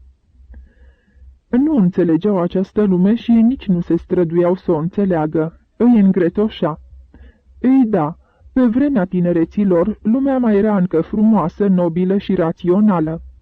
Nu încuvințau nici planurile fiului lor, ei care pentru nimic în lume n-ar fi pus piciorul pe puntea unui vas transoceanic, și luau în nume de rău nurorii faptul că nu îl împiedicase pe Vladimir în întreprinderea sa zănatică, la care nu se puteau gândi fără să-i cuprindă fiorii. Auzi, oceanul, și încă oceanul înghețat. Când totuși în pofida împotrivirii părinților fiul plecă, bătrânii se retraseră în casa lor ca într-o cochilie, aducând în ea prevestirile sumbre care le sfâșiau inima, iar legăturile lor mondene, și așa destul de modeste, se restrânseră și mai mult. Nici lui Olici nu puteau să-i ierte lipsa de înțelegere pentru rezistența lor disprețuitoare împotriva expediției profesorului Rauchberger, pe care începură să o urască din tot sufletul, după ce nici ei nu izbutiră să-și convingă fiul să se retragă din această aventură nesăbuită și sfidătoare. Martina se întâlnise cu ei o singură dată, la nunta Silvei. Și poate tocmai prin faptul că atunci acești oameni bizari nu-i făcuseră o impresie din cele mai bune, acum n-avea niciun motiv de îngrijorare din pricina acestei revederi. Bătrânii intraseră cu convenționalele cuvinte de condoleanțe pe buzele lăsate de convenționala durere, dar peste puțin timp se încălziră cu satisfacția zadarnic tăinuită că nenorocirea nu o lovise pe nora lor, ci numai pe sora acesteia.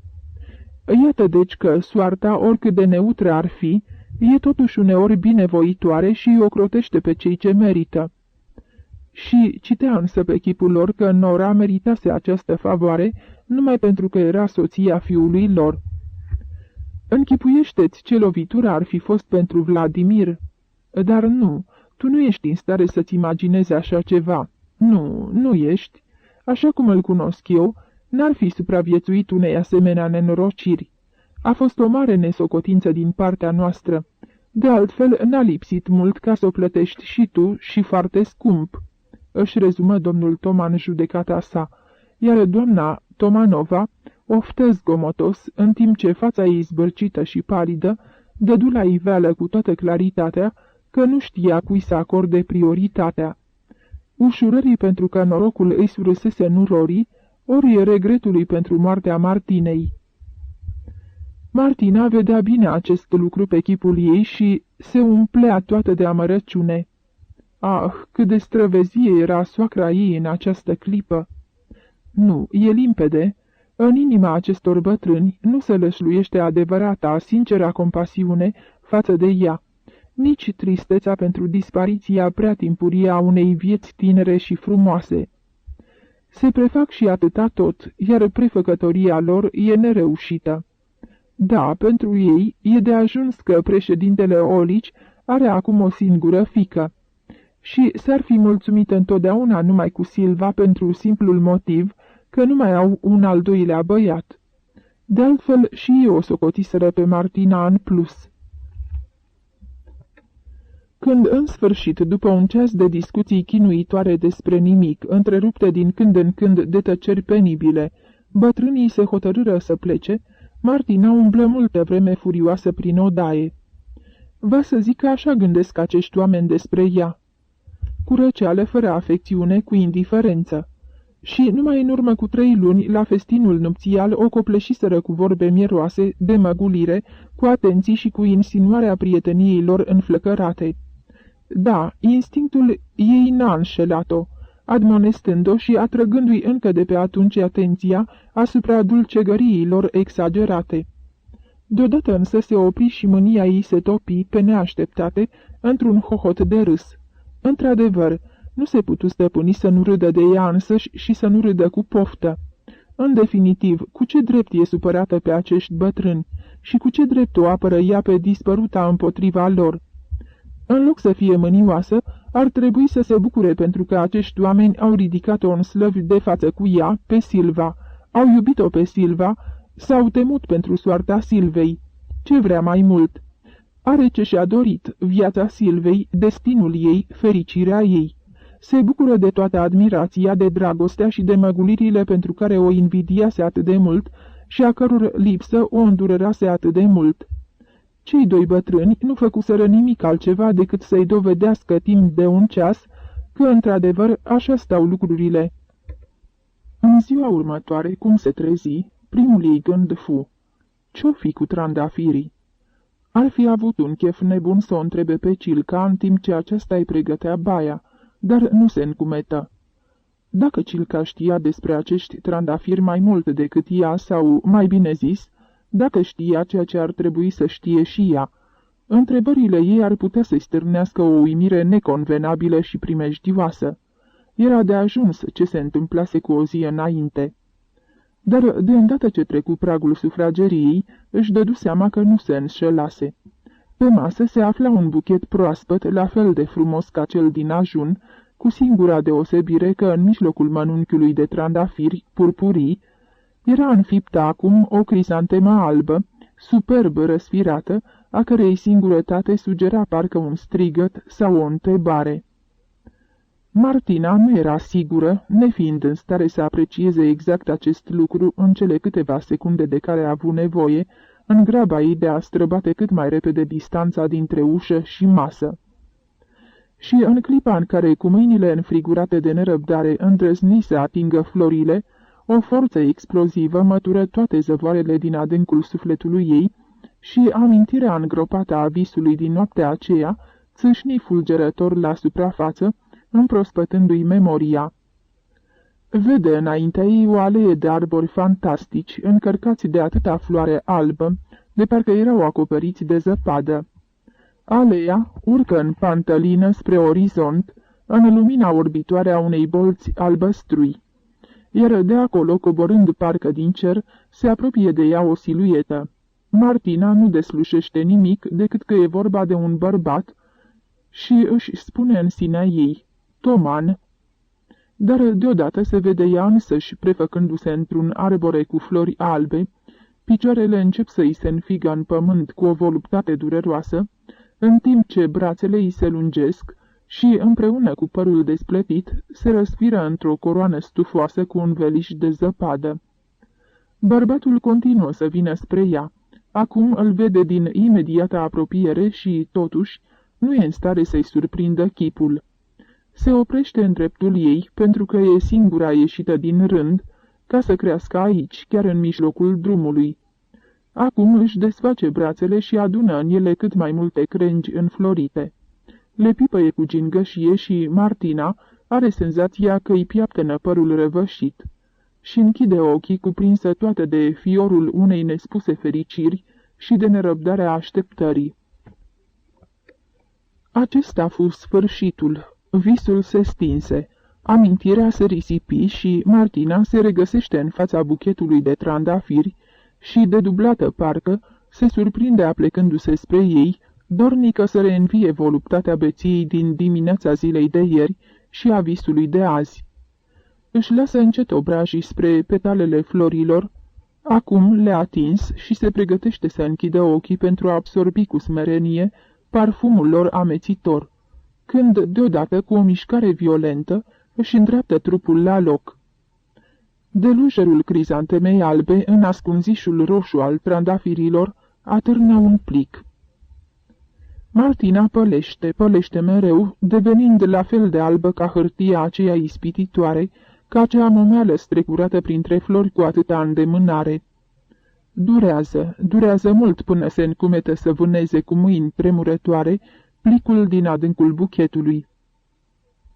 Pe plic e scris cu literă măruntă, dar frumoasă: Doamnei Silva Tomanova. Așadar, e pentru ea. Dar de la cine? De la vreo rudă din partea lui Toman? Habar n-are de rubădeniile lui, niciodată nu s-a interesat de ele. Scrisul îi este cu desăvârșire necunoscut. Îi e mult prea îngrijit, parcă ușor filigranat. Cel ce a scris aceste 3 cuvinte și-a dat toată silința. Un timp, Martina răsucește absentă plicul între degete, apoi se uită la el în bătaia luminii. Înăuntru e ceva. Îl deschide și scoate din el un bilet. De ce această tăcere? De ce nu veniți? Atâta tot. Doar 5 cuvinte în plus față de adresă. Nici o semnătură, nimic. Cu ochii cerând parcă ajutor, Martina își plimba privirea prin odaie, în speranța că pe unul dintre pereți ar putea să descopere răspunsul scris la aceste întrebări neînțelese, o lămurire sau cel puțin un semn. Față de cine păstrează ea tăcerea? La cine nu se duce? Și cui ar trebui să-i vorbească și la cine să se ducă? Cu bilețelul în mână, Martina se prăbușește într-un jilț și, uitându-se când la hârtie, când la buchetul de trandafiri, își pleacă fruntea ca un om ce se trezește a nevoie dintr-un somn îndelungat. Dar iată că inima, accelerându-și pătimaș bătăile în pieptul ei, s-a și avântat în întâmpinarea cunoașterii, a unei cunoașteri presimțite și temute în același timp. Martina face fețe-fețe, roșește și se îngălbenește iar, în vreme ce degetele ei nervoase mototolesc și netezesc la loc nefastele semne de întrebare ale unei chemări venite pentru ea de nicăieri. N-a trecut nicio lună de când a pornit pe urmele surorii sale pentru ca, pășind pe ele, să pătrundă retrospectiv în viața ei tot mai adânc, cu tăinica speranță de a ajunge înapoi la locul în care Silva s-a desprins din drumul lor comun. Până aici a fost, ce-i drept, o expediție plină de emoții, dar izbutită, spre țelul propus, expediție în decursul căreia nu s-a sinchisit de faptul că străbătea niște meleaguri necunoscute, deoarece urmele goneau mereu în direcția prevăzută. Până aici, încotro se întorc ele acum. De ce se răsfrâng în unghi drept? Martina simte că îi scapă de sub control, că se pierde necunoscut, prefăcându-se într-o stană de piatră fără grai. Și are senzația că pentru prima oară în acest răstimp și-a ridicat privirea spre a se lăsa rănită de imaginea unor ținuturi necunoscute și dezolante, în care s-a trezit fără voia ei. În ziua aceea se duse în oraș și își cumpără un mic ceas deșteptător. La ora 6 sări glonț din pat și, trăgându-și la iuțeală capotul pe ea, se furișă în sufragerie, a cărei nișă îi oferea o perspectivă largă până în poarta grădinii. Se instală comod în fotoliul de lângă fereastră și, înarmată cu un binoclu de voiaj, se dărui cu răbdarea așteptării. Dacă vine tot așa cum a venit ieri și alaltăieri, nu-i poate scăpa. Cu răbdare, în realitate tremura ca varga, scuturată de o curiozitate febrilă. În toată casa domnea o liniște desăvârșită. Soarele curat de septembrie se înălțase peste norii de verdeață întunecată a grădinilor, sprijinindu-se în geamurile ferestrelor cu toată puterea sa autumnală. Jos în grădină înfloreau crizantemele, iar ultimele petale de floare a soarelui se rumeneau în jurul semințelor coapte. La 6:30, Martina fu tulburată de așteptarea zadarnică și de pașii prudenți ai Cilcăi pe coridor. Încordarea ei atinse culmea. Dacă intră și mă vede astfel, ce-o să creadă? Și totuși nu se ridică. La urma urmei, nu-i datoare să dea socoteală de comportarea ei Cilcăi. Era 7:45 când o emoție puternică îi tăieră suflarea. În primul moment uită cu desăvârșire de existența binoclului. Când îl duse la ochi, desluși foarte limpede în spatele porții cu grilaj silueta unui tânăr subțire, bine făcut, îmbrăcat în haine gri. În timp ce cu o mână apăsa pe butonul soneriei, în cealaltă ținea un pachet alb, a cărui formă trăda perfect conținutul. Binoclul era foarte bun, dar distanța, totuși prea mare, nu-i permitea Martinei să surprindă detalii, ca fața tânărului în spatele grilajului des, cu atât mai mult cu cât privea în bătaia soarelui. Chipul se estompa ca o imagine răsfrântă de luciul încrețit al apei. Visul acela de care acum nu putea să nu-și aducă aminte și a cărui obsesie îi strângea inima cu o presimțire sumbră și tulburătoare. Și oricât de bine ar fi potrivit binoclul, tot nu izbutea să aducă în câmpul vizual mai mult decât silueta tânărului. iar această siluetă avea ceva simpatic, ceva neobișnuit de plăcut și de atrăgător. Era ca silueta unui om cunoscut și agreabil, surprinsă pe neașteptate. Martina, supunându-se unei mișcări involuntare, se ridică din fotoliu. În clipa aceea, pe cărarea ce ducea spre poartă, își făcu apariția intendentul Hadraba.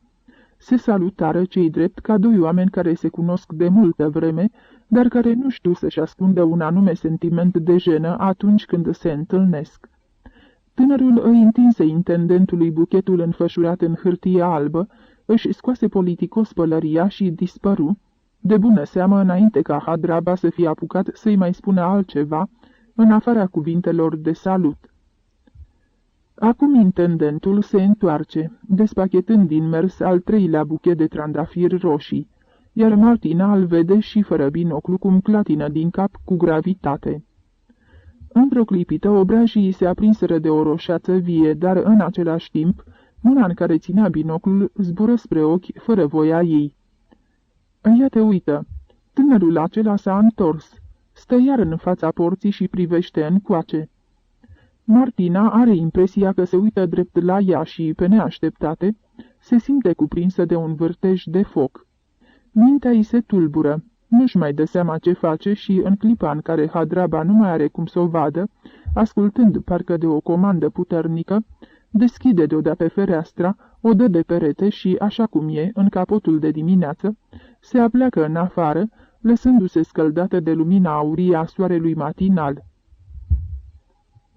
Necunoscutul din dreptul porții a zărit-o. Da, e sigură că a zărit-o, căci din 2-3 pași a ajuns la grilaj și s-a lipit de el. În spatele zăbrelelor arată ca un întemnițat implorând libertatea. Acum își scoate brusc pălăria și, pe jumătate rugător, pe jumătate jubilând de bucurie, o flutură ușor deasupra capului. Ar avea o poftă nebună să răspundă la semnele lui, dar se sperie și se retrage iute de la fereastră, având grijă să o închidă așa fel, încât să nu provoace niciun zgomot. Necunoscutul mai zăbovi câteva clipe în fața porții, abătut parcă și dezamăgit, apoi dispăru în aceeași direcție ca prima oară, dar de data asta binoclul Martinei îl mai descoperă aici colo printre copaci. Tânărul merge acum de-a lungul grădinii, pe urmă trece colțul și se abate în șosea. Martina își amintește că în partea aceea se vede perfect din dormitorul lui Toman. Știe precis. Dă fuga sus și îl mai surprinde înainte ca el să dispară în spatele grădinilor cu arbori deși, unde se pierde și șoseaua care numai cu 1,5 kilometru mai încolo răsare iar urcând în panta abruptă. Firește, acolo ar trebui să-l surprindă din nou, îi trece prin minte, dacă merge mai departe. Dar putea să aștepte oricât. Pe tânărul cu pălărie moale și haine gri nu-l mai zări. Tulburată, se întoarse în dormitorul ei și, așezându-se pe marginea patului, își lăsă capul în palme. Ei, mai poate fi vreo îndoială în ce direcție s-au răsfrânt urmele Silvei? Și totuși, Martina se mai împotrivește și acum acestui gând, care îi se pare înspăimântător. Ba, mai mult, imposibil, stupid, de neconceput. Silva? Nu, niciodată. Dar acest gând e ca o viespe întărâtată. Cu câte lupți să o îndepărtezi, cu atât e mai stăruitoare.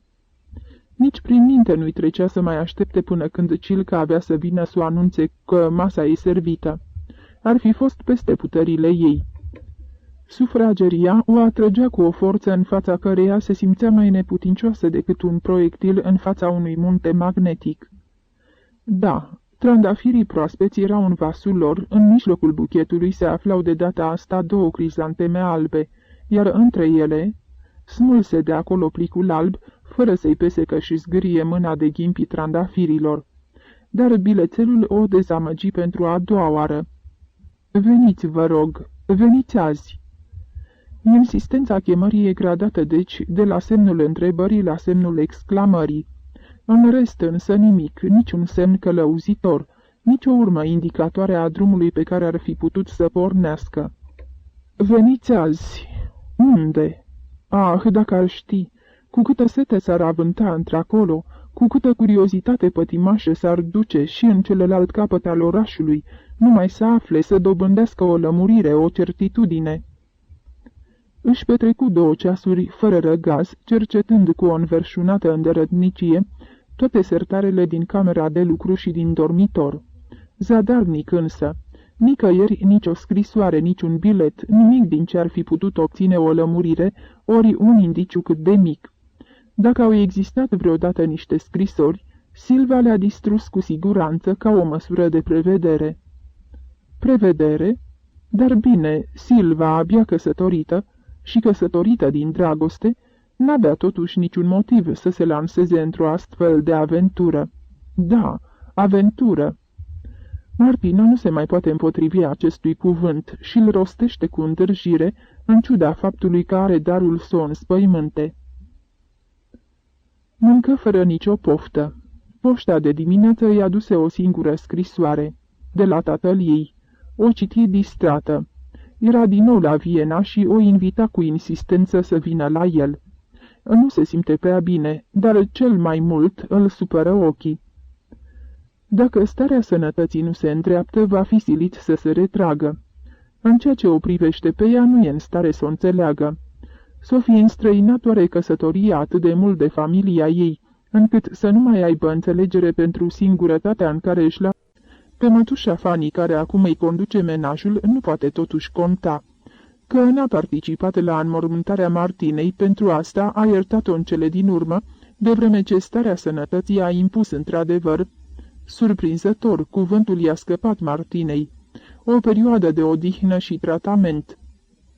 Acum însă nu mai există niciun motiv care să o împiedice să vină acasă măcar pentru un timp, căci de bună seamă și ea, în absența lui Toman, trebuie să se simtă la fel de singură.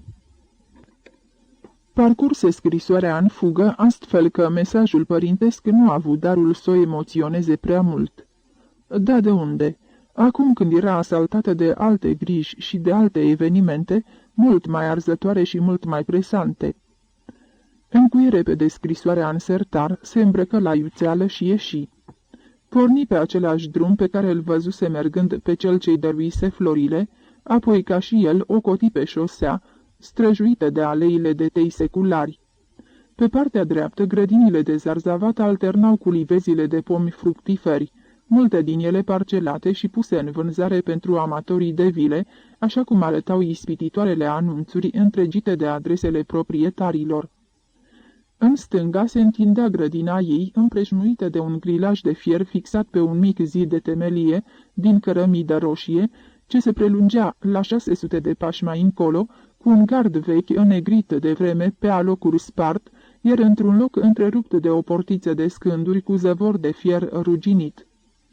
Această grădină învecinată direct cu a ei era mai mică și, în măsura în care o puteai cerceta de afară, mult mai deasă și mai sălbatică. Se vedea limpede că nimeni nu se îngrija cum trebuie de această zonă, lăsând frâu liber naturii să-și risipească fără stabilă fecunditatea și capriciile ei. O împletitură de arbori, arbuști și tufișuri apăsa cu puterea unei avalanșe dezlănțuite gardul putred și găunos, ce sta gata să cedeze presiunii năprasnice a talazului verde. Ceva mai încolo începeau să se întindă și în această parte grădinile de zarzavat.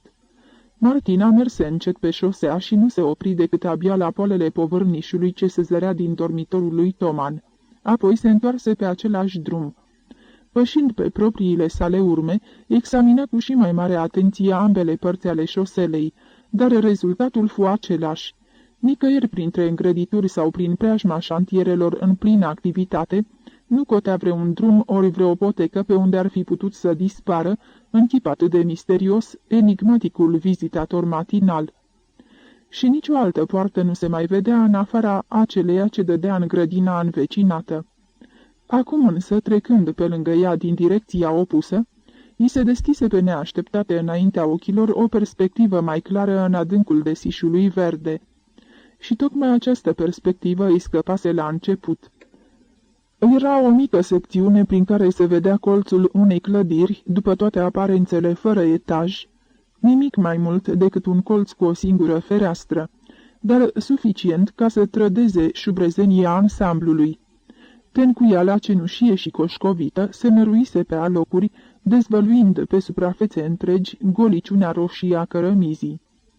Da, e limpede, nu există altă explicație pentru misterioasa lui dispariție decât această portiță cu zăvorul ruginit. Să locuiască oare în această casă ce aduce cu o simplă cocioabă de grădinar amărât? Să fie oare vecinul ei? Singurul lucru izbitor, de natură să o deruteze, era flagranta discordanță dintre aspectul exterior al tânărului, aspect ce scotea în evidență îngrijirea și bunul gust vestimentar, și înfățișarea deplorabilă a ciudatei clădiri, bineînțeles dacă într-adevăr aceasta era locuința lui. Cu inima cât un purice, Martina trecu șantul șoselei mergând pe podișca de lemn. Și după ce se încredință că în jurul ei nu se zărea nici țipenie de om, îndrăzni să se apropie de poarta grădinii. Rămase însă dezamăgită. Pe scândura negrită nu se vedea nici urmă de plăcuță cu numele locatarului.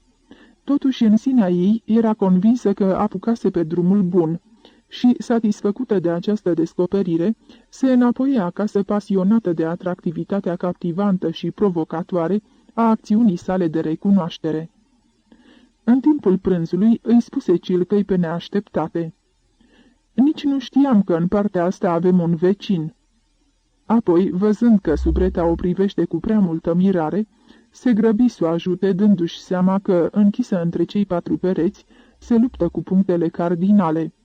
"Vreau să spun în partea asta, spre șosea." Spre șosea." Conița se gândește desigur la țicnitul acela de Stadler, care își crește cele 3 pisici negre de parcă ar fi copiii lui.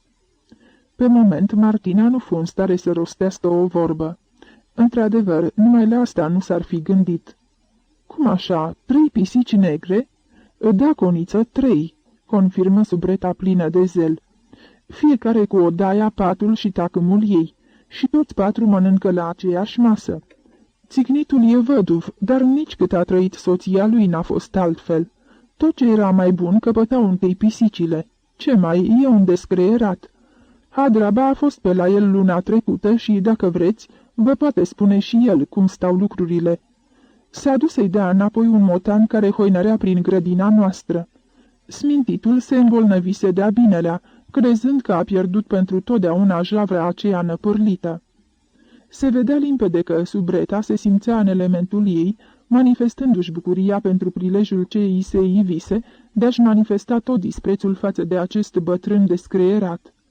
În schimb, Martina era cât se poate de contrariată. Tată la 3 pisici, văduv, smintit și descreierat.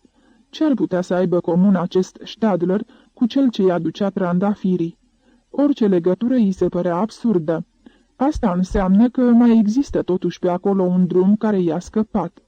"Cum văd, avem un vecin tare ciudat," spuse, silindu-se să zâmbească. Cilca, strângând vasele de pe masă, se mulțumi doar să ridice din numeri. De bună seamă, judecata Martinului îi se părea mult prea îngăduitoare după toate câte îi povestise despre el. În prag însă se întoarse și, în ochi, îi scăpără o privire vicleană. Cum era să uit? Știți, dumnealui nu locuiește singur. Mai are pe cineva la el, un fel de rudă. Unii spun că i-ar fi nepot, e student și îl cheamă Otto Caral." Martina întoarse repede capul ca să nu-i surprinde Cilca valul de roșeață din obraj. "Bine, Cilca, poți pleca. Nu mă interesează amănuntele despre acești oameni." Dar, de îndată ce termină masa, coborâ în grădină, cu gândul să o cerceteze temeinic. În definitiv, are acest drept și nu vede cine ar putea să o suspecteze pentru asta. Totuși, în mintea ei stăruia o anumită intonație care o frapase în glasul subretei atunci când aceasta pomenise numele studentului. Să știe oare cei din casă cine îi aduce trandafirii? Cine îi aducea Silvei și de ce anume? Dacă junele locuiește în vecinătatea lor, acest lucru e foarte probabil. Otto Caral. Numele îi plăcea. Avea impresia că se armonizează perfect cu înfățișarea tânărului din spatele grilajului și cu farmecul ascuns în florile lui. Mergea îngândurată prin grădină, lăsând să-i alunece printre degete frunzele obosite ale arbuștilor. Inima îi se strângea în piept de teamă, iar semnalele de avertisment făceau să îi se îngreuneze picioarele, frânându-i pașii până la ezitare. Ce va fi? Ce se va întâmpla? În întâmpinarea cui se îndreaptă? Ajunse în dreptul zidului ce despărțea cele două proprietăți. Aici și grădina ei era mai puțin îngrijită. Brazii înalți și tufele de păducei dese și sălbatice tăiau cu desăvârșire vederea spre vilă. Peste clar obscurul jilav și verzui plutea o liniște neobișnuită și parcă înșelătoare. Nicăieri nu se clintea o frunză, iar cerul, brăzdat de câteva smocuri de aburi străvezii, părea nespus de departe. Deodată tresări și, de frică, se răsuci în loc, apucând astfel să surprindă saltul fulgerător al unui trup ce căzu de pe zid în iarbă. El, Caral, în același costum gri ca dimineața, dar fără pălărie, îi zâmbește cu fața lui frumoasă și blajină, cu fruntea înaltă și dreaptă, cu ochii negri catifelați. Da, îi zâmbește ca o veche cunoștință, ca un vechi prieten cuprins deodată de o bucurie nebună. Din două salturi ajunse lângă ea și, fără să-i mai dea răgazul să se dumirească, îi apucă mâinile și le sărută cu foc, băiguind în același timp cu vocea sugrumată de emoție. Ați venit! Ah, știam eu că nu e cu putință să fi dat uitării totul." Martina se desprinse cu putere din strânsoarea lui și, bătând speriată în retragere, căută din priviri drumul cel mai sigur de scăpare. Caral însă interpreta altfel atitudinea ei, căci iată-l spunând: "Te rog să mă ierți. Știu, îmi dau seama că în toiul zilei nu suntem aici atât de feriți ca în Amurg. Dar puteam oare să rezist când te-am zărit așa pe neașteptate? Ah, Silva, nici nu știi cât de greu mi-a fost în aceste 2 luni." Martina simte cum i se aprind obrajii la auzul acestor cuvinte de o intimitate fără echivoc. Și mâinile îi sunt ca arse de focul buzelor lui.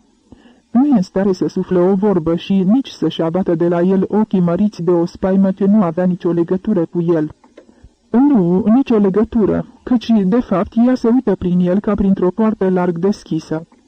Unde va ajunge mergând pe urmele Silvei?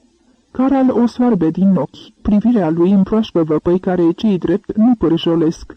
În schimb, îmbată simțurile și paralizează mâinile și picioarele. În aceste văpăi, Martina se clatină ca învâltoarea unei cascade imateriale. Și peste apele învolburate ca un tragic curcubeu arcuit deasupra pulberii lichide și înspumate de stihii, se înalță în fața ei imaginea celor doi, Silva și Toman. Dar ei nu mai sunt singuri. În dreptul lor, nu, între ei mai stă acum un al treilea care îi desparte. Iar imaginea aceasta îi se întipărește pe retină cu o durere chinuitoare. Ce să mai ascundă, cu ce să se mai mintă, cu ce să-și mai susține explicațiile construite din nisip? Nici nu mai încearcă. Tânărul, care între timp sesizase probabil o schimbare de climat, deveni deodată nesigur. "Ești aceeași ca înainte și totuși te-ai schimbat," spuse descumpănit și, apropiindu-se din nou de ea, o sfredeli cu privirea de parcă ar fi vrut să o pătrundă până în adâncul sufletului.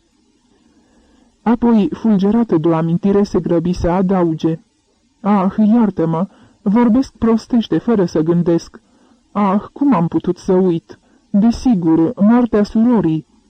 Am fost atunci cu toată inima alături de dumneata și am regretat din suflet că n-am putut să-ți fiu un sprijin în acele clipe dureroase." Vorbea frumos și avântat, iar Martinei, care între timp se dezmeticise, nu-i scăpă din vedere faptul că era conștient de acest lucru. Dar totodată cuvintele lui erau pline de atâta înflăcărare tinerească și de atâta afecțiune, adâncă și convingătoare, încât, fără voia ei, îi întinse mâna în semn de recunoștință. "Îți mulțumesc, niciodată nu m-am îndoit de devotamentul dumitale." "Da, așa i-a spus, spre marea ei mirare." Nu mai avea încotro. Din clipa în care spaima se risipi din sufletul ei, fu cuprinsă de o dorință pătimașă de a afla totul, absolut totul, pentru a-și putea da seama de amploarea celor săvârșite de Silva, de gravitatea... Doamne, nici acum nu se încumetă să rostească acel cuvânt, nici măcar în gând. Începu să meargă și Caral îi se alătură. Porniră pe cărarea îngustă de-a lungul zidului, iar grădina, oferindu-i se ca o aripă ocrotitoare, devenea din ce în ce mai deasă. Nu făcură mai mult de 10 pași și Martina știa precis ce atitudine trebuia să adopte de acum înainte. Da, așa trebuie, să-și desfășoare toată iscusința și să facă uz de toată viclenia, dacă vrea să lumineze cele mai întunecate unghiere ale acestui labirint, în care s-a trezit pe neașteptate ziua în amiaza mare. În acest om, acest Otto Caral, nu trebuie să bănuiască nimic, nici cea mai mică suspiciune să nu încolțească în mintea lui. Ce a fost exact între el și Silva, până unde și-a permis ea să meargă? Presupune, deși nu cunoaște amănuntele, iar rolul ei constă tocmai de aceea în a se preface că le cunoaște. Deodată o mână puternică o trage cu lăcomie spre un piept ce răsuflă din greu și numai decât mirosul unui trup străin îi ațâță nările. Se smulge din brațele lui și în aceeași clipă vede înaintea ei o față de pe care patima înflăcărată dă înapoi, ca marea în reflux, făcând loc tristeții, rod al unei dureroase și nețărmurite uimiri. Și l-aude pe Caral șoptind cu întreruperi. De ce? De ce, Silva? De ce te-ai schimbat atât de mult?" Nu, azi nu, te rog, azi nu," bolborosește ea, tremurând din tot corpul. Va să zică până aici au ajuns. Dar el nu-i dă dură gaz de meditare și o îmbrățișă din nou, cu și mai multă ardoare. Martina închide ochii și în întunericul ce se țese în jurul ei, strălucește un singur gând ca o chemare înflăcărată. Dacă vrei să știi totul, nu te împotrivi, nu uita că de o lună nu mai ești Martina. Firește, ar fi ușor și plăcut să-și însușească doar numele fără destin, fericirea fără vinovăție. A vrut să fie Silva, iar acum, și mai cu seama acum, e de datoria ei să fie consecventă până la ultimele consecințe, cu atât mai mult cu cât habar nu are dacă acest om știe ceva despre imaginea din oglindă. Dacă știe, și cu siguranță că știe, ce ușor ar putea să încolțească în el suspiciunea. Martina simte pe obraj suflarea lui fierbinte și aude aproape de ureche vocea lui zbuciumată de valul spontan al unei pasiuni de atâta vreme îmblânzită și deopotrivă înfometată. Silva, scumpa mea, ce-i cu dumneata? Să mă fi uitat oare în cele 2 luni de când nu mi-am văzut? Ori tot ce a fost înaintea plecării dumitale la Carlo Vivari n-a fost decât un joc cumplit, iar plecarea dumitale o fugă din calea mea. Vrei să mă faci să cred că așa stau lucrurile?" Toate astea îi le spune în șoaptă vocea aceea, într-o ploaie de sărutări mărunte, ce ating tot mai des fața pe jumătate întoarsă, iar ea trebuie și vrea să asculte.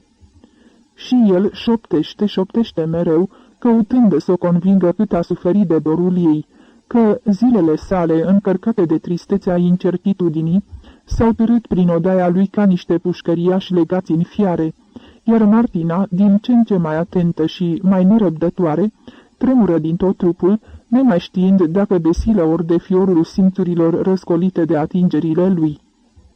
Ah, vocea asta nesuferită și amețitoare, vocea asta primejdioasă și seducătoare! Cu câtă poftă i s-ar împotrivi și ar fugi din calea lui, dar nu poate, nu are voie. Martina, da, ar avea acest drept, dar ea nu mai e Martina. Trebuie să rezist, repetă mereu în sinea ei, lăsându-se pradă cu pasivitate asalturilor febrile ale brațelor și buzelor lui neînduplecate. Și deodată se surprinde gemând, căci tânărul, croindu-și în cele din urmă drum spre buzele ei, o strânge și o apasă cu toată greutatea trupului său. Visul și dubla realitate se contopesc în ea. Inima ei cedează beției simțurilor, iar în această beție se amestecă și noua voluptate a copacului în floare și a parfumului fermecat al trandafirilor. Are senzația că e înghițită, își pierde cunoștința și iarăși revine. Ei trează și visează în același timp. Deodată își simte trupul încovoindu-se pe spate și, în clipa aceea, cu hotărârea disperării, își desface brațele, bate aerul, apoi îl cuprinde pe după gât și îl strânge într-o îmbrățișare convulsionată. Acum e Silva definitiv și irevocabil. Se înapoie acasă palidă și epuizată de aceeași spaimă, ca în urmă cu o lună în stațiunea franceză la Bol.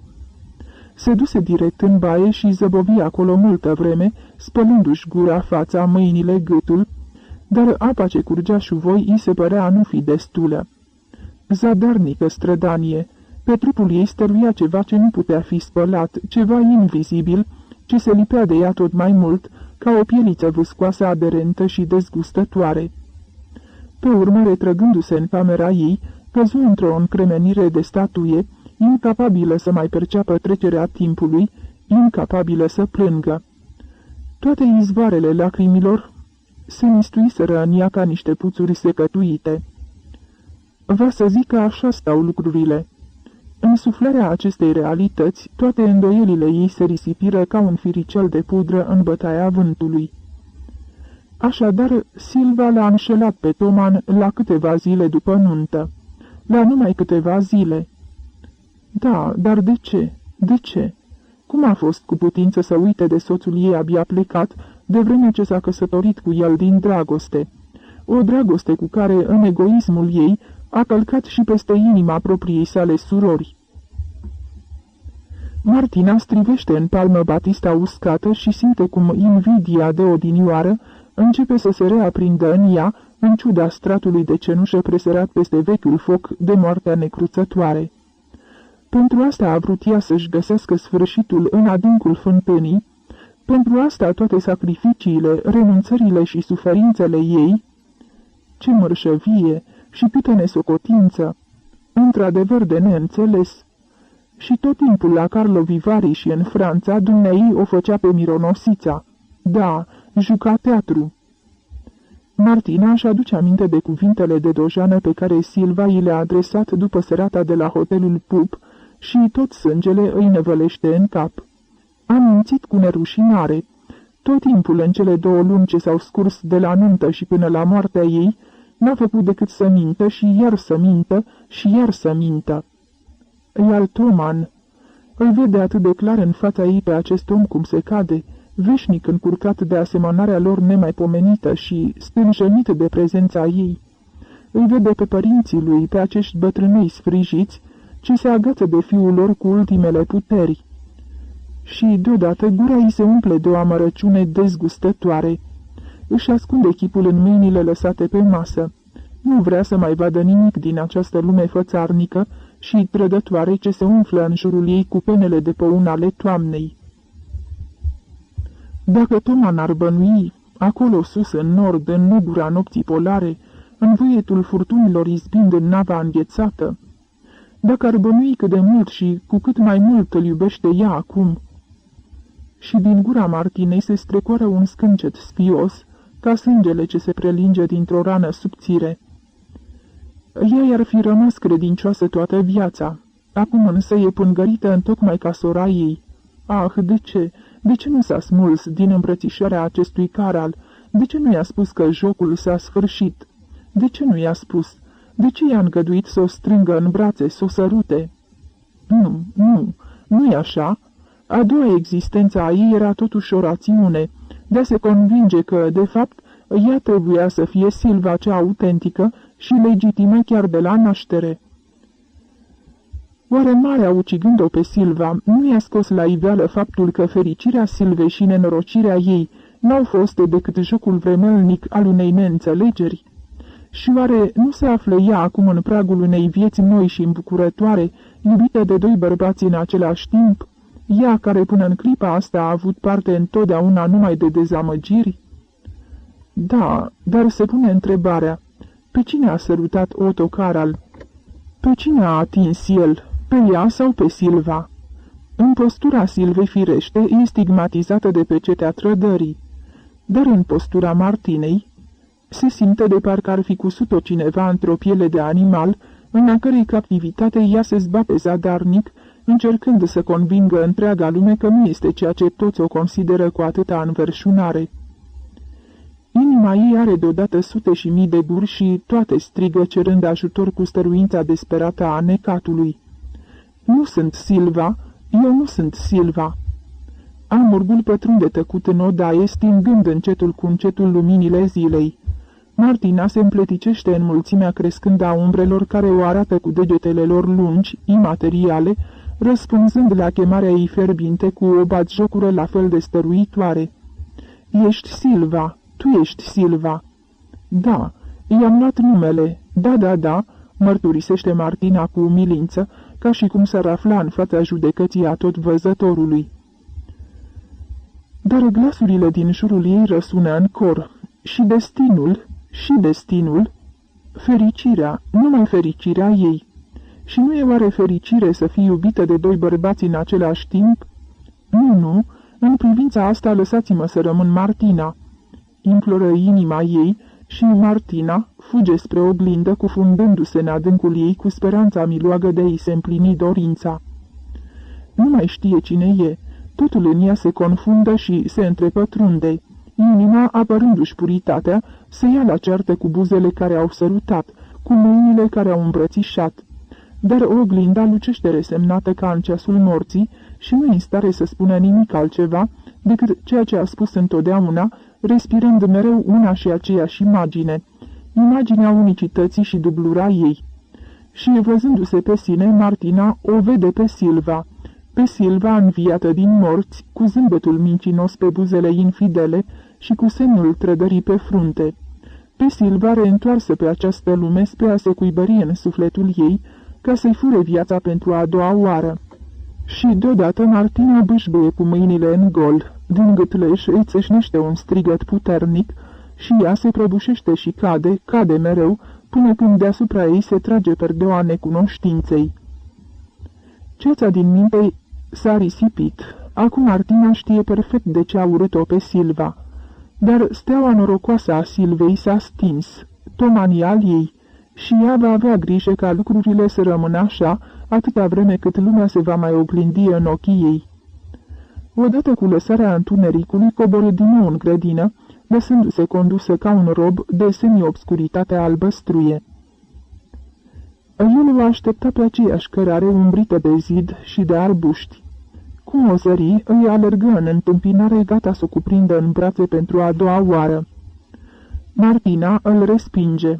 Nu, n-a venit pentru asta. A venit doar să-i spună că ceea ce a fost nu trebuie să se mai repete niciodată. Gata, s-a sfârșit.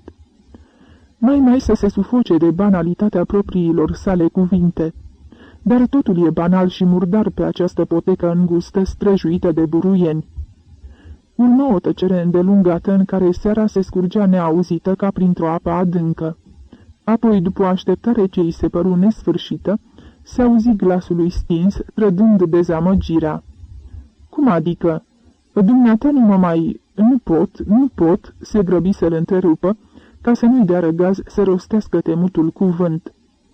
În clipa următoare totul începu să se clatine în ea și în jurul ei. Cum așa?" izbucni el contrariat. De atâtea ori mi-ai spus că te-ai căsătorit numai dintr-o ambiție răutăcioasă." Martina vede în minte vindobona acoperită de gheață de sus, din vârful catargului și până jos în chilă. Așa trebuie să arăt și eu acum," își spune, simțind cum îngheață totul în ea de spaima noii descoperiri. Un sunet nedeslușit îi scăpă printre dinții încleștați. Nebănuind adevărata lui semnificație, Carol o apucă de mâini cu atâta gingășie, de parcă mâinile ei ar fi fragile, și vorbește, iar Martina îl ascultă, sorbindu-i cuvintele ca pe o băutură amețitoare.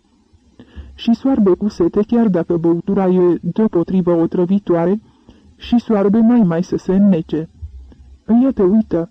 De câte ori a blestemat el ambiția ei răutăcioasă, această idee stupidă și nefericită? De ce nu i-a lăsat surorii bucuria de a-l iubi pe Toman? De ce i l-a răpit de vreme ce nu-l iubea?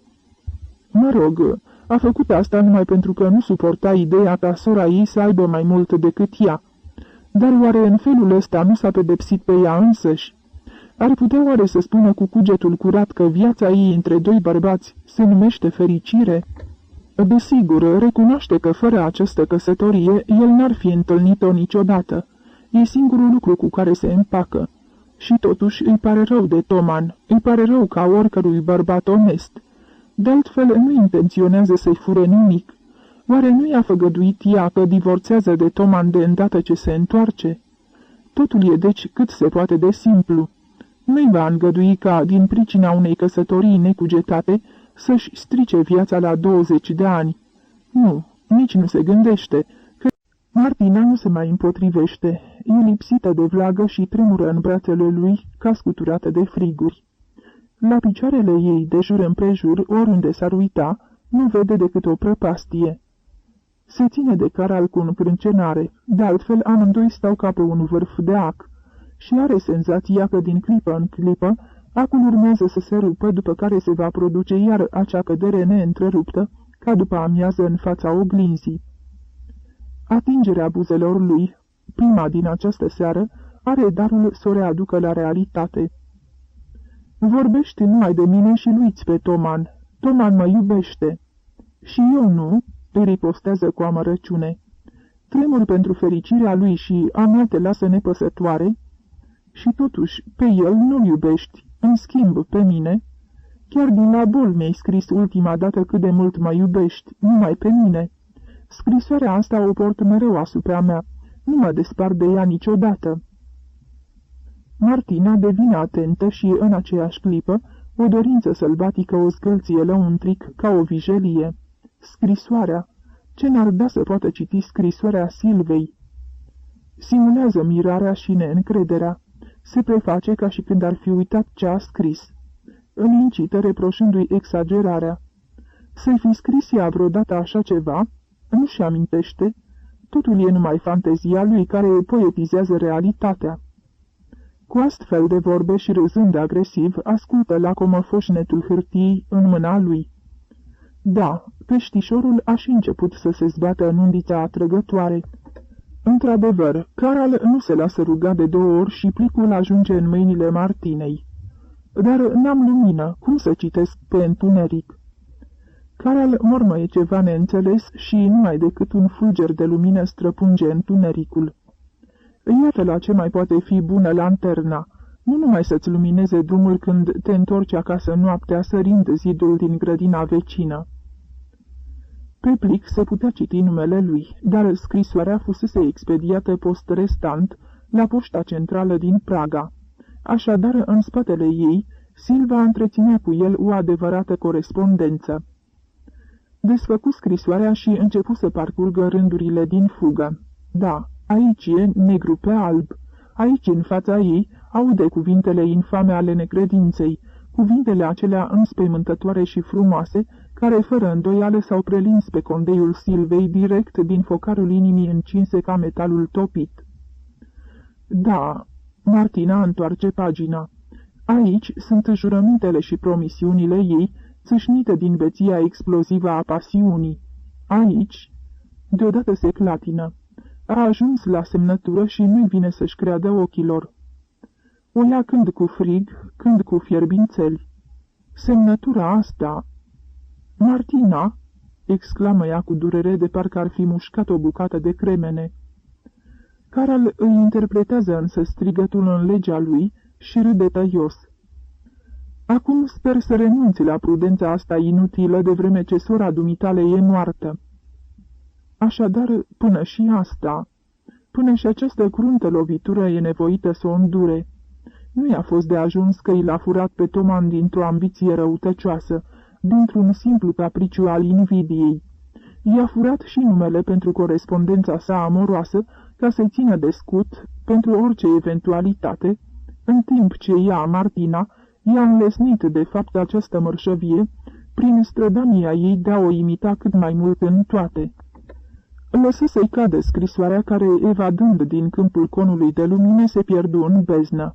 Apoi, în timp ce Caral o căuta în iarbă cu înfrigurare, profită de ocazie și, luându-și inima în dinți, o rupse la fugă prin grădina neagră. și alergă mereu prin grădina neagră, înapoi spre vilă, nemai ținând seama de nimic, nici de rochia ce se sfârșia, agățându-se la tot pasul de crengile arbuștilor. Silva! Nu, nimic! Și nu se oprește. Cade, o usturime dureroasă în genunchi, nu se închisește de ea, se ridică și fuge mai departe. Cu sufletul la gură ajunge în dreptul ușii. Noaptea aceasta e soră cu aceea în care umbra Martinei nu contenea să taie refluxul galben al ferestrelor pe nisipul plajei din La Bol.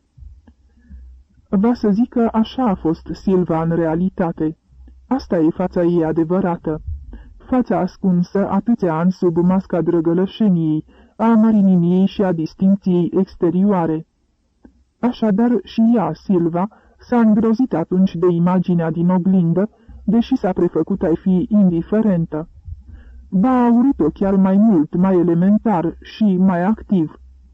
Adevărul a erupt acum ca un vulcan și Martina, cotropită de lava incandescentă, arde de vie ca o torță. Acum abia înțelege totul până în cel mai mic amănunt. Înțelege că Silva i l-a răpit pe Toman nu numai din ură față de ea. A făcut asta și din alte motive, ca să-și verifice prin proba unei victorii decisive deosebirea, în ciuda totalei asemănări, și individualitatea de sine stătătoare, în ciuda perfectei lor identități exterioare. Înțelege de ce i l-a furat, nu numai din ură față de ea, ci totodată din dorința de a fugi de ea. Și iată, poticnindu-se chiar în pragul bisericii, ca o mărturie că forța tuturor motivelor care au împins-o spre o căsătorie nechibzuită nu înseamnă nimic față de forța și puterea adevăratei pasiuni. Deodată însă, pe măsură ce noaptea se înclină spre ziua, deprimarea Martinei cedează rațiunii, care îi dictează considerentele de urmat, spre care, de altfel, întreaga ei făptură se înalță, agățându-se ca de un colac de salvare. De ce să-și mai facă reproșuri că s-a furișat în locul Silvei ca într-o rochie străină, acum când știe nu numai cu câtă viclenie și cu cât interes a profitat Silva de asemănarea scrisului lor, dar și cu câtă brutalitate lipsită de scrupul a călcat ea peste inima ei, peste viața ei? Ei bine, abia de acum înainte va stărui în acest rol, abia de acum înainte vrea să fie Silva și va fi, beneficiind de toate prerogativele dublei sale existențe. Capitolul 5. Nu ca fiica lui Jair. A doua zi dimineața, Martina îi expedie lui Caral la poșta centrală o scrisoare explicativă, cu câtă satisfacție a iscălit-o Silva. Apoi plecă la Viena, la tatăl ei. Deși acum, după dezvăluirile făcute de Caral, nu se mai temea atât de mult de această confruntare, preferă totuși să ajungă la Viena în cursul dimineții, pentru a fi sigură că tatăl ei se mai află la bancă. Voia, înainte de a da ochii cu el, să se deprindă cu gândul că a venit acasă sub alt nume și să consume prima discuție cu mătușa Fanny între patru ochi. Vestea pe care tatăl ei i-o dădea, mătușa Fanny preluase puterea în casa lor după moartea Martinei, nu a avusese darul să o încânte prea mult. Își aducea bine aminte de mătușa Fanny. Nici ea, nici Silva nu puteau să o sufere și o porecliseră între ele colonela sa. Această mătușă, de fapt o vară de-a mamei, vieneză prin naștere ca și mama lor, era o femeie la 50 de ani, trupeșă și impunătoare, cu părul și acum de un castaniu fără cusur, înaltă și conștientă de valoarea acestei staturi. De 4 ani era văduvă. Soțul ei, Camil Obrător, colonel la Ministerul de Război, fusese un bărbat neobișnuit de sever și rigid, și numai acestor calități le datorase el cariera lui, curmată însă pretimpuriu de moartea neînduplecată. După părerea Martinei, mătușa Fanny, cum îi se spunea de când locuia în casa lor, acumulase în timpul căsniciei tocmai aceste însușiri, mai puțin simpatice ale soțului ei, căci era la fel de distantă, de severă și pedantă ca răposatul, la care se mai adăuga și acreala femeii văduvite înainte de vreme. Pentru Martina nu era deloc dificil să-și închipuie cam în ce fel pusese ea stăpânire pe frâiele casei, desigur cu mână fermă și încercată, și trebuia să admită că în privința asta Tata nu putea face o alegere mai bună, căci grijile legate de conducerea unui menaj atât de pretențios nici nu puteau fi încredințate mai bine unei alte persoane mai pricepute și mai demne de încredere ca mătușa Fanny. Casa veche cu grădină de pe Marocaner Gase o întâmpină cu fața mare și respectabilă a căruntului intendent Iacob, care veni să-i deschidă. Văzând-o, ochii lui sub sprâncenele rare și țepoase se umeziră de emoție. Conița Silva! Și buimacul bătrân, care devenise de mult un edec în inventarul familiei, băguie încurcat cuvintele de bun sosit, apoi rămase neclintit în pragul ușii întredeschise. Ei da, eu sunt Iacob. Nu mă lași să intru? Am venit cam pe neașteptate, nu-i așa?" spuse Martina pe un ton familiar, silindu-se să fie cât mai volubilă, ceea ce îi reuși întru totul spre marea ei satisfacție. În timp ce se făcea comodă în vestiar, unde șoferul și intendentul îi aduceau valizele, aruncă o privire fugară în jur. Nimic nu se schimbase în această încăpere de la ultima ei plecare. Lucrurile cunoscute se uitau la ea familiar, din aceleași locuri cunoscute. Tata e la bancă, nu-i așa, Iacob?" Nu, Coniță, domnul președinte e acasă." Conița nu știe că domnul președinte și-a luat concediu până la sfârșitul anului. Pe urmă se aude că ar vrea să se retragă de tot. Moartea domnișoarei Martina l-a mâhnit nespus de tare." Ceva din ecoul acestei fraze, dar și mai mult din privirea bătrânului Iacob, o atinse ca un reproș plin de sfială. Se siză bine acest lucru, dar stăpânindu-se să nu-și trădeze nici descumpănirea, nici surprinderea, se grăbi să spună cu un aer degajat. Bine, atunci mă duc sus să-l văd." Dar cu mult înainte de a ajunge la el, căzu pe mâinile mătușii Fanny. O întâlni pe scara de marmură Vineție, în drum spre etajul întâi, și, fără să vrea, roșii toată. Mătușa Fanny însă, deși nu se așteptase la această întrevedere, nu manifestă nicio fărâmă de uimire în plus față de cât avea ea cântărit pentru asemenea împrejurări. Și mătușa Fanny își cântărea sentimentele cu multă zgârcenie. Nici nu zărise bine și se opri cu capul lăsat ușor pe umărul stâng, așa își manifesta de obicei surpriza, așteptând-o să se apropie. În rochia ei neagră din postav, fără luciu, care, cu gulerul înalt și strâns pe gât și cu fusta lungă și plisată, îi dădea un spor de severitate, mătușa sta nemișcată, sprijinindu-se cu o mână de balustradă, ca o adevărată stăpână a casei și, în afară de asta, așa îi se păru Martinei, ca o dojană personificată, mută și totuși grăitoare. Până și chipul ei, oarecum tăios, dar nu lipsit de o anume frumusețe, avea darul să o deprime prin rigiditatea lui. Când Martina ajunse în dreptul ei și întinse mâna, mătușa Fana clătina încet din cap și, încheiindu-și astfel urarea de bun sosit, se aplecă să o sărute pe frunte cu buzele ei aspre și ofilite. În sfârșit, bine că te-ai gândit să vii," spuse subliniind ușor, dar cu semnificație cuvintele în sfârșit. Ar fi, cred, mai nimerit să vii mai întâi la mine. Camera ta și așa nu e încă pregătită și treaba o să mai dureze puțin. Nu ne așteptam să sosești." Martina se simțea umilită. Mătușa Fanny izbutise să strecoare în cele 4 fraze ticluite fără cusur atâtea reproșuri și învinuiri mascate, încât zău, n-ar fi trebuit să mai adauge la ele absolut nimic. Și totuși, în camera ei, nu pierdu prilejul de a transforma discuția într-un simplu monolog, ce aducea tot mai mult a predica amară, colonelească. Desigur, o să-și vadă părintele înainte de masă, dar să aibă grijă să nu se trădeze cu nimic. Tata s-a schimbat și tocmai de aceea e absolut necesar, da, absolut necesar, repetă ea cu insistență, să se prefacă în fața lui că nu vede nimic. De la moartea Martinei a devenit cam melancolic, iar faptul că fără ea, adică fără mătușa Fanny, ar fi fost singurul din familie la înmormântarea ei, a avut darul să-l mâhnească și mai mult. Ce-a fost în mintea ei de n-a venit? Da, desigur, știe, accidentul, depresiunea nervoasă, nevoia de a se întrema și așa mai departe. Toate astea le-a citit în scrisoarea pe care a trimis-o îndată după nenorocire, numai că, după părerea ei, ar fi trebuit să facă un efort de autodepășire. Era de datoria ei să-și fie adunat toate puterile și să nu se fi gândit la ea, ci la părintele părăsit.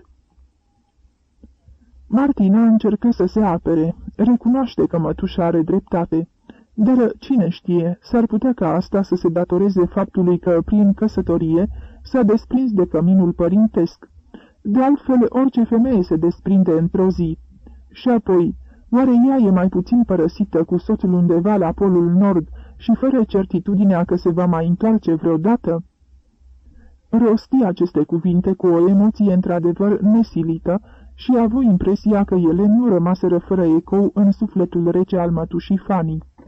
Devotamentul femeii față de soț, acesta era poate unicul simțământ al cărui valabilitate mătușa o recunoștea întru totul, pentru că în el văzuse o îndatorire firească chiar și atunci când avusese obiectii foarte serioase împotriva căsătoriei Silvei cu Toman.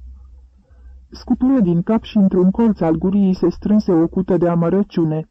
Nu puteze să-și exprime această părere în fața Silvei, dar în sinea ei își repetă vechea convingere că asta a fost o gravă greșeală a lui Olici, greșeală în urma căreia întreaga familie a apucat-o pe un făgaș nedorit. Polul nord, oceanul înghețat, explorările științifice, toate astea îi se păreau legate de excentricitate, care, pentru ea, constituia un element periculos al descompunerii. După părerea ei, Silva ar fi trebuit să ia un financiar sau un ofițer. Dar de unde până unde un explorator? Așa ceva cu siguranță că nu s-ar fi întâmplat dacă verișoara ei ar fi acum în viață. În sfârșit, ce a fost și nu se mai poate repara. Din păcate așa e, mătușe Fanii, în cuvință cu bunăvoință Martina, renunțând la orice împotrivire, numai să se sfârșească odată discuția lor penibilă. Încearcă să îndrepți ceva acum, având grijă de tatăl tău. Da, mătușe Fanii, afecțiunea ta o să-i risipească cel mai bine sentimentul părăsirii de care suferă în primul rând. De asta sunt convinsă. Da, mătușe Fanii. Obediența ei era de bună seamă pe placul colonelesei, fiind, desigur, o mărturie că Silva n-avea intenția să împartă cu ea puterea în conducerea casei, cu toate că ar fi avut acest drept. Bine, acum du-te în camera ta și te schimbă după drum, pe urmă mergi să-l vezi. Ai să-l găsești în camera lui de lucru. Între timp, eu îl anunț că ai sosit. Cu inima ușurată, Martina se ridică de pe scaun și se îndreptă numai decât spre cunoscuta odaie a Silvei. Ușa însă era încuiată. Surprinsă, încercă la ușa învecinată. Aceasta cedă. Cum adică? Vor să-i dea fosta ei cameră de domnișoară? Într-adevăr, valizele ei erau depuse acolo. Trecu pragul călcându-și pe inimă și făcu gestul numai pentru a-l suna pe Iacob ca să-i ceră să-i aducă bagajele în camera de oaspeți, de vreme ce nu avea de gând să locuiască aici, în camera Martinei. Bătrânul își manifestă viu în cuvințarea sa. Eu am spus asta numai decât, Coniță, da, numai decât am spus, dar domnul președinte a poruncit așa mai de mult. Martina tresări. Cum adică? Tata personal? Și încă de mult? Ei, da, își spuse apoi ca o explicație. În definitiv, n-avea de unde să știe că ea s-ar putea simți aici pe un teritoriu inamic, împresurată de intrigile, uneltirile și capcanele primei sale existențe. Era conștientă de faptul că se încumete la proba cea mai grea și, în ultima clipă, mai stătu odată pe gânduri. Oare nu îndrăznește prea mult? E vorba totuși de tata. Conștiința se zvârcolea în ea ca un șarpe strivit. Sta pe coridor, rezemată de perete, cu mâinile împreunate la piept. E voie oare să-ți înșele astfel până și propriul părinte? Dar el nu le-a înșelat pe mama, pe Silva și pe ea, prin nefastă atragere la sorți, animat și el de cele mai bune intenții. Și apoi, oricât s-ar strădui, nu vede nicio cale de a da înapoi.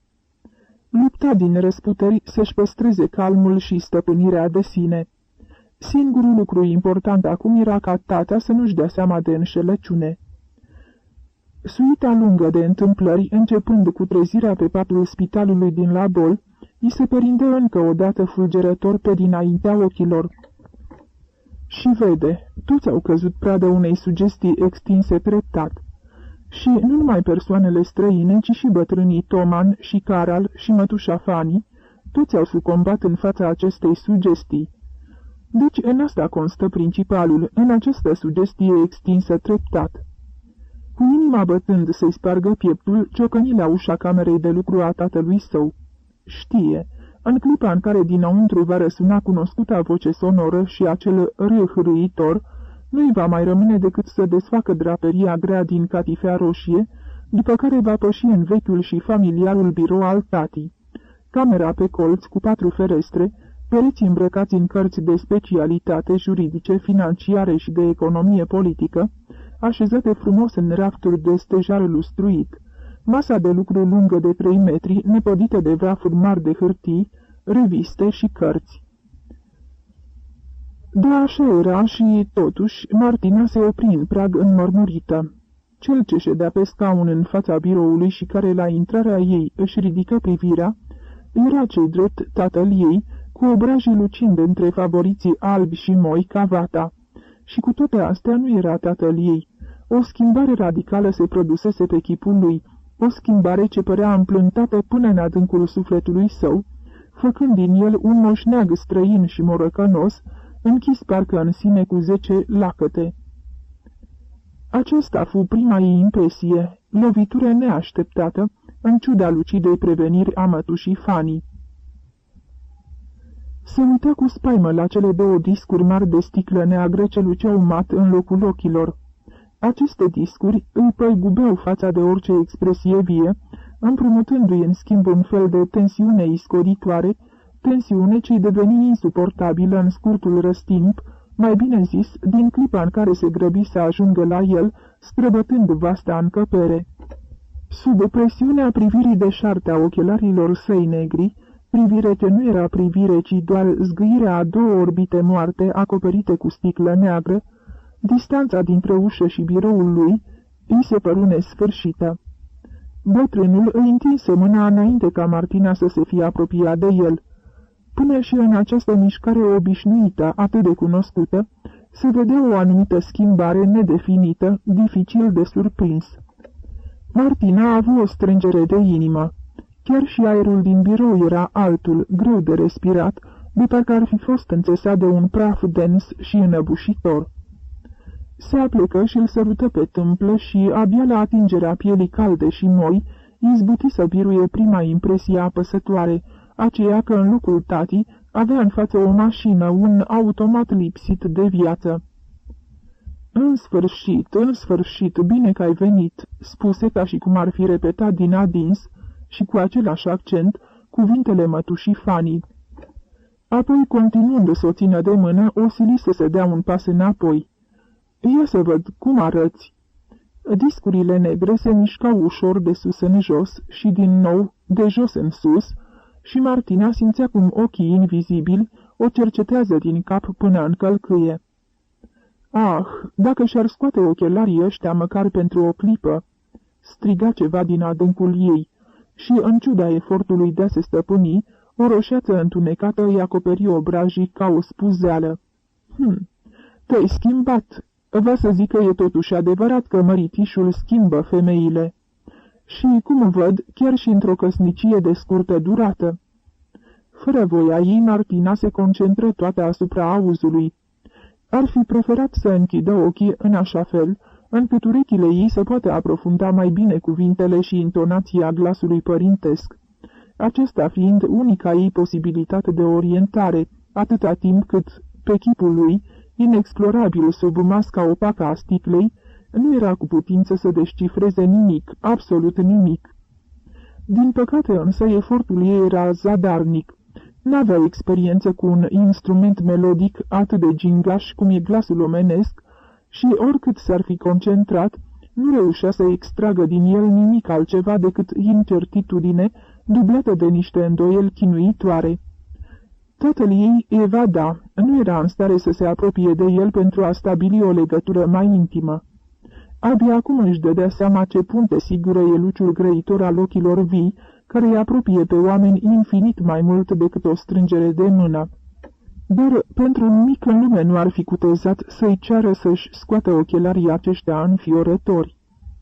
În sfârșit, așezată în jlețul din fața biroului, îi povestește agitat și cu sufletul la gură întâmplările din stațiunea la Bol și abia acum în această încăpere, față în față cu chipul acesta îmbătrânit atât de timpuriu, își dă seama cât de deplasat și de absurd e ca propriul părinte să afle amănunte în legătură cu nenorocirea lor abia la o lună după cumplita catastrofă.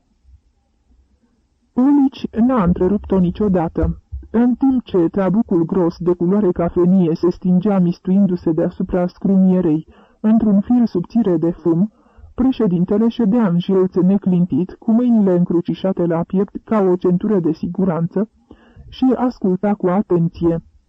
Capul îl ținea sprijinit în piept, dar ochii lui la ce se uitau?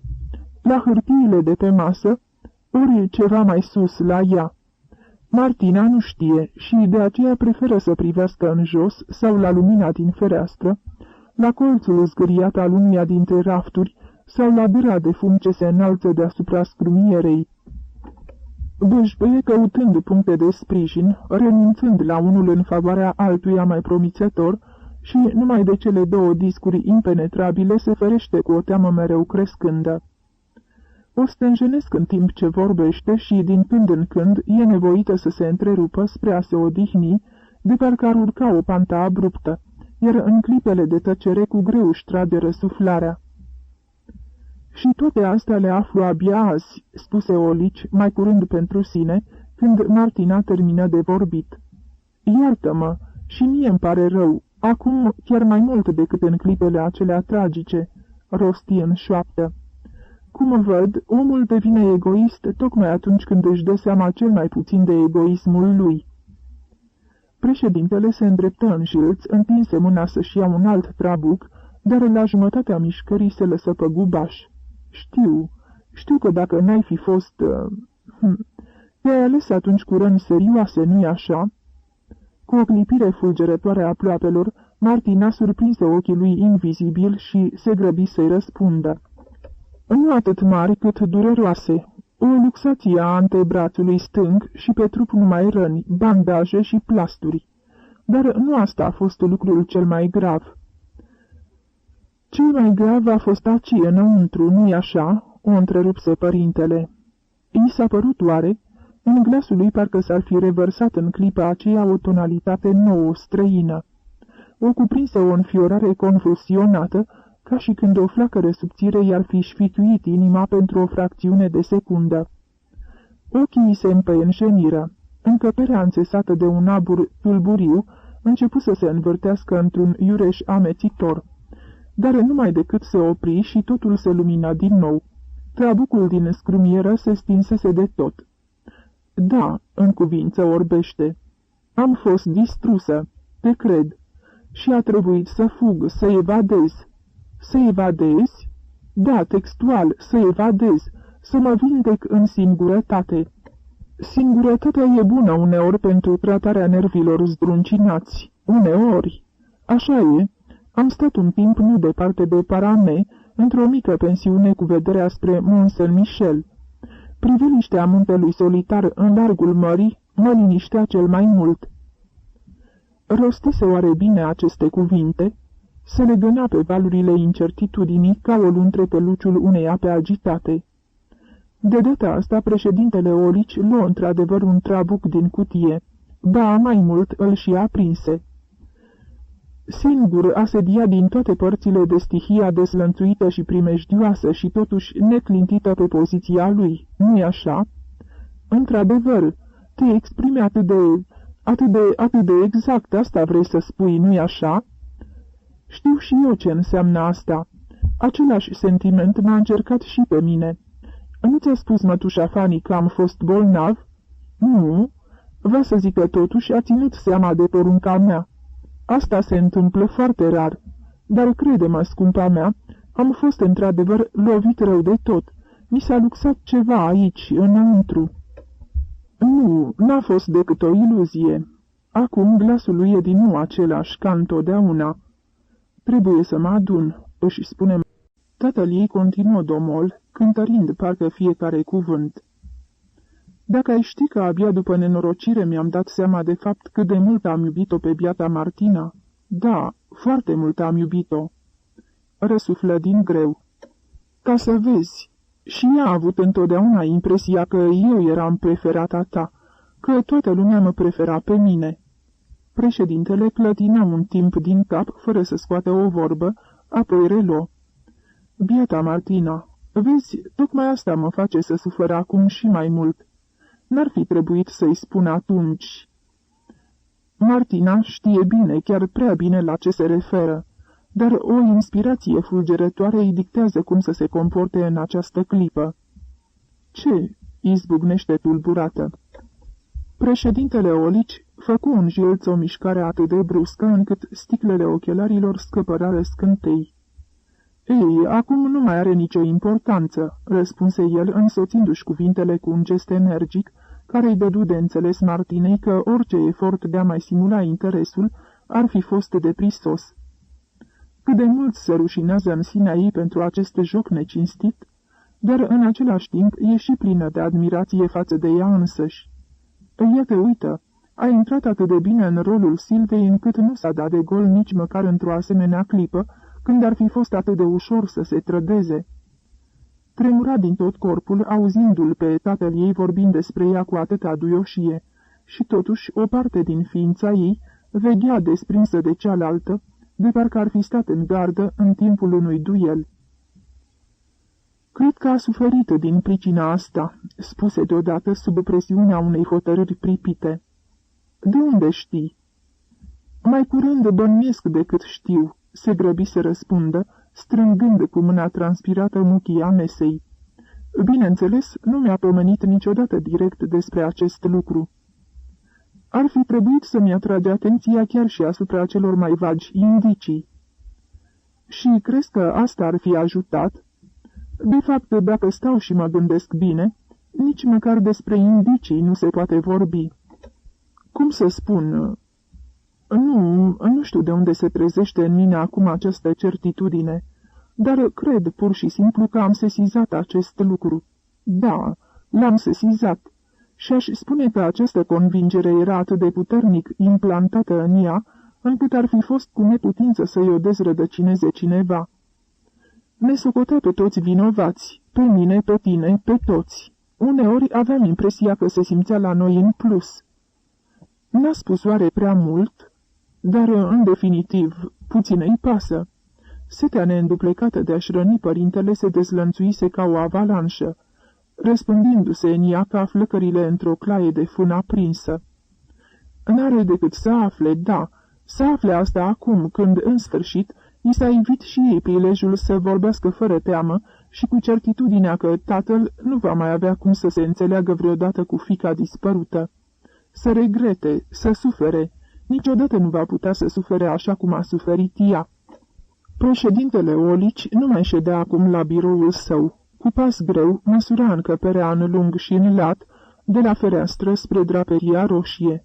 Încă o dată și încă o dată. Și abia acum, văzându-l cât era de gârbov și de abătut, Martina realiză cât de mult se trecuse. Deodată se opri lângă ea și, arătând spre peretele din spatele ei, îi spuse, "L-ai văzut?" Martina se răsuci un pic și, într-o clipită, întregul ei sistem nervos fu cuprins de fiorul alertei. Atenție! Asta e ea, nici de cum Silva, e aceeași pânză anulei pe care i-o dăruise tati anul trecut de Crăciun.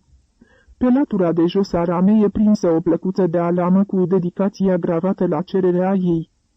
Tati de Crăciun din partea Martinei. Acum acestei plăcuțe îi se adăugase panglica de doliu întinsă peste un colț de jos al portretului. Își aminti că Silva se supărase atunci pe ea pentru această idee. Personal, nu voise niciodată să pozeze vreunui pictor și nici nu suportase ca fotografiile lor să atârne în casă una lângă alta. Da, nici măcar asta nu suporta și Martina se miră nespus că acest lucru n-a șocat-o niciodată, căci acum înțelegea perfect dezgustul Silvei pentru această alăturare. Dar nu-și poate îngădui niciun moment de ezitare, simte o apăsare ciudată pe frunte, discurile negre ale ochelarilor tatălui ei sclipesc trădând nerăbdarea.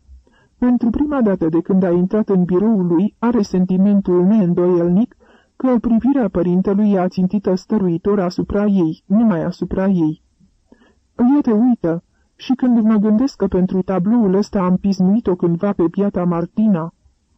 Te înțeleg, e frumoasă, adică a fost frumoasă, și atât de bună și de gingașă. Noi doi, ea și cu mine, suntem acum cel puțin mereu împreună. Păcat că abia acum. Cum aș despăgubi-o azi pentru toate din plin? Da, din plin, dacă ar trăi. Martina rămâne înmărmurită. Vorbele părintelui stau înfipte în inima ei puternic și adânc, ca un cuțit. Ca să vezi de ce este dat Martinei să aibă parte după moarte. Și ea nu mai ține de această casă. De fapt, chiar nu mai ține. E măritată și căminul ei e la Praga. Aici, în acest birou, în fața acestui portret, e din nou acea ființă în plus. Și în mintea ei, Martina apucă un cuțit, curăță cu vârful lui numele de pe plăcuța de alamă și corectează dedicația. Tati de Crăciun, din partea Silvei. Ah, ce n-ar da să poată face asta și în realitate! Și deodată ochii se umeziră de lacrimile regretului. După ce fiica se retrase în camera ei spre a se pregăti pentru masa de prânz, președintele Olici își scoase ochelarii și, postându-se la 3 pași de portretul Martinei, se uită la ea îndelung cu o privire laconică și arzătoare, încleștându-și în acest timp mâinile la spate cu înverșunare. Apoi clătinea din cap, de parcă ar fi discutat cu el însuși în contradictoriu, și, după ce mai bătu de 2 ori în lung și în lat întreaga încăpere, ridică receptorul telefonului interior. Unde ați instalat-o pe fiica mea?" Așa cum am poruncit?" întrebă el în clipa în care Iacob se făcu auzit la celălalt capăt al firului. Nu, domnule președinte, la dorința distinsei Conițe, am instalat-o sus, în camera de oaspeți." Sus, în camera de oaspeți?" repetă după el președintele Olici, ca și când ar fi vrut să învețe această frază pe din afară. Bine. Când peste o jumătate de oră păși în sufragerie, unde mătușa Fani și Martina îl așteptau mai de mult, bătrânul avea din nou ochelarii negri pe nas, iar pe chipul lui se citea din nou același rebus indescifrabil. Le făcu un semn curtenitor și o frântură de zâmbet îi fulgeră fața în timp ce se așeză pe locul său obișnuit din capul mesei. Martina se pregătea să-i urmeze exemplul când, deodată, întrebarea plină de mirare a mătușii Fanie a avut darul să-i stârnească atenția. Ce s-a întâmplat, Anton, de ți-ai pus azi ochelari și acasă?" Martina îi aruncă părintelui o privire șfichiuitoare, dar acesta, desfăcându-și liniștit șervetul, răspunse molcom. Da, Fani, mi-am pus pentru că azi mi-s ochii foarte iritați, iar sticlele astea îmi asigură o protecție excelentă. Va trebui să-i telefonez iar profesorului Șruț." Ce n-ar fi dat în clipa aceea Martina să-i poată surprinde privirea? Ca să vezi," își spuse în sinea ei, azi pentru prima oară și-a pus ochelarii și acasă." Rămase câteva minute cu gândurile atât de împrăștiate, încât nici nu știu ce mănâncă. Ochelarii aceștia îi mai stărmiră în minte un timp, până când se surprinse că în sinea ei își bătea joc de ea însăși. De bună seamă, atmosfera familială nu-i priește. Îndemnă la o încordare nemotivată și de-a dreptul absurdă. În aceeași seară, când se întinse în pat, îi pâlpâie în minte scena aceea măruntă din timpul prânzului și din nou îi veni să râdă de ea însăși. Casa aceasta cu atâtea amintiri și atâtea primejdii o calcă pe nervi. Asta-i tot și nimic altceva. Trebuie să-și scurteze șederea aici cât mai mult cu putință și să plece înapoi la Praga, unde probabil Caral... Amintirea aceasta acum, în clar obscurul încăperii și în patul cald, făcu să-i nevălească tot sângele în cap. Sărutările lui nemaipomenite și sufocante, mirosul obrajilor săi netezi, rași cu atâta grijă, brațele lui unduitoare, trupul care se lipea de al ei cu atâta dorință pătimașă și a cărui fierbințeală o simțea și prin grosimea dublei țesături a îmbrăcăminții, cascadele de sânge înspumat ce se rostogoleau din inimă în venele ei plăpânde. De ce însă acum, prin detașarea în timp, nu e în stare să fie indignată de comportarea lui, sau chiar să-l urască? Dar are oare acest drept de vreme ce cu mult timp înainte, până să fie avut măcar bănuiala simplei sale existențe, i-a permis să o îmbrățișeze, să o sărute, să o dorească și să râvnească să pună stăpânire totală pe ea? Și asta nu-i totul, nu-i totul, oricât și oricum ar vrea să se împotrivească. Omul acesta, cu coama lui de păr negru rebel, cu sprâncenele groase și întunecate și cu ochii mari la fel de întunecați, nu este indiferent. Are în el ceva ce o domină chiar și acum, de la mare distanță, un farmec aparte neobișnuit de atrăgător. Cufundându-se în aceste amintiri ca într-un buchet de trandafiri roșii, Martina simte cum îi se înfierbântă trupul sub plapuma moale. Își apasă mâinile pe obraj, ard și ei. De somn nici vorbă nu poate fi. Orologiul dintr-un turn îndepărtat bate cu regularitate sferturile de oră și străzile fremătă din ce în ce mai puțin. Martina se răsucește nervoasă în pat. Inima ei se aseamănă cu un câmp de bătălie pustiit. Caral și Toman se înfruntă pe el, clătinindu-se de atâta istovire. Chipurile lor se contopesc și iar se desprind într-o cumplită încleștare. Mai are ea oare dreptul să-i reproșeze ceva Silvei? Nu e oare comportarea ei mai egoistă și mai perfidă decât a surorii sale? E împroșcată din cap până în picioare de noroiul trădării și al înșelăciunii și iată, nici nu se mai îngrozește de ele. Deodată devine atentă. Cu o mișcare furișă se ridică în capul oaselor și ascultă cu încordare. Nu, s-a înșelat și totuși ar fi fost în stare să jure că auzise un zgomot de pași pe coridor, ca și când cineva s-ar fi strecurat încet pe la ușa ei. Nu, nimic nu tulbură tăcerea adâncă. În toată casa nu se aude nicio mișcare. Apoi, pe neașteptate, Martina tresare fără voia ei, odaia se întunecă. Afară s-a stins lampa cu arc aflată în stradă chiar în dreptul casei lor. Se lasă din nou pe perna moale, dar inima continuă să-i bată neliniștit. Odaia, cufundată în beznă, și-a schimbat înfățișarea. E deodată plină de umbre stranii amenințătoare. Ceva stă la pândă în aer, se chircește prin unghiere suspecte și Martinei îi pare rău că n-a încuiat ușa cu cheia, căci acum nu s-ar mai încumeta să coboare din pat spre a se strecura prin spațiul acesta periculos, care îi arată cu atâta dușmănie colții săi negri înfiorători. Stă culcată într-o rână și ochii ei rătăcesc neliniștiți prin odaia întunecată. Deodată îi se taie răsuflarea, ar vrea să țipe, dar glasul îi se neacă în gâtlejul sugrumat de emoție.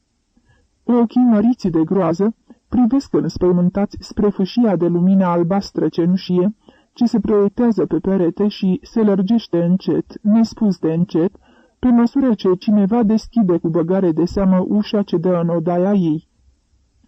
Fâșia crește, capătă o formă dreptunghiulară, din ce în ce mai mare. Acum a sărit conturul nedefinit al unei staturi, negru pe fond cenușiu. Cineva stă în prag, la 10 pași de ea, neclintit ca o statuie, amenințător ca un tâlhar. Martina își simte trupul năpădit de o sudoare fierbinte. Plapuma îi se lipește de picioare. Un fior încins îi furnică pielea. Își înfundă în pernă capul cu înverșunare și rămâne încremenită, parcă pe jumătate moartă. Ce se va întâmpla? Ce vrea această ființă străină și mută? Cine e? Pe dinaintea ochilor încep să-i se perinde cercuri aprinse, multicolore, învârtindu-se într-un dans fantastic. Cu mâna încleștată, Martina își trage plapuma până mai sus de bărbie. Martina!" se aude deodată dinspre ușă cu jumătate de voce. Tata!" Pe loc l-a recunoscut, în ciuda faptului că vocea l-a lăsat în pană. Tata! O panică nebunească îi cuprinde într-o clipită tot trupul, toți nervii, toate vinișoarele, toate țesuturile. O vijelie a groazei. Tata, tata! Dar peste tot haosul, ca un far străjuitor peste valurile învolburate, conștiința ei e luminată de un singur gând conducător. Acum nu-și poate îngădui nici cea mai mică mișcare. Trebuie să se prefacă, să simuleze somnul, un somn adânc și greu.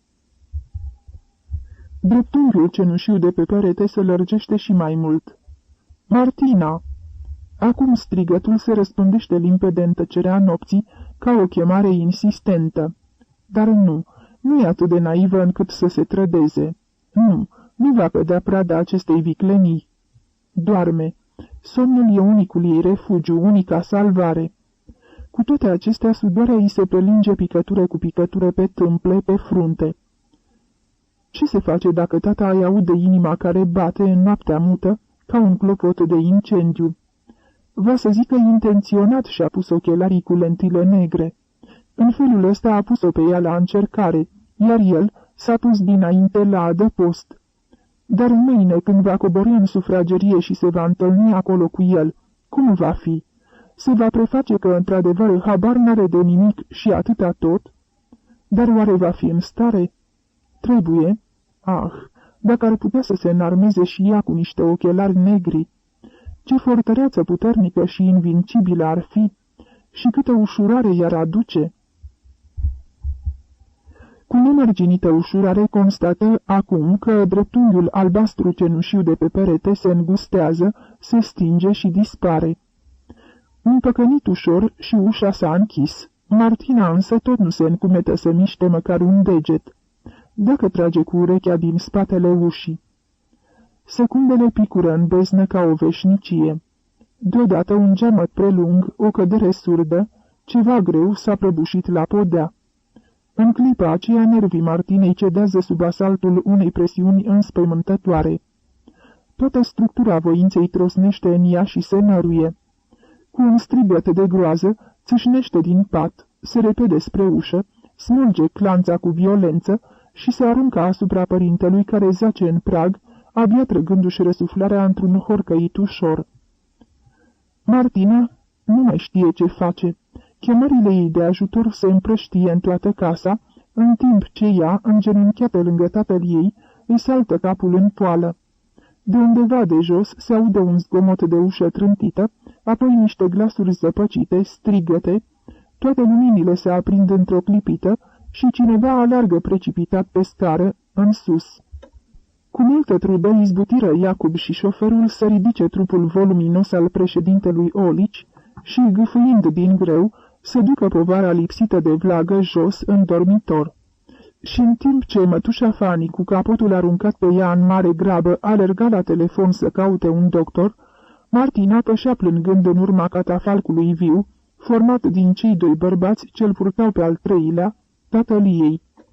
Îi e trasă la față, desfigurată, iar înăuntrul ei răsună mereu ca un ecou acea dublă chemare din pragul odăii, chemare ce voia să o reînvie, să o readucă la vechea viață, să o redea ei însăși, să o smulgă din mormânt pe defuncta Martina și să o trezească la viață ca pe biblica fiica lui Jair.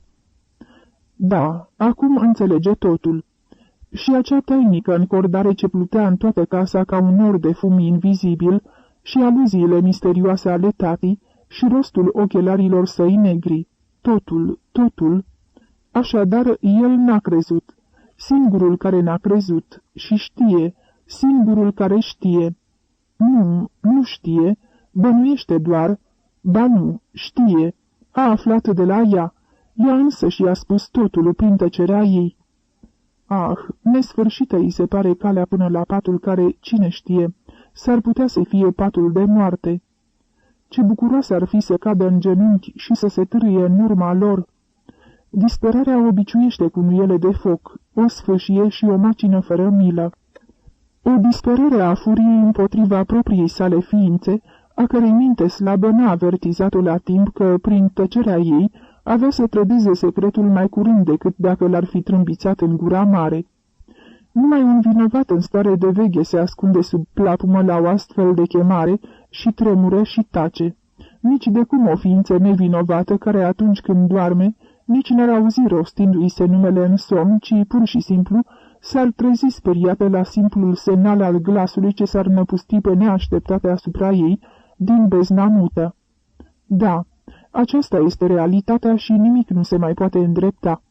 Martina știe bine acest lucru și inima ei se zbate în piept ca o pasăre rănită. Cizma destinului e ferecată și bătută în ținte. E o cizmă ca zonă, grea și aspră, ce nu cunoaște îndurarea, nici abaterea de pe drumul drept. Și acesta e sfârșitul.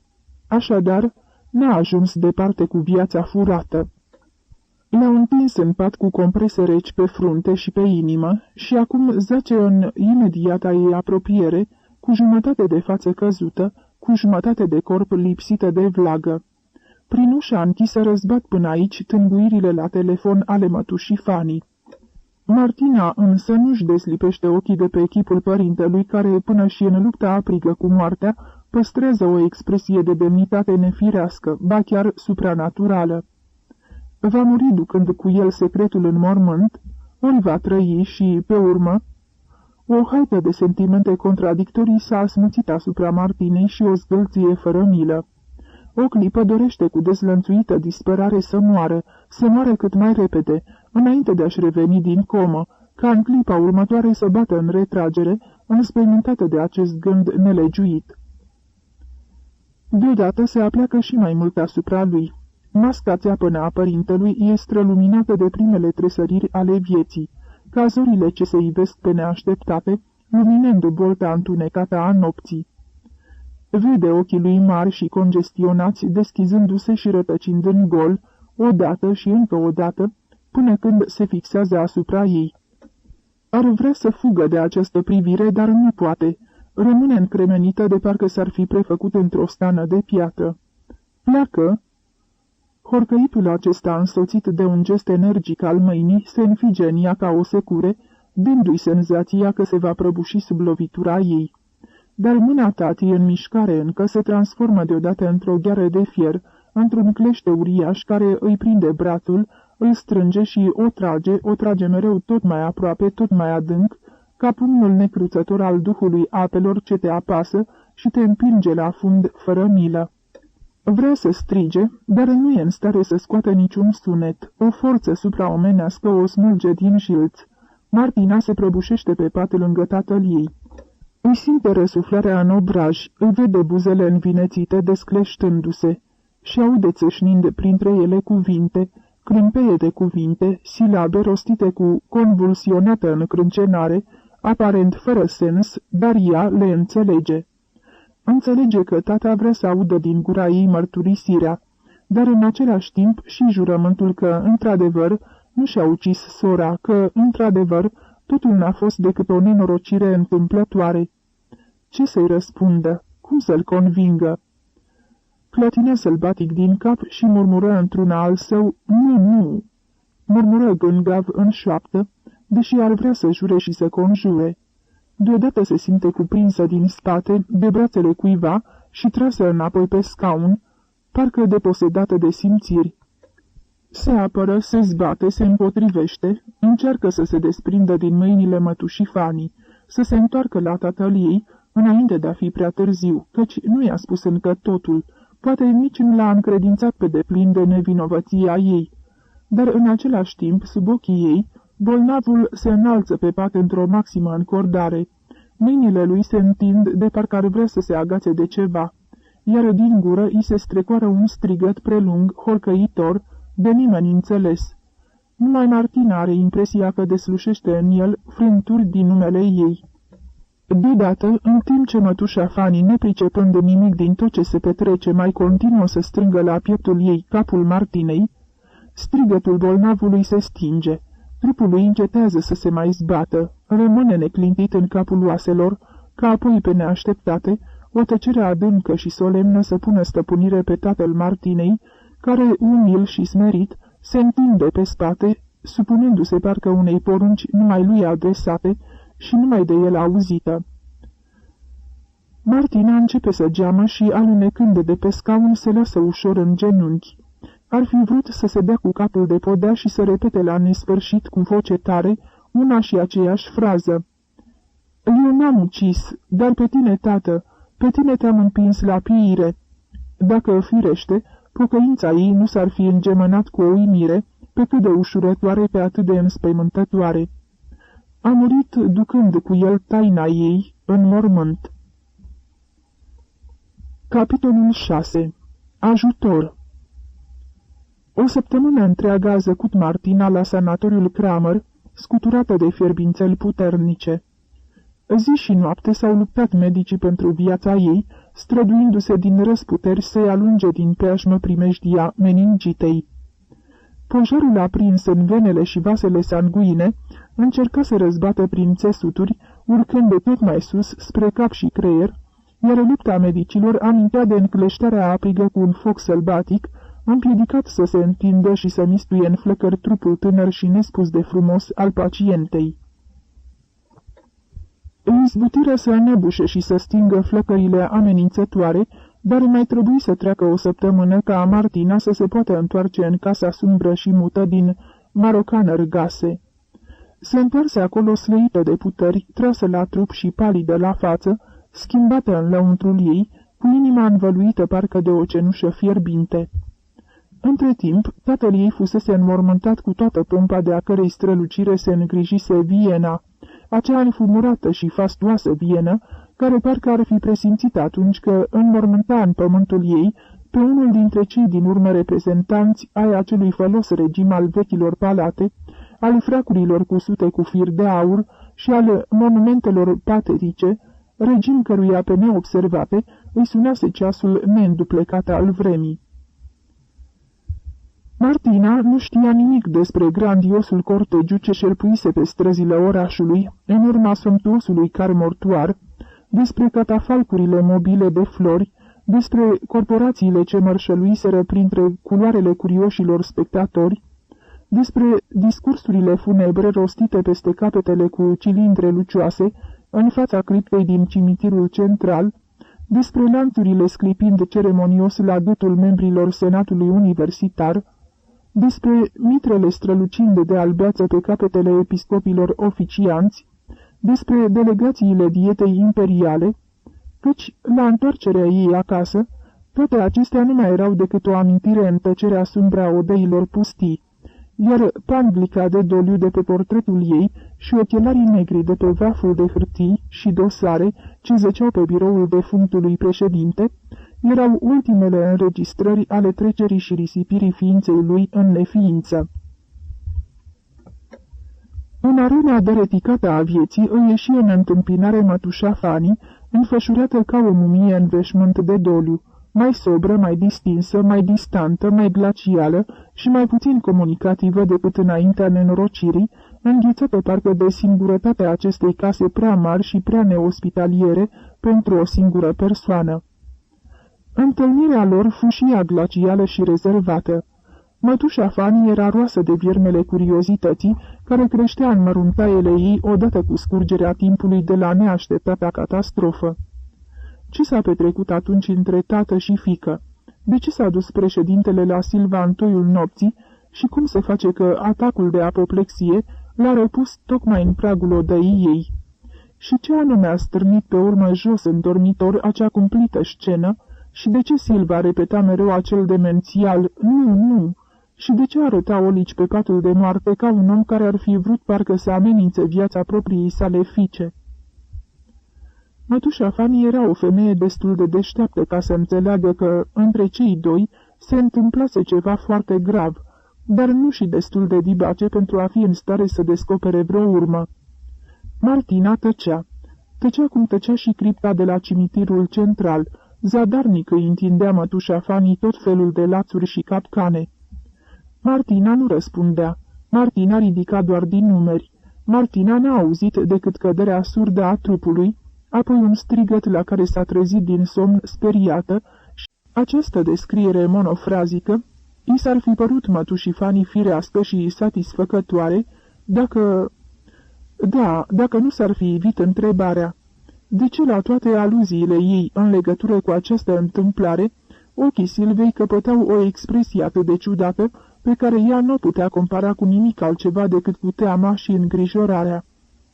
De fapt, nu era prea sigură că era vorba într-adevăr de îngrijorare.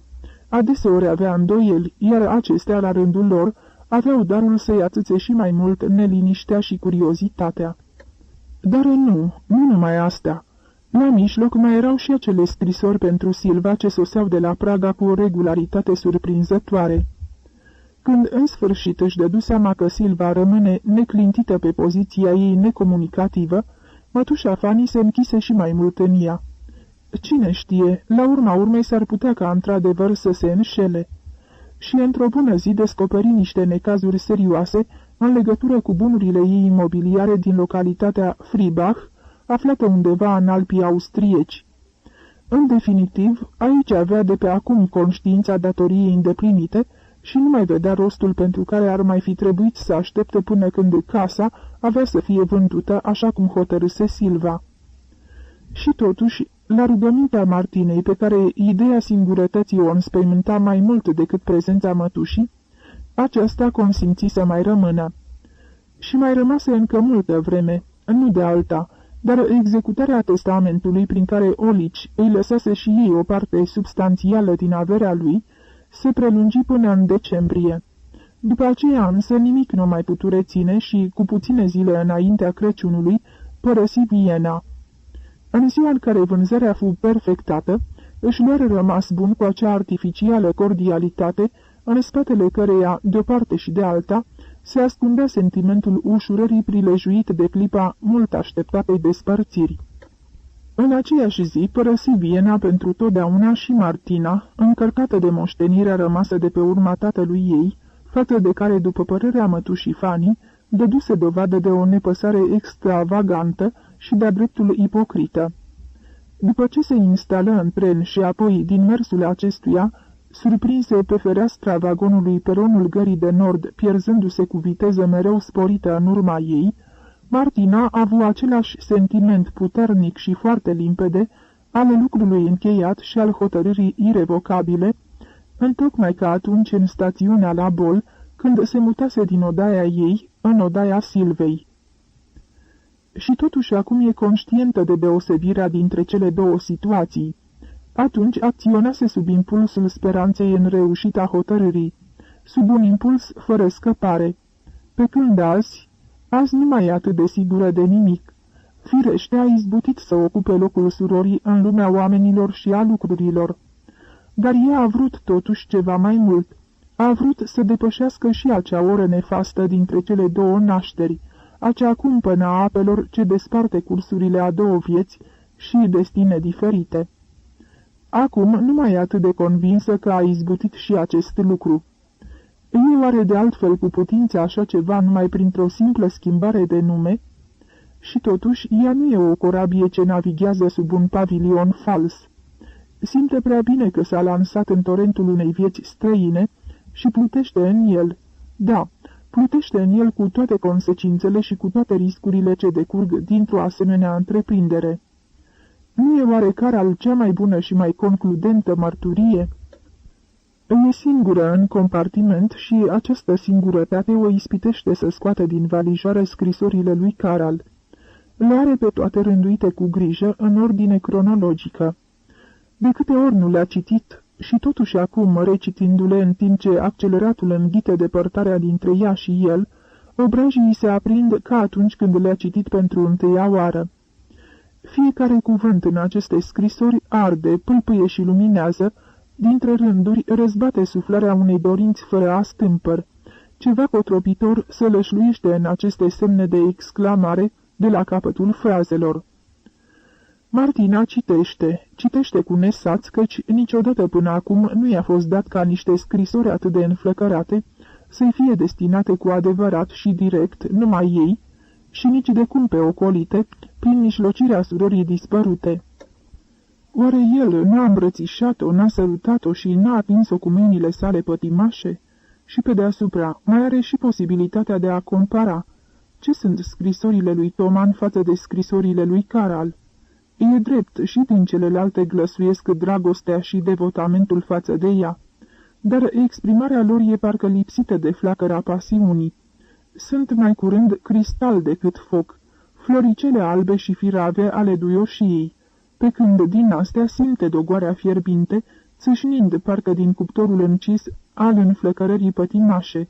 Simte ceva sălbatic ce o atinge făcând-o să se piardă într-un leșin cotropitor și, fără voia ei, să-i se lase pradă de la distanță. Bătăile ritmice ale roților de tren sună neîntrerupt în beția simțurilor ei și peisajul alb sub cerul violaceu, din care se presară fără încetare fulgi deși de zăpadă, îi se perindă pe dinaintea ochilor ca într-un vis frumos. Pe urmă însă beția bate în retragere ca marea în timpul refluxului. Rațiunea pune tot mai mult stăpânire pe gândurile ei și dictează cu răceală și fără sentimentalism obiecțiile ei riguroase. Dacă, trecând în odaia surorii, a transportat în valijoară, în afara obiectelor de strictă amintire, și toată disgrația fortunei și tot ghinionul Martinei. Caral o fi fost poate o fericire pentru Silva, care de fapt nu l-a iubit pe Toman. Dar cum ar putea fi o fericire pentru ea? Silva, adevărata Silva, a fost întotdeauna bucuria tatii, pe când ea, ce-a devenit ea pentru tatăl ei? Din bătăile ritmice ale rotilor se înălțau spre ea ca un reproș aceste cuvinte din ce în ce mai obsedante. Pe ea n-am ucis-o, dar pe tine da. Pe ea nu, pe tine da. Pe ea nu, pe tine da. De când și-a recăpătat cunoștința în sanatoriu, nu se mai poate descotorosi de ele. Au sunat ca un ecou ce se răspândea prin casa pustie, a idoma vuietului într-un ghioc de scoică. S-au ținut după ea pe străzile Vienei, iar acum se răstesc la ea din uruitul sacadat al rotilor de tren. În poală, scrisorile lui Caral, la care n-a răspuns niciodată, seamănă cu o jalnică grămăjoară de cenușă. Martina stă neclintită, cu unghiile înfipte în îmbrăcămintea de pluș a canapelei și tristețea îi țintuiește privirea spre peretele din față al compartimentului. Ah, dar putea scăpa de glasul acestui reproș stăruitor, de vedenia acelor ochi congestionați. E vinovată de moartea lui sau nu? Și cine e vinovat dacă există un vinovat? Martina ori Silva? Tata de bună seamă bănuise totul cu mult înainte de sosirea ei acasă, dar voia să aibă o certitudine și a dobândit-o cu ajutorul ei. Acum însă... Nu e așa, totul e altfel. Pe tata nu l-a ucis certitudinea pe care i-a oferit-o, ci ideea sa preconcepută, cumplita suspiciune că ea, Martina, și-ar fi înlăturat sora spre a-i se substitui. El n-a crezut într-o întâmplare nenorocită, a crezut în omor, și nu tăcerea ei înverșunată la doborât în tentativa lui nocturnă de a o pune la încercare, ci faptul că ea n-a știut ce anume îi confirmă prin tăcerea ei. În asta constă toată grozăvia neînțelegerilor, în asta și în nimic altceva.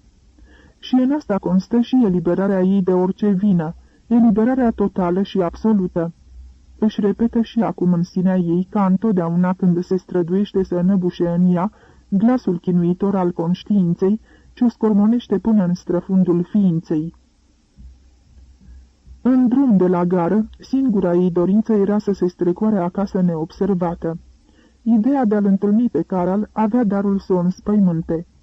În tren se surprinsese chiar asupra gândului de a vinde vila și de a se muta în altă parte.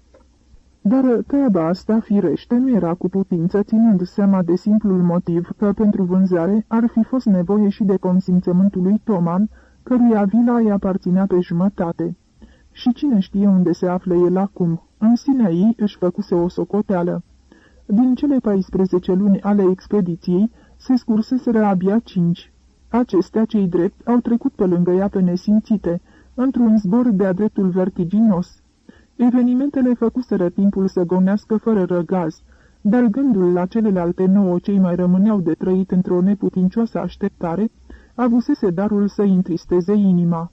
9 luni, 270 de zile nesfârșite, aproape 4500 de ore de singurătate, în unica tovărășie a unei incertitudini răscolite de cumplita întrebare. Se va mai întoarce oare vreodată Toman din acel pustiu de gheață, care cu atâta neplăcere îi mai lasă să plece pe cei ce au cutezat să-i treacă pragul? Când ajunse acasă, a avut o surpriză plăcută. În timpul călătoriei de la Viena la Praga, vila se transformase în imaginația ei într-o casă neospitalieră ca o închisoare. Acum însă, după ce s-a așezat la cina târzie, amorțită încă de gerul tăios din preajma Crăciunului, în odaia bine încălzită și cu samovarul rusesc fremătând și cântând subțire lângă ea, în timp ce afară vântul se opintea năprasnic în ferestrele însăpezite, în sufletul ei se cuibăriră deodată o liniște și o voioșie atât de neașteptată, încât ochii ei se umeziră de lacrimile bucuriei. Trupul ei se relaxă, recăpătându-și suplețea, și pentru prima oară după atâtea săptămâni de chinuri ascunse, Martina respira liber ca un om care a izbutit în cele din urmă să se scuture de povara unui vis urât. Până și Cilca și soții Hadraba erau acum numai zâmbet, de parcă s-ar fi simțit obligați să-i ofere o mină veselă și agreabilă, drept răsplată pentru cele 3 luni de suferință. Și lucrurile din odaie ei se arătau parcă îndatoritoare și o asigurau toate de prietenia lor. Da, aici era căminul ei. Făcu această constatare cu inima ușurată și cu uimire în același timp. Iată, uită, s-a și contopit cu atmosfera acestei case care, astă toamnă, îi se păruse atât de străină. După multă vreme, dormi din nou cufundată într-un somn adânc și netulburat, și când a doua zi se deșteptă în albul de zăpadă al unei dimineți acoperite de cupola azurie a unui cer geros, Martina se simți întărită de o încredere de sine necunoscută până atunci. Glasul acela ce o urmărise atât de stăruitor amuțise aici, iar cumplitele săptămâni vieneze se mistuiseră în aburul blând al depărtării. Se întâmplase ceea ce trebuia să se întâmple și asta împotriva propriei sale voințe și fără vina ei. Oare tatăl ei nu murise împăcat de acel repetat nu, rostit de ea cu atâta ardoare și pătimașă veridicitate? Oare fața lui transfigurată de suferință nu-și redobândise în pragul morții trăsăturile într-o netărmurită ușurare? Cilca i-a aduse micul dejun. Masa cei drept de data asta nu e împodobită de trandafirii lui Caral. În schimb, Firida e învăluită toată de sclipirea albă a zilei de iarnă, iar ochii scoditori ai sobei americane își arată roșiața aprinsă, revărsându-și până la ea valurile dezmierdătoare de căldură și de voie bună. Dar, de îndată ce soarele plăpând al dimineții se pierde pe neașteptate din raza ochilor ei și lumina odăii începe să se estompeze, umbrele și grijile îi dau din nou târcoale. Biroul, în al cărui sertar depusese scrisorile lui Caral, o atrage cu o forță nestabilită și din ce în ce mai necruțătoare. Da, povestea asta trebuie încheiată într-un mod civilizat și cu toate menajamentele. În felul ăsta scapă de ultima povară și înlătură și ultimul obstacol ce-i taie drumul spre Toman. Da, o să-i trimită înapoi scrisorile și o să-i scrie să uite că s-au văzut vreodată. Ce sens ar avea să prelungească o legătură inutilă și fără speranțe? Aflase de la el tot ceea ce o interesase și numai pentru asta avusese nevoie de prezența lui, căci ea nu-l iubește, nu-l iubește, nu iubește, ea nu e Silva. L-a luat pe Toman din dragoste și vrea să-i rămână credincioasă. Și va rămâne. Dar nici nu s-a apucat de scris și lăsă condeiul din mână. Nu, scrisorii nu i-ar da crezare. Scrisoarea n-ar fi destul de convingătoare. Trebuie să-l caute, să-i citească singur pe chip că totul s-a sfârșit. Să desprindă din hotărârea ei nestrămutată mărturia incontestabilă că nu-i mai rămâne nimic de făcut decât să renunțe la orice speranță. După amiază însă, la gândul că ar trebui să-l întâlnească, își pierdu curajul și reveni la intenția inițială. Și astfel stătu pe scaun preț de 2 ceasuri ca să scrie o scrisoare lungă și haotică, alternând scrisul cu clipele de visare asupra rândurilor pe care să se usuce, ca apoi, citind ceea ce scrisese, să-și spună: cum să-l convingă în felul ăsta? Nu, scrisoarea asta nu poate să o trimită. Amurgul timpuriu se furișă neobservat în odaia Martinei, întinzându-și în jurul ei pânzele sale de păianjen vineții. Martina se agăță de ele. Caral, de bună seamă, îi supraveghează casa și, fără îndoială, știe că s-a întors, iar în Amurg, întotdeauna, se îmbrăcă fără să aprindă lumina și, lăsând scrisoarea pe masă, coborâ în grădină. Nu știe de ce, nu se gândește de ce și nici măcar nu-și pune o asemenea întrebare. Se duce pentru că trebuie să se ducă, pentru că altfel nu se poate. Atmosfera în jurul ei e încărcată de comanda nerostită a unei forțe irezistibile. Răzvoarele de flori sunt acoperite de un strat gros de zăpadă, iar cărările sunt curățate și măturate cu grijă doar la început. Cu cât pătrunde mai adânc în grădină, cu atât sunt mai infundate. Nimeni nu umblă pe aici și, de bună seamă, lui Hadraba nici nu-i trecuse prin minte că ea ar putea să rătăcească vreodată prin aceste locuri. Răceala zăpezii s-a și făcut simțită în răscroiala pantofilor și Martina se afundă în ea din ce în ce mai mult. Cu toate acestea, nici gând să se oprească ori să dea înapoi. O mână invizibilă, întinsă peste arborii înalți cu crengile înzăpezite, a pus stăpânire pe ea și nu-i mai dă drumul. Când ajunse pe poteca de lângă zid, se opri uimită. Zăpada aici era bătătorită și se zăreau în ea nenumărate urme de pași. Așadar, el a venit aici în fiecare zi, a umblat de colo până colo, a așteptat-o. A crezut în întoarcerea ei, în ciuda faptului că ea nu i-a răspuns niciodată. Urmele acestea ce se încrucișează în zăpadă au darul să o înduioșeze mai mult decât scrisorile lui înflăcărate. Îi e întipărită în ele atâta sete de dragoste, atâta devotament, atâta credință. Dar abia apucă să înainteze câțiva pași pe urmele lui și, de spaimă, scoate un țipăt ușor. Și până să se dezmeticească, brațele care o înșpăcaseră pe la spate o strâng cu putere ca într-un clește.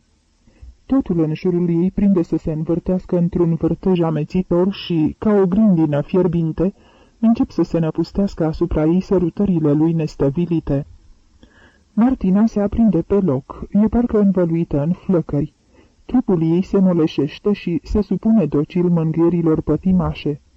Iar ea, cu răsuflarea întretăiată ca și el, își împolăcește brațele în jurul trupului său și, într-o clipită, nu mai rămâne în ea nimic din Martina. E Silva și altcineva nici nu-și mai dorește să fie. Multe lacrimi chinuitoare i-a fost dat să verse din compasiune față de ea însăși, până să-și întărească decizia de a părăsi Praga. Apoi își reproșă lașitatea, spunându-și că vrea să se salveze prin fugă. Să se salveze, să fugă. De cine? De ea însăși? Dar nu-l iubește. Nu-l iubește, nu-l iubește. Umbla agitată prin odaie, cu pumnii și cu dinții încleștați, repetând aceste cuvinte de 10 ori, de 100 de ori.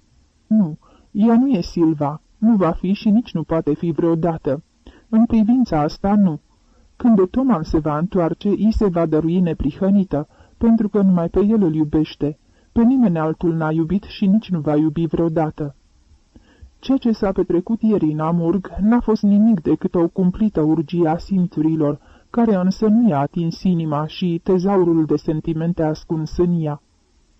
Da, nimic decât o rătăcire întunecată a simțurilor, o notă de plată primită odată cu celelalte note de viață ale Silvei, dar pe care nu intenționează să o onoreze și nu va onora niciodată. Pleacă din Praga, indiferent unde, Europa e mare, va călători și nu se va întoarce decât atunci când va primi de la Toman știrea că se întoarce și el. Și când Toman va fi aici, totul va fi soluționat. Îi scrise lui Caral o scrisoare lungă de despărțire, mai curând sfâșietoare decât rece, și o trimise direct, nu pe ocolite, prin intermediul serviciului de post restant al poștei centrale. În aceeași după-amiază părăsi Praga, plecând prin Viena la Triest, unde petrecu seara de ajun singură și deprimată. Unde și cum și-o fi petrecând această zi Toman, dar Caral acum nu va mai primi de la el nicio scrisoare. Oricât s-ar sili, nu e în stare să se gândească la unul fără să-i răsară în minte amintirea celuilalt. iar faptul în sine e umilitor și o calcă pe nervi. Plecase din Praga fără un plan precis și abia acum urma să ia o hotărâre definitivă. Triestul era și el acoperit de zăpadă. Pe străzi, ninsoarea se topea, transformându-se într-o fleșcăraie noroioasă și nesuferită. Vremea era rece și umedă, iar ea tângea după lumină, căldură și soare. Așadar, mai departe spre miază zi. Marea cețoasă și agitată nu ispitea, mai cu seamă după ce află că unica posibilitate de călătorie ar fi fost un vapor de mărfuri. Alese de aceea un drum mai lung și mai costisitor și astfel, cu mult înconjur, ajunse tocmai la Split. Vasul englez de croazieră, care a doua zi după sosirea ei ancorase aici venind de la Veneția, cu destinația Egipt, o ajută să soluționeze pe loc problema itinerarului. Și se hotărâ fără să mai stea pe gânduri, cu cât mai departe de casă, cu atât mai bine pentru ea. Sub soarele arzător al sudului, în furnicarul pestriț și gălăgios al mulțimilor exotice, mișunând pe străzile înguste de un neîntrecut pitoresc oriental și apoi pe vastele întinderi de nisip, oasele îi se dezmorțiră la iuțeală. Impresiile se țineau lanț, întrecându-se pe fondul unor decoruri mereu schimbătoare, și în tălăzuirea lor trecutul se fărâmița și se risipea ca dunele de nisip de pe malul mării. După un timp încetă să mai simtă lipsa scrisorilor lui Caral, ba mai mult, până și amintirea lui începu să pălească. Martina constata cu inima ușurată cum încet se desprindea de această povară apăsătoare. Se reîntorcea la ea, redevenea ea însăși. Aici, pe țărmuri străine, fără legături intime cu mediul înconjurător, nu era greu să fie Silva lui Toman, căci nimic nu o împiedica să fie în același timp și Martina în totalitatea ei. Petrecu în Egipt tot restul iernii. Apoi, pe măsură ce căldurile sporeau odată cu apropierea primăverii, se mută treptat mai spre nord, din Cipru la Atena, iar începutul lui martie o prinse în Corfu. De la ferestrele odăii situate în colțul faimosului Hotel d'Angleterre et Belle Venice, îi se deschidea o dublă și largă perspectivă de un pitoresc neasemuit. Dintr-o parte, peste culmile cedrilor zvelți și peste bizarul amestec de culori ale acoperișurilor, spre fortețe, Spianato și portul de pe malul opus al istmului, cu colinele pleșuve și ruginii ale epirului septentrional, iar din cealaltă parte, peste unduirea deluroasă acoperită de o verdeață veșnic proaspătă, spre Monrepos și spre vestitul palat Acileion al împăratului Wilhelm. Primăvera era în plin avânt clocotitor și Martina trăia în beția culorilor și a miresmelor amețitoare, sub bolta unui cer de un albastru intens, în crângurile de măslin și portocali cu sclipiri argintii și înveșmântate în floare ca într-o mantie sărbătorească. La tot pasul, chiparoși seculari, printre ale căror tulpini negre, scăpărau ochiurile de azur ale mării inundate de soare, turme de oi ca din bucolicele romane, cărări și poteci, străjuite de o parte și de alta de aloe și nopali uriași și țepoși, ciocăniți parcă dintr-o tablă fină de culoarea albastrului verzui, și printre ei, înaintând de agale, măgăruși cu povara petrecută peste cioltare roșii și saboți, clămpănind în picioarele vașnicilor urmași ai feacienilor, gătiți în pitorești costume naționale de un bizar amestec greco-turcesc. Melodia încântătoare a curatelor izvoare, susurând în umbra adâncă a milenarilor platani care, cine știe, au mai apucat poate să o vadă pe tânăra și regeasca făptură, vrăjită de frumusețea despuiatului Ulise. Ceasuri întregi de singurătate, stânjenite doar de țârâitul puternic și stăruitor al milioanelor de cicade, în luxurianta bogăție a florei subtropicale ce-și etalează exemplarele, cu nume necunoscute, pe povărnișurile grădinii Monrepos. În mijlocul golfului de un albastru întunecat, o insuliță de un verde întunecat, cu o mănăstire strălucind de albeață. Corabia feaciană care l-a adus pe Ulise în Itaca lui și care, la înapoiere, a fost lovită de mânia lui Poseidon și prefăcută în insulă, ca o veșnică mărturie a totputerniciei divine.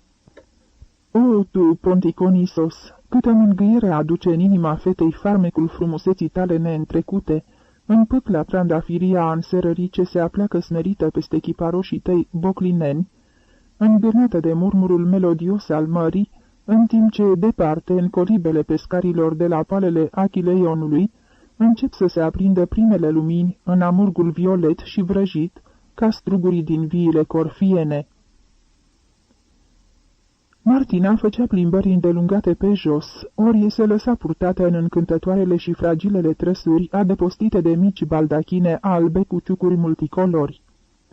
Birjarii italieni ce-și îndemnau fredonând ori plescăind din limbă mărțoagele lor costelive, își desfătau privirea întorcându-și spre ea ochii lor mari și negri, ca niște tăciuni stinși pe cale să se reaprindă, iar în spianata băteau cu strășnicie în clopotul de picior, de parcă ar fi vrut să atragă atenția oricui asupra frumoasei pe care aveau cinstea să o plimbe cu trăsura lor.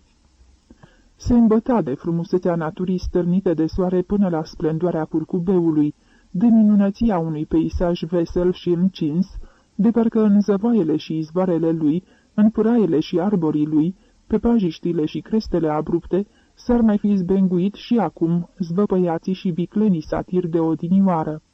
Iar cochetele nimfe aduse aici de sprințarii eroi legendari ai sudului nu s-ar fi ofilit încă prefăcându-se în babe hâde și ursuze. În ceremonioasa sufragerie a hotelului, umbrită de jaluzele verzi, se înclinau asupra lucioaselor porțelanuri și a scânteietoarelor cristaluri bălbile distinse ale distanților englezi și cefele subțire ale soțiilor acestora. Sporăvoiau zgomotos și gesticulau de zor oameni de afaceri italieni și greci veniți aici din Veneția, Split, Dubrovnik, Durazzo, Atena, Smirna și Ancona. Răsuna cu o melodioasă duritate franceza gureșa familiei unui arheolog cărunt, care, cu îngăduința guvernului grec, cerceta aici împrejurimile, căutând straturile de cultură ale depunerilor seculare. Tineri oacheși, încărcați de energia înflăcărată a unui soare ce nu se stinge niciodată, o curteau de la distanță pe însingurata doamnă, considerând-o de bună seamă o tânără văduvă, de care însă nu cutezau să se apropie decât cu privirea, căci ajungea o singură plângere din partea ei pentru ca domnul Spinulas, administratorul selectului hotel, să trimită un serios avertisment pe la toate mesele ocupate de bărbați. Cu toate acestea, Martina se simțea măgulită de atenția lor pe care, pentru prima dată, nu era nevoită să o împartă cu nimeni și, în plus, avea darul să creeze în jurul ei o atmosferă palpitantă, întregită de o adâncă și nemărturisită emoție. Dar iată că, peste această excelentă dispoziție, ocrotită de arborii prefăcuți de vraja primăverii în imense gerbe de flori albe, roșii, portocalii și albastre, se abătu pe neașteptate un trăsnet venit din senin. Povestea s-a întâmplat într-o vineri dimineața. În zori acostase în port nava poștă, care de 2 ori pe săptămână aducea de la Dubrovnik și Cataro ziarele italienești și austriece. Martina, care se desfăta petrecându-și primele ceasuri ale zilei în grădina hotelului, la adăpostul unui curmal scund și stufos, le primi odată cu gustarea de la ora 10. Sorbindu-și pe îndelete obișnuitul pahar cu vin rubiniu de Corfu, atât de gustos și de a cărui primejdioasă tărie avusese prilejul să se convingă, deodată înmărmurește și se face palidă ca ceara. În aceeași clipă sare ca friptă de pe scaun și, fără să-i pese că a dat peste cap măsuța de bambus cu tot ce fusese pe ea, dă fuga în hotel. Știe prea bine că lui Toman nu-i poate fi cu nimic de folos, dar nici nu poate să rămână pasivă când în lăuntrul ei răsună ecoul unui deznădăjduit strigăt de ajutor. Se hotărâ într-o clipită. Ca o panteră dădu buzna în biroul direcției unde, la masa sa de lucru, trona subțirelul, elocventul și vicleanul domn Spinulas și îi ceru cu voce tremurătoare să rezerve telefonic un loc pe nava poștă.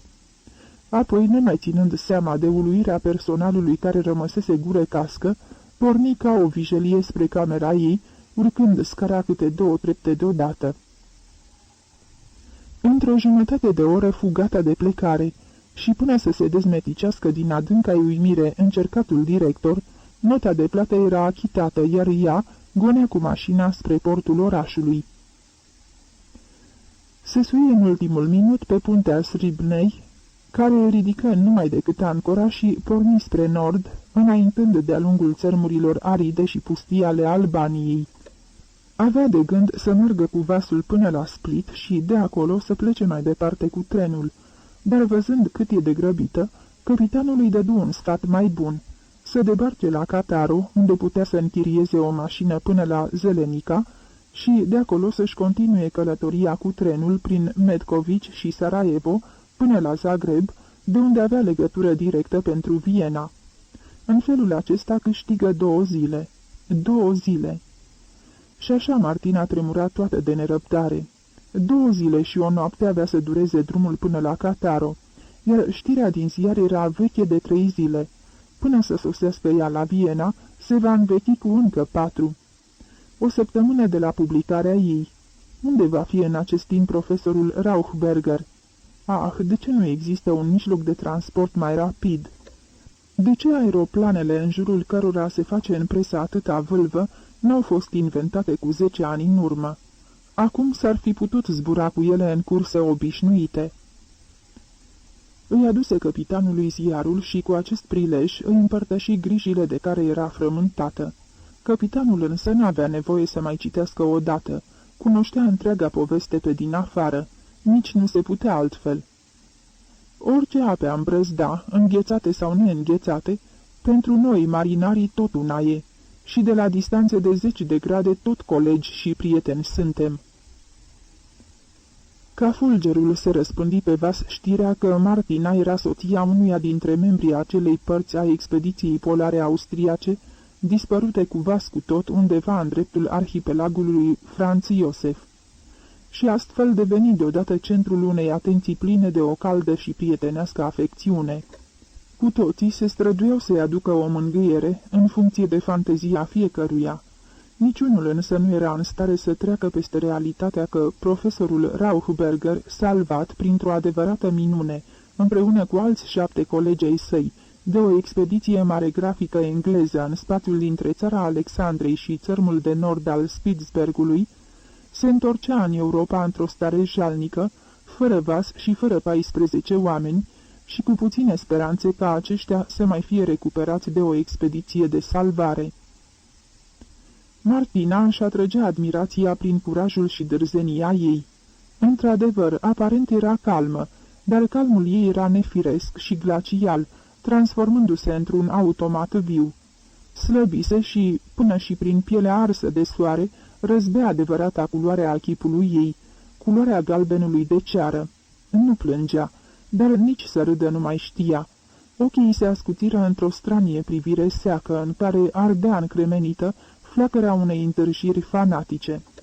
Timp de 2 zile, între mesele de prânz și seară, umblă fără răgaz pe puntea vasului, mută, cu mâinile împreunate bărbătește la spate, cu privirea veșnic înnecată în zarea ce se unduia în fața ei.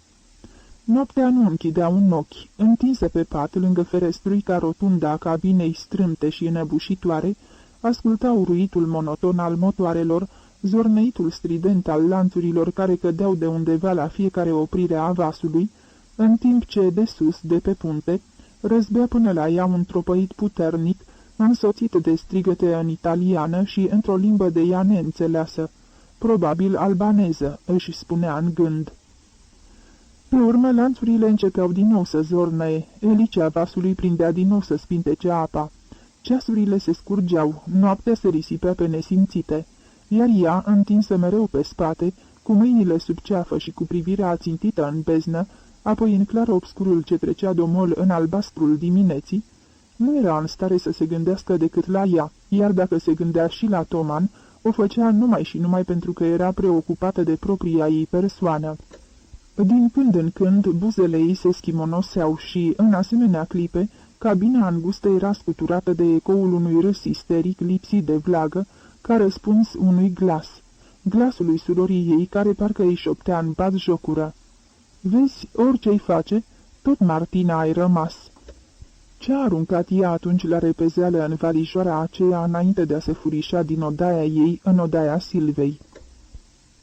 Își frământă creierul și adună, dar veșnic are impresia că a mai pus în ea ceva ce nu se cădea să pună, dar ce anume nu-i în stare să-și aducă aminte nici în ruptul capului, deși tocmai în acest ceva rezidă totul, căci din acest ceva țâșnește acum ca dintr-o fântână arteziană toată viața ei, iar această fântână e otrăvită.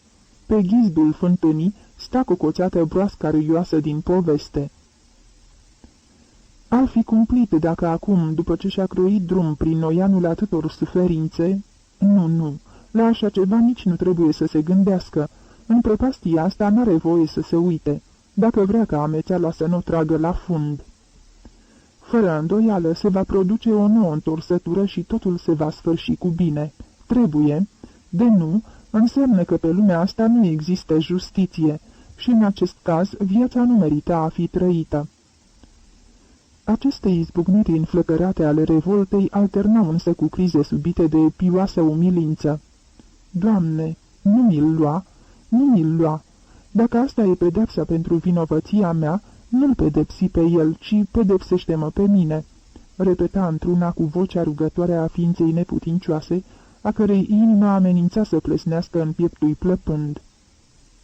La Zagreb află că profesorul Rauchberger e suferind și că se îndreaptă la bordul unei baleniere norvegiene spre Kiel, de unde urmează să plece probabil fără oprire direct la Viena.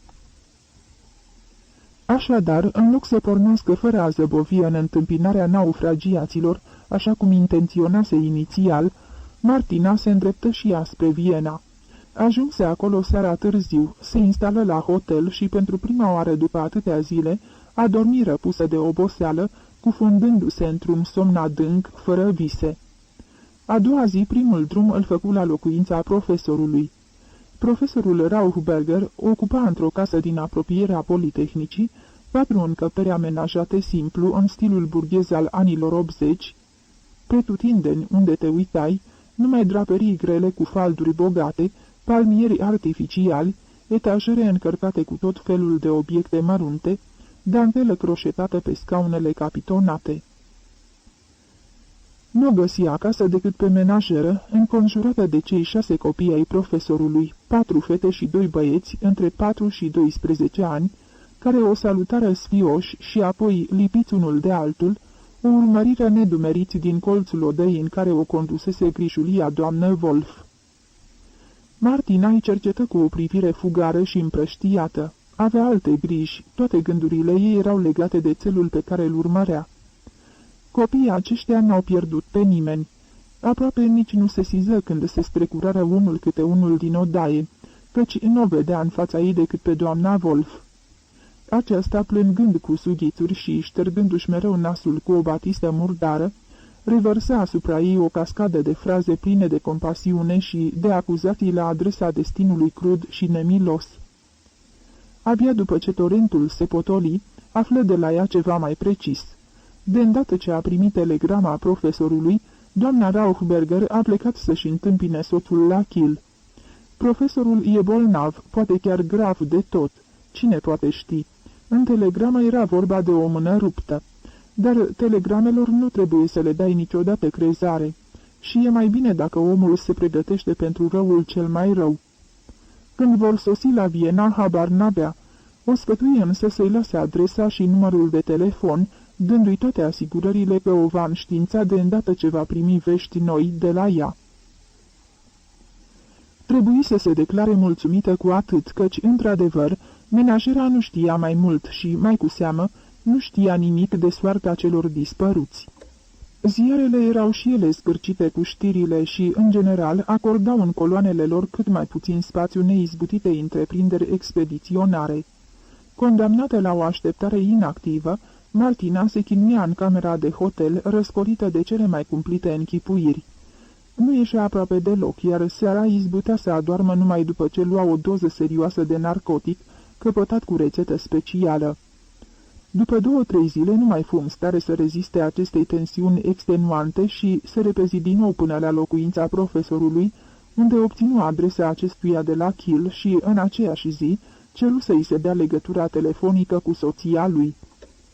Află de la ea doar atât, că profesorul nu sosise încă, deoarece vasul care îl transporta mai întârzia pe mare din pricina condițiilor atmosferice nefavorabile. Din clipa aceea, Martina ceru să-i se reînnoiască în fiecare zi legătura cu hotelul Alcron din Kiel, până când, într-o dimineață, "Da, profesorul e aici," răsună în aparat vocea doamnei Rauchberger. Se chirci toată în fotoliu, strângând receptorul cu o încrâncenare convulsivă și în primul moment nu reuși să scoată o vorbă. "Și soțul meu?" rostia în cele din urmă cu gâtlejul sugrumat de emoție. "De soțul meu nu știți nimic?" Și peste jumătate de continent ce le despărțea, simți doamna Rauchberger în aceste cuvinte tremurul unei inimi sfâșiate de durere, al unei inimi ce se clătina descumpănită între deznădejde și speranță. Ah, și cum o înțelegea și cât de mult o compătimea! Nu, din păcate nimic, deocamdată. Nici despre el, nici despre ceilalți 13 membri ai echipajului Vindobonei. Au dispărut fără urmă cu vas cu tot. Când profesorul s-a întors în locul unde îi lăsase, n-a mai găsit nimic, absolut nimic, nici măcar urmele taberei de iarnă instalate acolo. Totul în afara gheței mute și pustii, parcă s-ar fi prăbușit în adâncuri. Peste 2 zile după ce se va întrema un pic, profesorul va pleca de data asta fără oprire, direct la Viena, unde va trebui să pună în mișcare cerul și pământul pentru organizarea cât mai grabnică a unei expediții de salvare, căci nu e cu putință totuși ca 14 oameni să fie lăsați pradă morții albe. Din ordinul guvernului norvegian, o navă a și ridicat ancora îndreptându-se spre Terra Nova. E vorba însă de o navă mai mică, iar aceasta nu poate cuteza să pătrundă în inima ghețarilor plutitori. Dacă situația va fi favorabilă, va încerca să răzbată cât mai spre nord, de-a lungul țărmului apusean al insulei, și să descarce acolo pentru dispăruți săni ușoare cu provizii de alimente și muniții, întrucât se socotește a fi mai mult decât probabil că naufragiații, dacă mai trăiesc, vor încerca să-și găsească salvarea în această direcție. Iar în Norvegia și în Suedia sunt destui oameni gata pregătiți care nu așteaptă decât inițiativa și banii de la Viena pentru a se apuca de treabă. În privința asta, profesorul se bizuie foarte mult pe sprijinul ei, pe relațiile ei în cercurile influente. În ceea ce îl privește, e dispus să meargă personal în fruntea expediției de salvare. Aici, vocea doamnei Rauchberger începu din nou să se frângă și să se destrame. Da, închipuiți-vă, să meargă personal, în ciuda faptului că e atât de epuizat.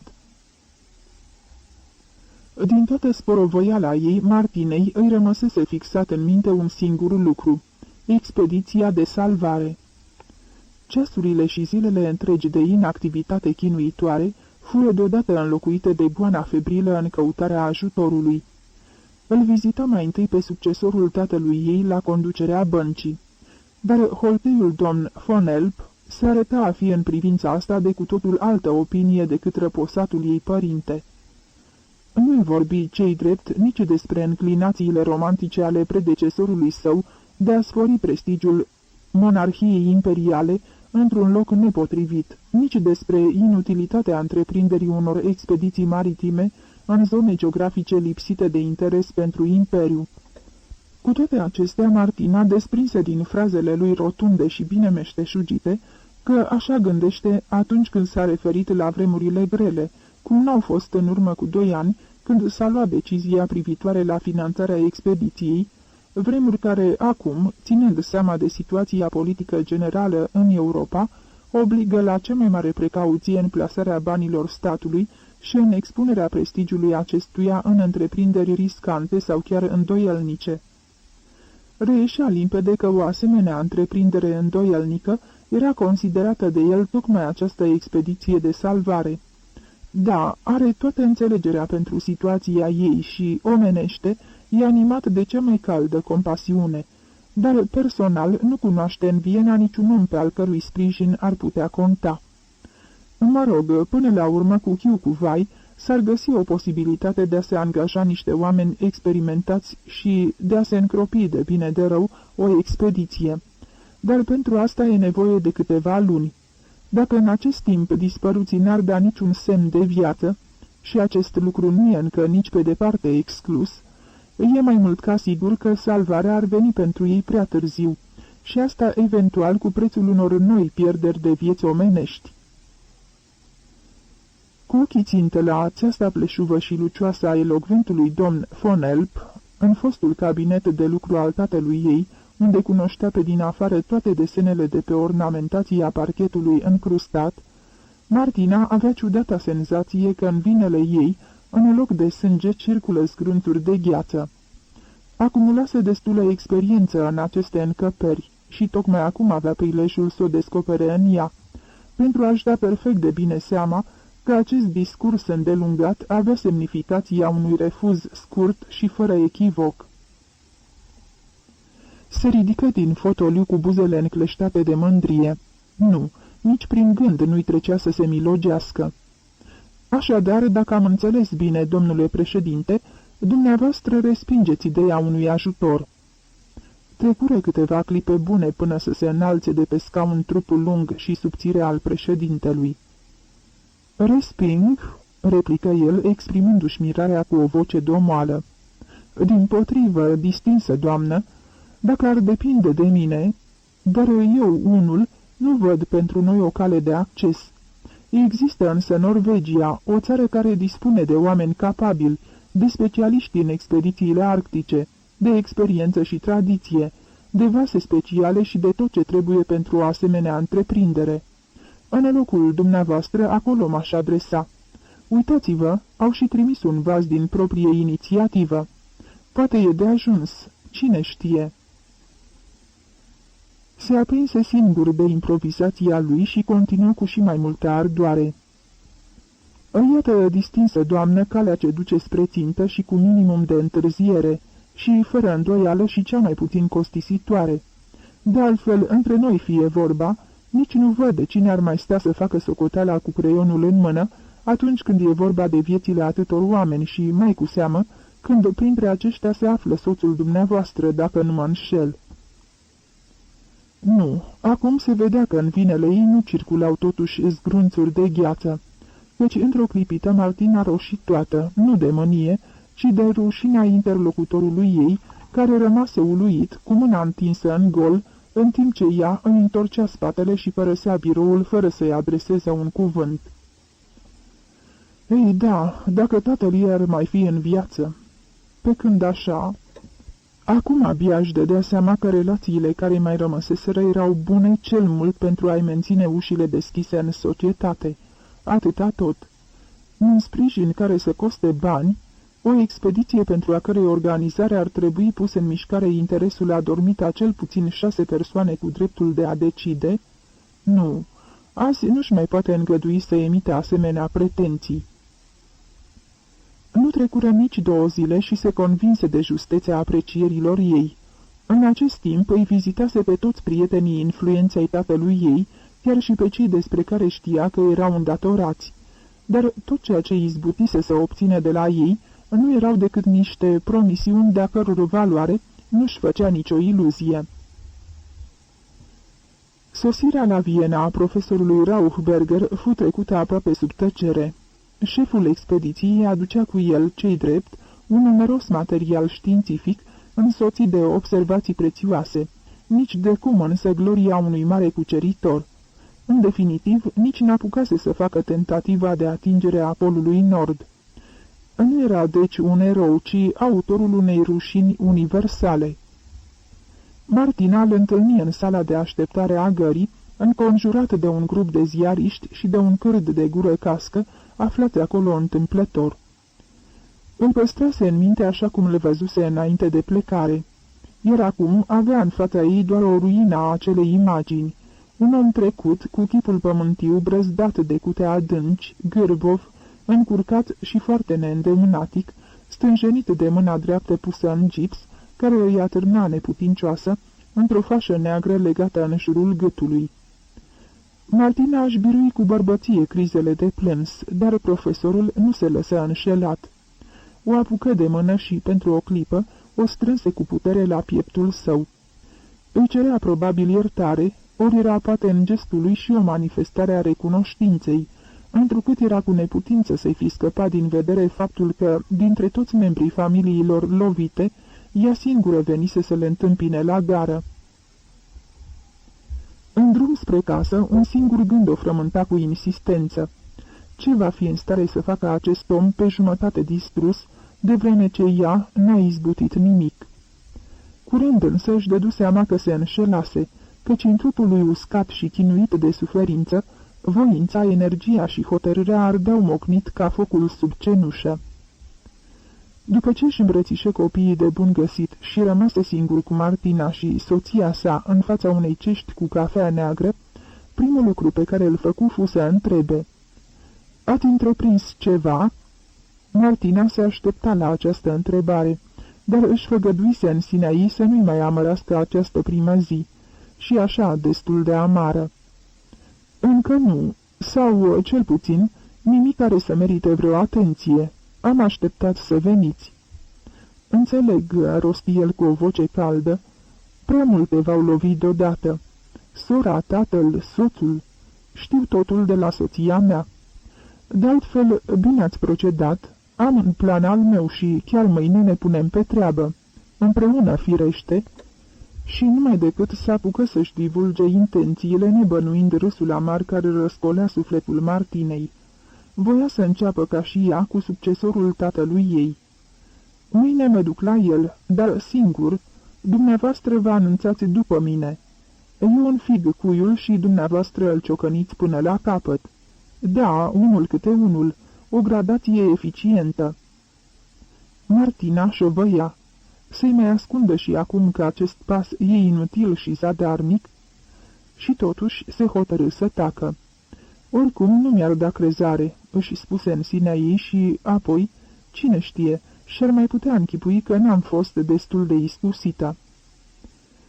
Și tăcea, în timp ce profesorul, încurajat de acordul ei tacit și de sentimentul binefăcător că se afla la el acasă, la masa lui, în odaia lui de lucru, lângă soția lui, deveni din ce în ce mai comunicativ.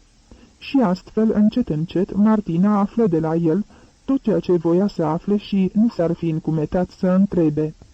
Profesorul decisese să înainteze cu Vindobona pe urmele expediției de Gethoff, întreprinsă de Paer în anul 1873. Au navigat pe o mare degajată până la Terranova și, mulțumită situației neobișnuite de favorabile a ghețurilor din acest an, au reușit să pătrundă, mergând de-a lungul țărmului apusean al insulei, până dincolo de capul Nasavski. Abia acolo au dat de o gheață compactă care, potrivit măsurătorilor făcute de ei, se mișca în direcția arhipelagului Franz Iosef. Totul se desfășura deci în condiții optime. Cu cele mai bune speranțe au lăsat Vindobona să înghețe în câmpul de gheață plutitor. Vara era întoi, temperatura oscila îndeopște în jurul lui 0 și numai rare ori cobora până la -10 grade. Și acum, în fața posomorâtei Martina, profesorul se înfierbânta, amintindu-și cu însuflețire de perioada cea mai fericită a expediției sale. Ne mergea extraordinar de bine. Toți eram sănătoși și într-o dispoziție excelentă, continuă el cu zeloasă înflăcărare.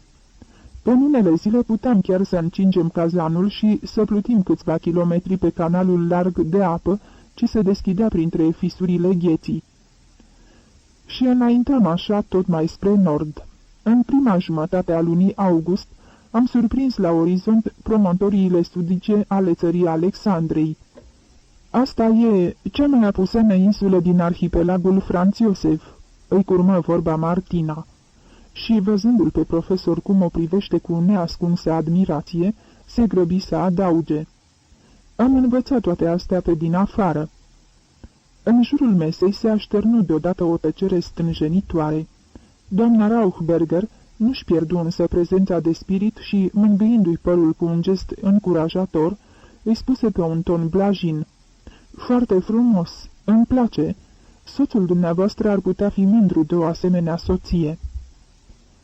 Martina roșii, iar profesorul, căruia nu-i scăpă din vedere acest lucru, își reveni și se adresă cu un zâmbet afectuos. "Asta vroiam să spun și eu, dar soția mi-a luat vorba din gură. Și acum, de vreme ce stăpâniți atât de bine materia, veți înțelege mai ușor de ce am ales tocmai acest arhipelag neexplorat drept bază de pornire a operațiunilor noastre. Lunile de toamnă, eventual și cele de iarnă, voiam să le folosesc pentru cercetarea lui, firește în măsura în care vremea ar fi permis, căci condițiile atmosferice în această zonă sunt foarte aspre. Și înainte de sosirea primăverii, intenționam să pornesc spre pol. Închipuiți-vă că nu ne mai despărțeau de el decât 9 grade latitudine. Masele de gheață împingeau vasul tot mai aproape de țara Alexandrei și, la un moment dat, ajunsesem la numai 60 de kilometri distanță de ea. De îndată ce am avut certitudinea că mișcarea gheții a încetat și că locul în care se afla Vindobona era cel mai potrivit pentru iernat, am pornit împreună cu 6 oameni într-o misiune de cercetare. Eram aprovizionați cu de toate pentru 2 luni, dar acțiunea în sine era prevăzută să dureze cel mult o lună, întrucât nu voiam să ne expunem prea mult unor suferințe inutile și în felul ăsta să reducem randamentul nostru în asaltul final al expediției.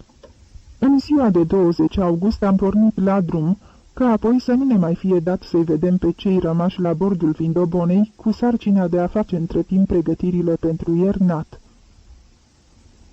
Aici glasul profesorului începu să se frângă și să tremure, iar Martina, ascultându-l cu răsuflarea întretăiată, încerca din nou acel sentiment al zădărniciei pe care îl încercase nu de mult la bancă, în fostul cabinet al tatălui ei. Din frazele destrămate ale profesorului, răsărea, conturându-se în fața ei, tabloul nenorocirii pe fondul întregii grozăvii a pustietății polare. După convingerea lui, dezastrul Vindobonei s-a produs în timpul furtunii înspăimântătoare, care i-a surprins și pe ei, în cea de-a 18-a zi, lângă insula arhiducelui Rainer. O furtună cu totul neașteptată, stârnită din senin. În aceeași zi, în zori, zăriseră de pe o culme, în punctul cel mai nordic pe care l-atinseseră, răsăritul unui soare sângeriu, vestit de o superbă, dar totodată înfricoșătoare limbă luminoasă, în forma unei uriașe flamuri fâlfâitoare, de culoarea roșului aprins. Înmărmuriți și cu pieptul apăsat de o ciudată îngrijorare, au privit cu toții, fără excepție, acea pâlpâire purpurie, izvorâtă din craterul nevăzut al cerului peste vârfurile negre de bazalt ce străpungeau acolo suprafața masivului de gheață. Din norul întunecat, plutind ușor deasupra zării, bătea o adevărată văpaie vie, ale cărei limbi, ce zvâgneau până la jumătatea cerului, se împleteau, se răsuceau, se stingeau și din nou se aprindeau și tot așa fără întrerupere. Era într-adevăr ceva amenințător în acel fenomen simptomatic, apărut peste tăcerea enigmatică a pustiului de gheață, pe al cărui alb imaculat ca de ipsos, alunecau sclipind în furtuna ce se dezlănțuia în seara aceea spre a nu mai înceta 3 zile în șir și în timpul căreia nu lipsise mult ca profesorul și tovarășii săi să-și piardă viața, schimbase cu desăvârșire înfățișarea locului în care lăsaseră Vindobona. Dacă n-ar fi cunoscut cu precizie latitudinea și longitudinea poziției geografice în care se aflau, nici nu le-ar fi venit a crede că se înapoiaseră pe drumul cel bun. În locul gheții, netede, au dat peste o pădure virgină de sloiuri uriașe, îngrămădite unele în altele într-o grandioasă alcătuire.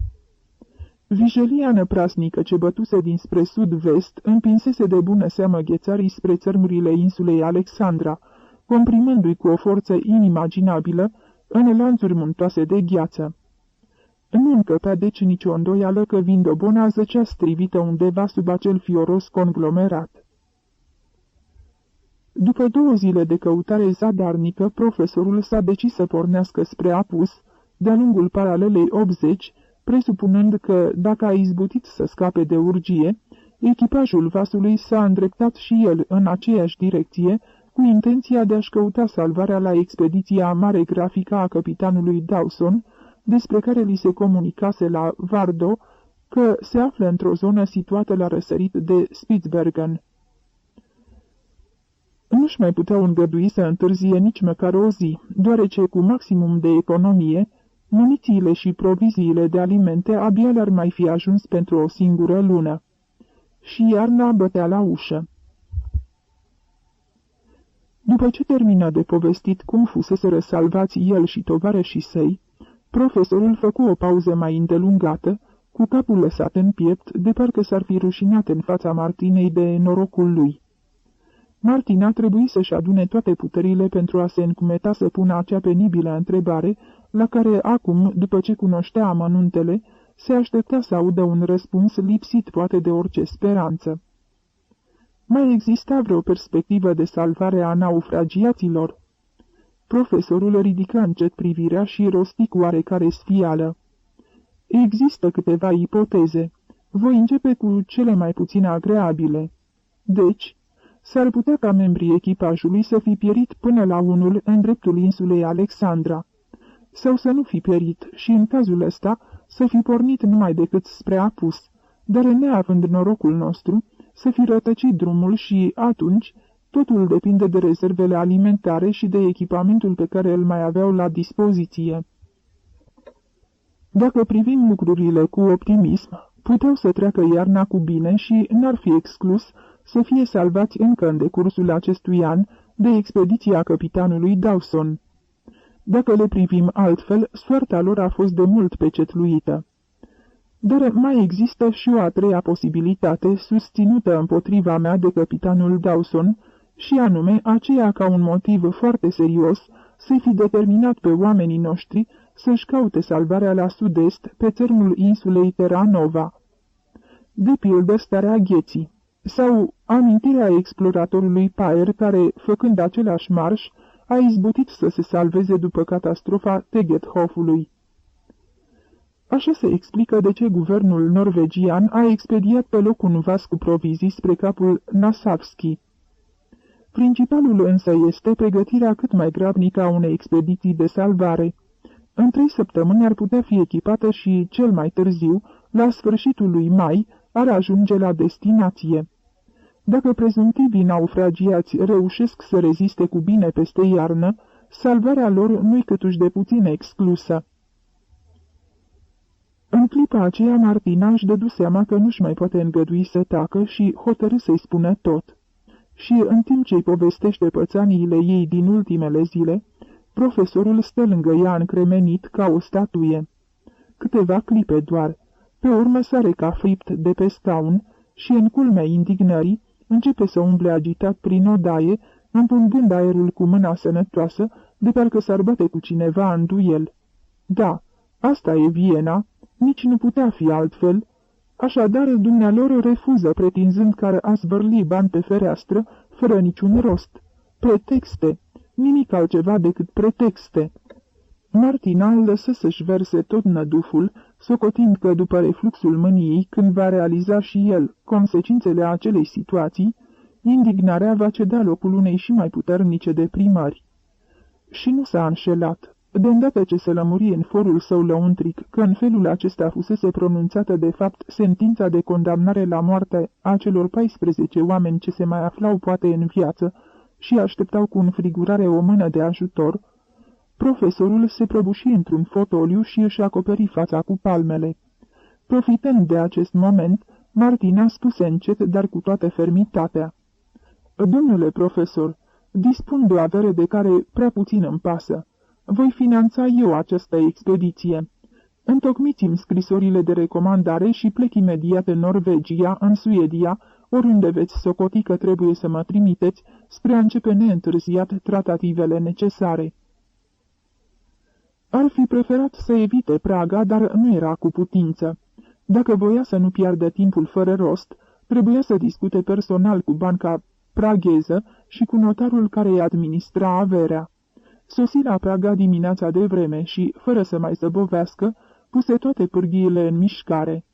În 24 de ore, suma solicitată potrivit devizului preliminar alcătuit de profesorul Rauchberger fu ordonanțată Băncii Naționale din Cristiania, iar ea era gata să-și continue călătoria spre nord.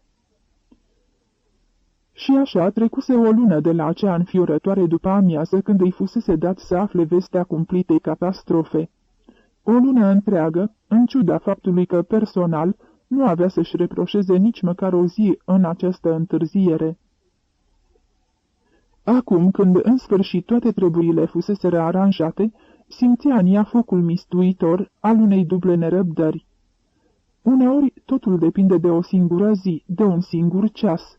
Îi stăruiau în minte, întărâtând-o, cuvintele de avertisment ale profesorului Rauchberger. O lună întreagă, și câte săptămâni aveau să îi se mai adauge de acum încolo? Ce s-a mai întâmplat și ce se va mai întâmpla între timp acolo sus, în Arctica? Mai trăiește oare Toman? Sau trage să moară de atâta istovire, de foame și de frig? Ori, cine știe, poate se odihnește de mult cu tovarășii săi pe fundul mării înghețate. După amiază, când se întoarse acasă frântă de oboseală de la biroul de voiaj, Martina tresări speriată, de parcă un fulger s-ar fi strecurat deodată pe la picioarele ei. Din salon îi ieși în întâmpinare, cu cilindrul îndoliat în mână și cu pas ceremonios, tatălui Toman. Tatălui Toman. În primul moment se uită la el ca la o arătare venită de pe altă lume. Cum a ajuns aici? Tatălui Toman. Acest om, acei doi bătrâni mai există? Și cum a putut ea să-i uite cu desăvârșire, de parcă ar fi fost morți de o veșnicie și, departe, foarte departe de vestea catastrofei? Bătrânul Toman o năpădi cu reproșurile. Cheltuise o adevărată avere pe telegramele trimise în toate părțile, doar o afla de soarta ei, dar ea parcă s-ar fi ascuns în adâncul apelor. Știe că soția lui a murit? Da, cu inima zdrobită de durere.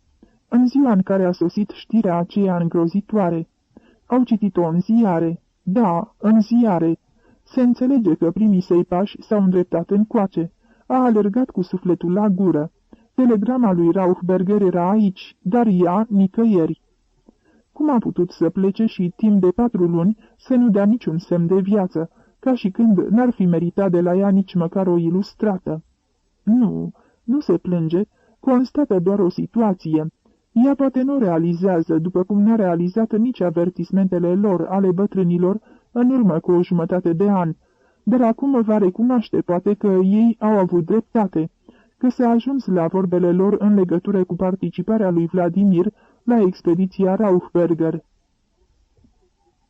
Se bătea în acest timp cu pumnul său vânos și plin de pistrui în pieptul uscățiv și arăta atât de jalnic, încât Martina ar fi fost în stare să-l compătimească, dacă pe chipul lui nu s-ar fi citit acea nesuferită expresie a proprietății, care parcă ar fi spus: "Ție ce-ți pasă? E băiatul meu, sângele meu," și care o irita și o îndârjea la o și mai întărătnică înverșunare.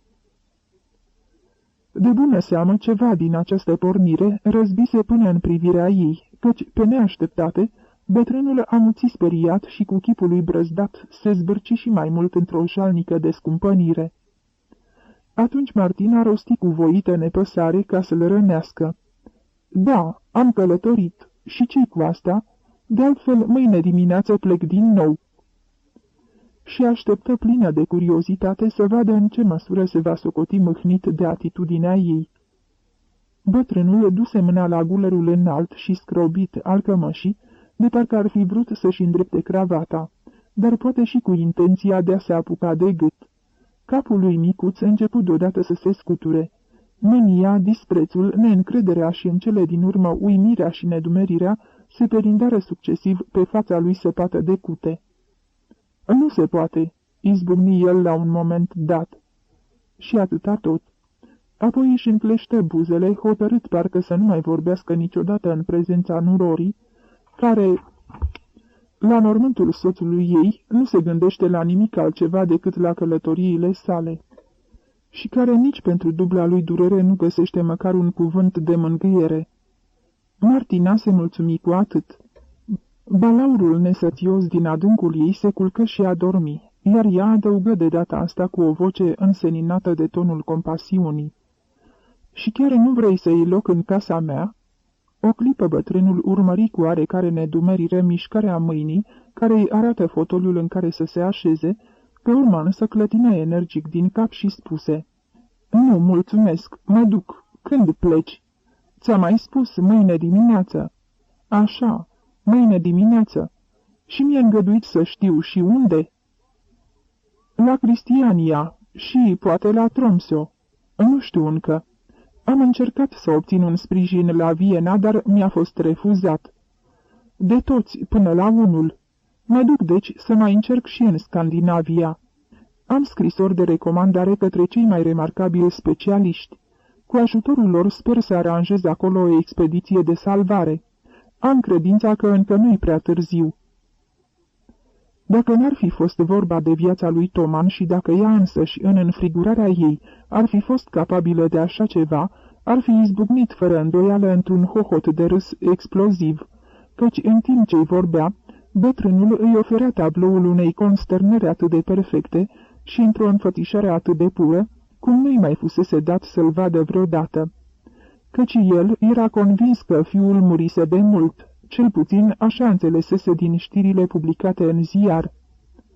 Abia acum se așeză și chiar bucuros. Nu de alta, dar picioarele începuseră să-i tremure de emoție și slăbiciune.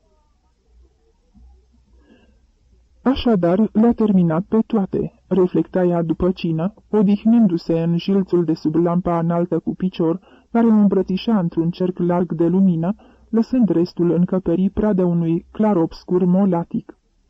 Deodată însă se surprinse meditând asupra unei întrebări stăruitoare. De câte ori în această jumătate de an a tras o asemenea linioară sub coloana zilelor? Prima oară la Șumava, lângă fântâna cu ghist, pe urmă la nunta Silvei, pe urmă în stațiunea la Bol, pe urmă la Viena la moartea tatii, pe urmă în Corfu și acum aici, mereu de la început, din etapă în etapă. Și în fiecare dintre ele câte un mormânt. Mai întâi a murit inima ei și dacă nu i s-a stins totodată și dragostea, asta poate numai datorită faptului că s-a detașat de ea și acum îi arde în piept ca o flacără ce se înalță în gol. Apoi Silva, apoi numele ei și ea însăși, apoi tata, apoi fidelitatea ei, apoi bătrâna doamnă Tomanova. Iar Toman, cine știe? În spatele ei ușa scârții ușor. Martina se întoarse în jilț supărată. "Dumneata ești, Cilca.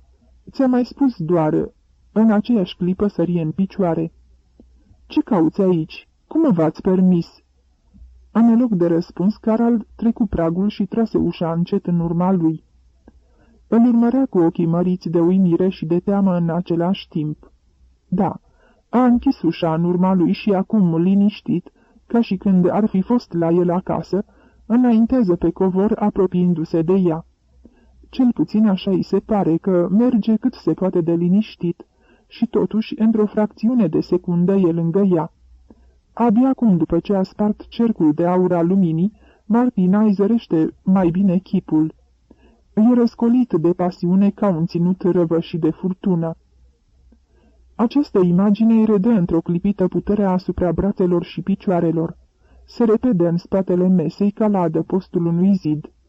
Și totuși nimic nu o împiedică să-i perceapă vocea întreruptă de o răsuflare anevoioasă, să-i vadă mâinile ce se întind spre ea, să-l audă cum îi spune că în sfârșit e liberă, pentru că destinul, providența, întâmplarea sau cum vrea ea să o numească, n-a putut să privească nepăsătoare o asemenea nedreptate, că nimic nu mai stă acum în calea iubirii lor, a fericirii lor, în calea viitorului lor minunat. Da, vor fi împreună. N-ar trebui să rostească toate astea din prima dată cu voce tare, ca să nu trezească invidia zeilor. Da, e un adevăr pe cât de vechi, pe atât de trainic. A venit la ea fiindcă soțului îi este îngăduit să vină la soția lui. Și nu este oare ea, acum, soția lui? Știe de ce a plecat, nici nu era nevoie să-i scrie. Știe și de ce n-a răspuns la scrisorile lui. Da, a fugit de el atâta timp cât s-a simțit legată de celălalt. Și plecarea la Carlo Vivari și plecarea în Franța au însemnat o asemenea fugă. Dar acum ce motiv ar mai avea să-l ocolească? Așa îi vorbește fără încetare, din ce în ce mai delirant și mai haotic, urmărind-o în timp ce se retrage până când, dintr-un salt, pune stăpânire pe ea și o strânge în brațe. Îi se împotrivește din răsputeri, lăsându-se adânc pe spate și opintindu-și mâinile de pieptul lui. Nu vreau, nu înțelegeți, mâine plec din nou." Și când brațele lui paralizate de uimire cedează un pic, ea se smulge din strânsoarea lor și, tremurând toată, îi aruncă în obraz totul cu o singură frază. "Plec în Norvegia, da, plec și voi scoate din pământ o expediție de salvare pentru că el, m-auziți, el n-are voie să piară acolo fără să îi se dea o mână de ajutor. Pricepeți? N-are voie. O privește îndelung, cu înmărmurire, lăsând mâinile moleșite să-i atârne de-a lungul trupului. Se pare că reflectează dacă nu cumva e victima unei iluzii auditive. Între el și ea se întinde din nou obstacolul de netrecut al mesei. În cele din urmă înțelege că trebuie să-și schimbe atitudinea și primul lucru pe care îl face e să ia un scaun și să se așeze la masă. "Luați și dumneavoastră loc," rostește el cu o voce calmă. "În felul ăsta o să vă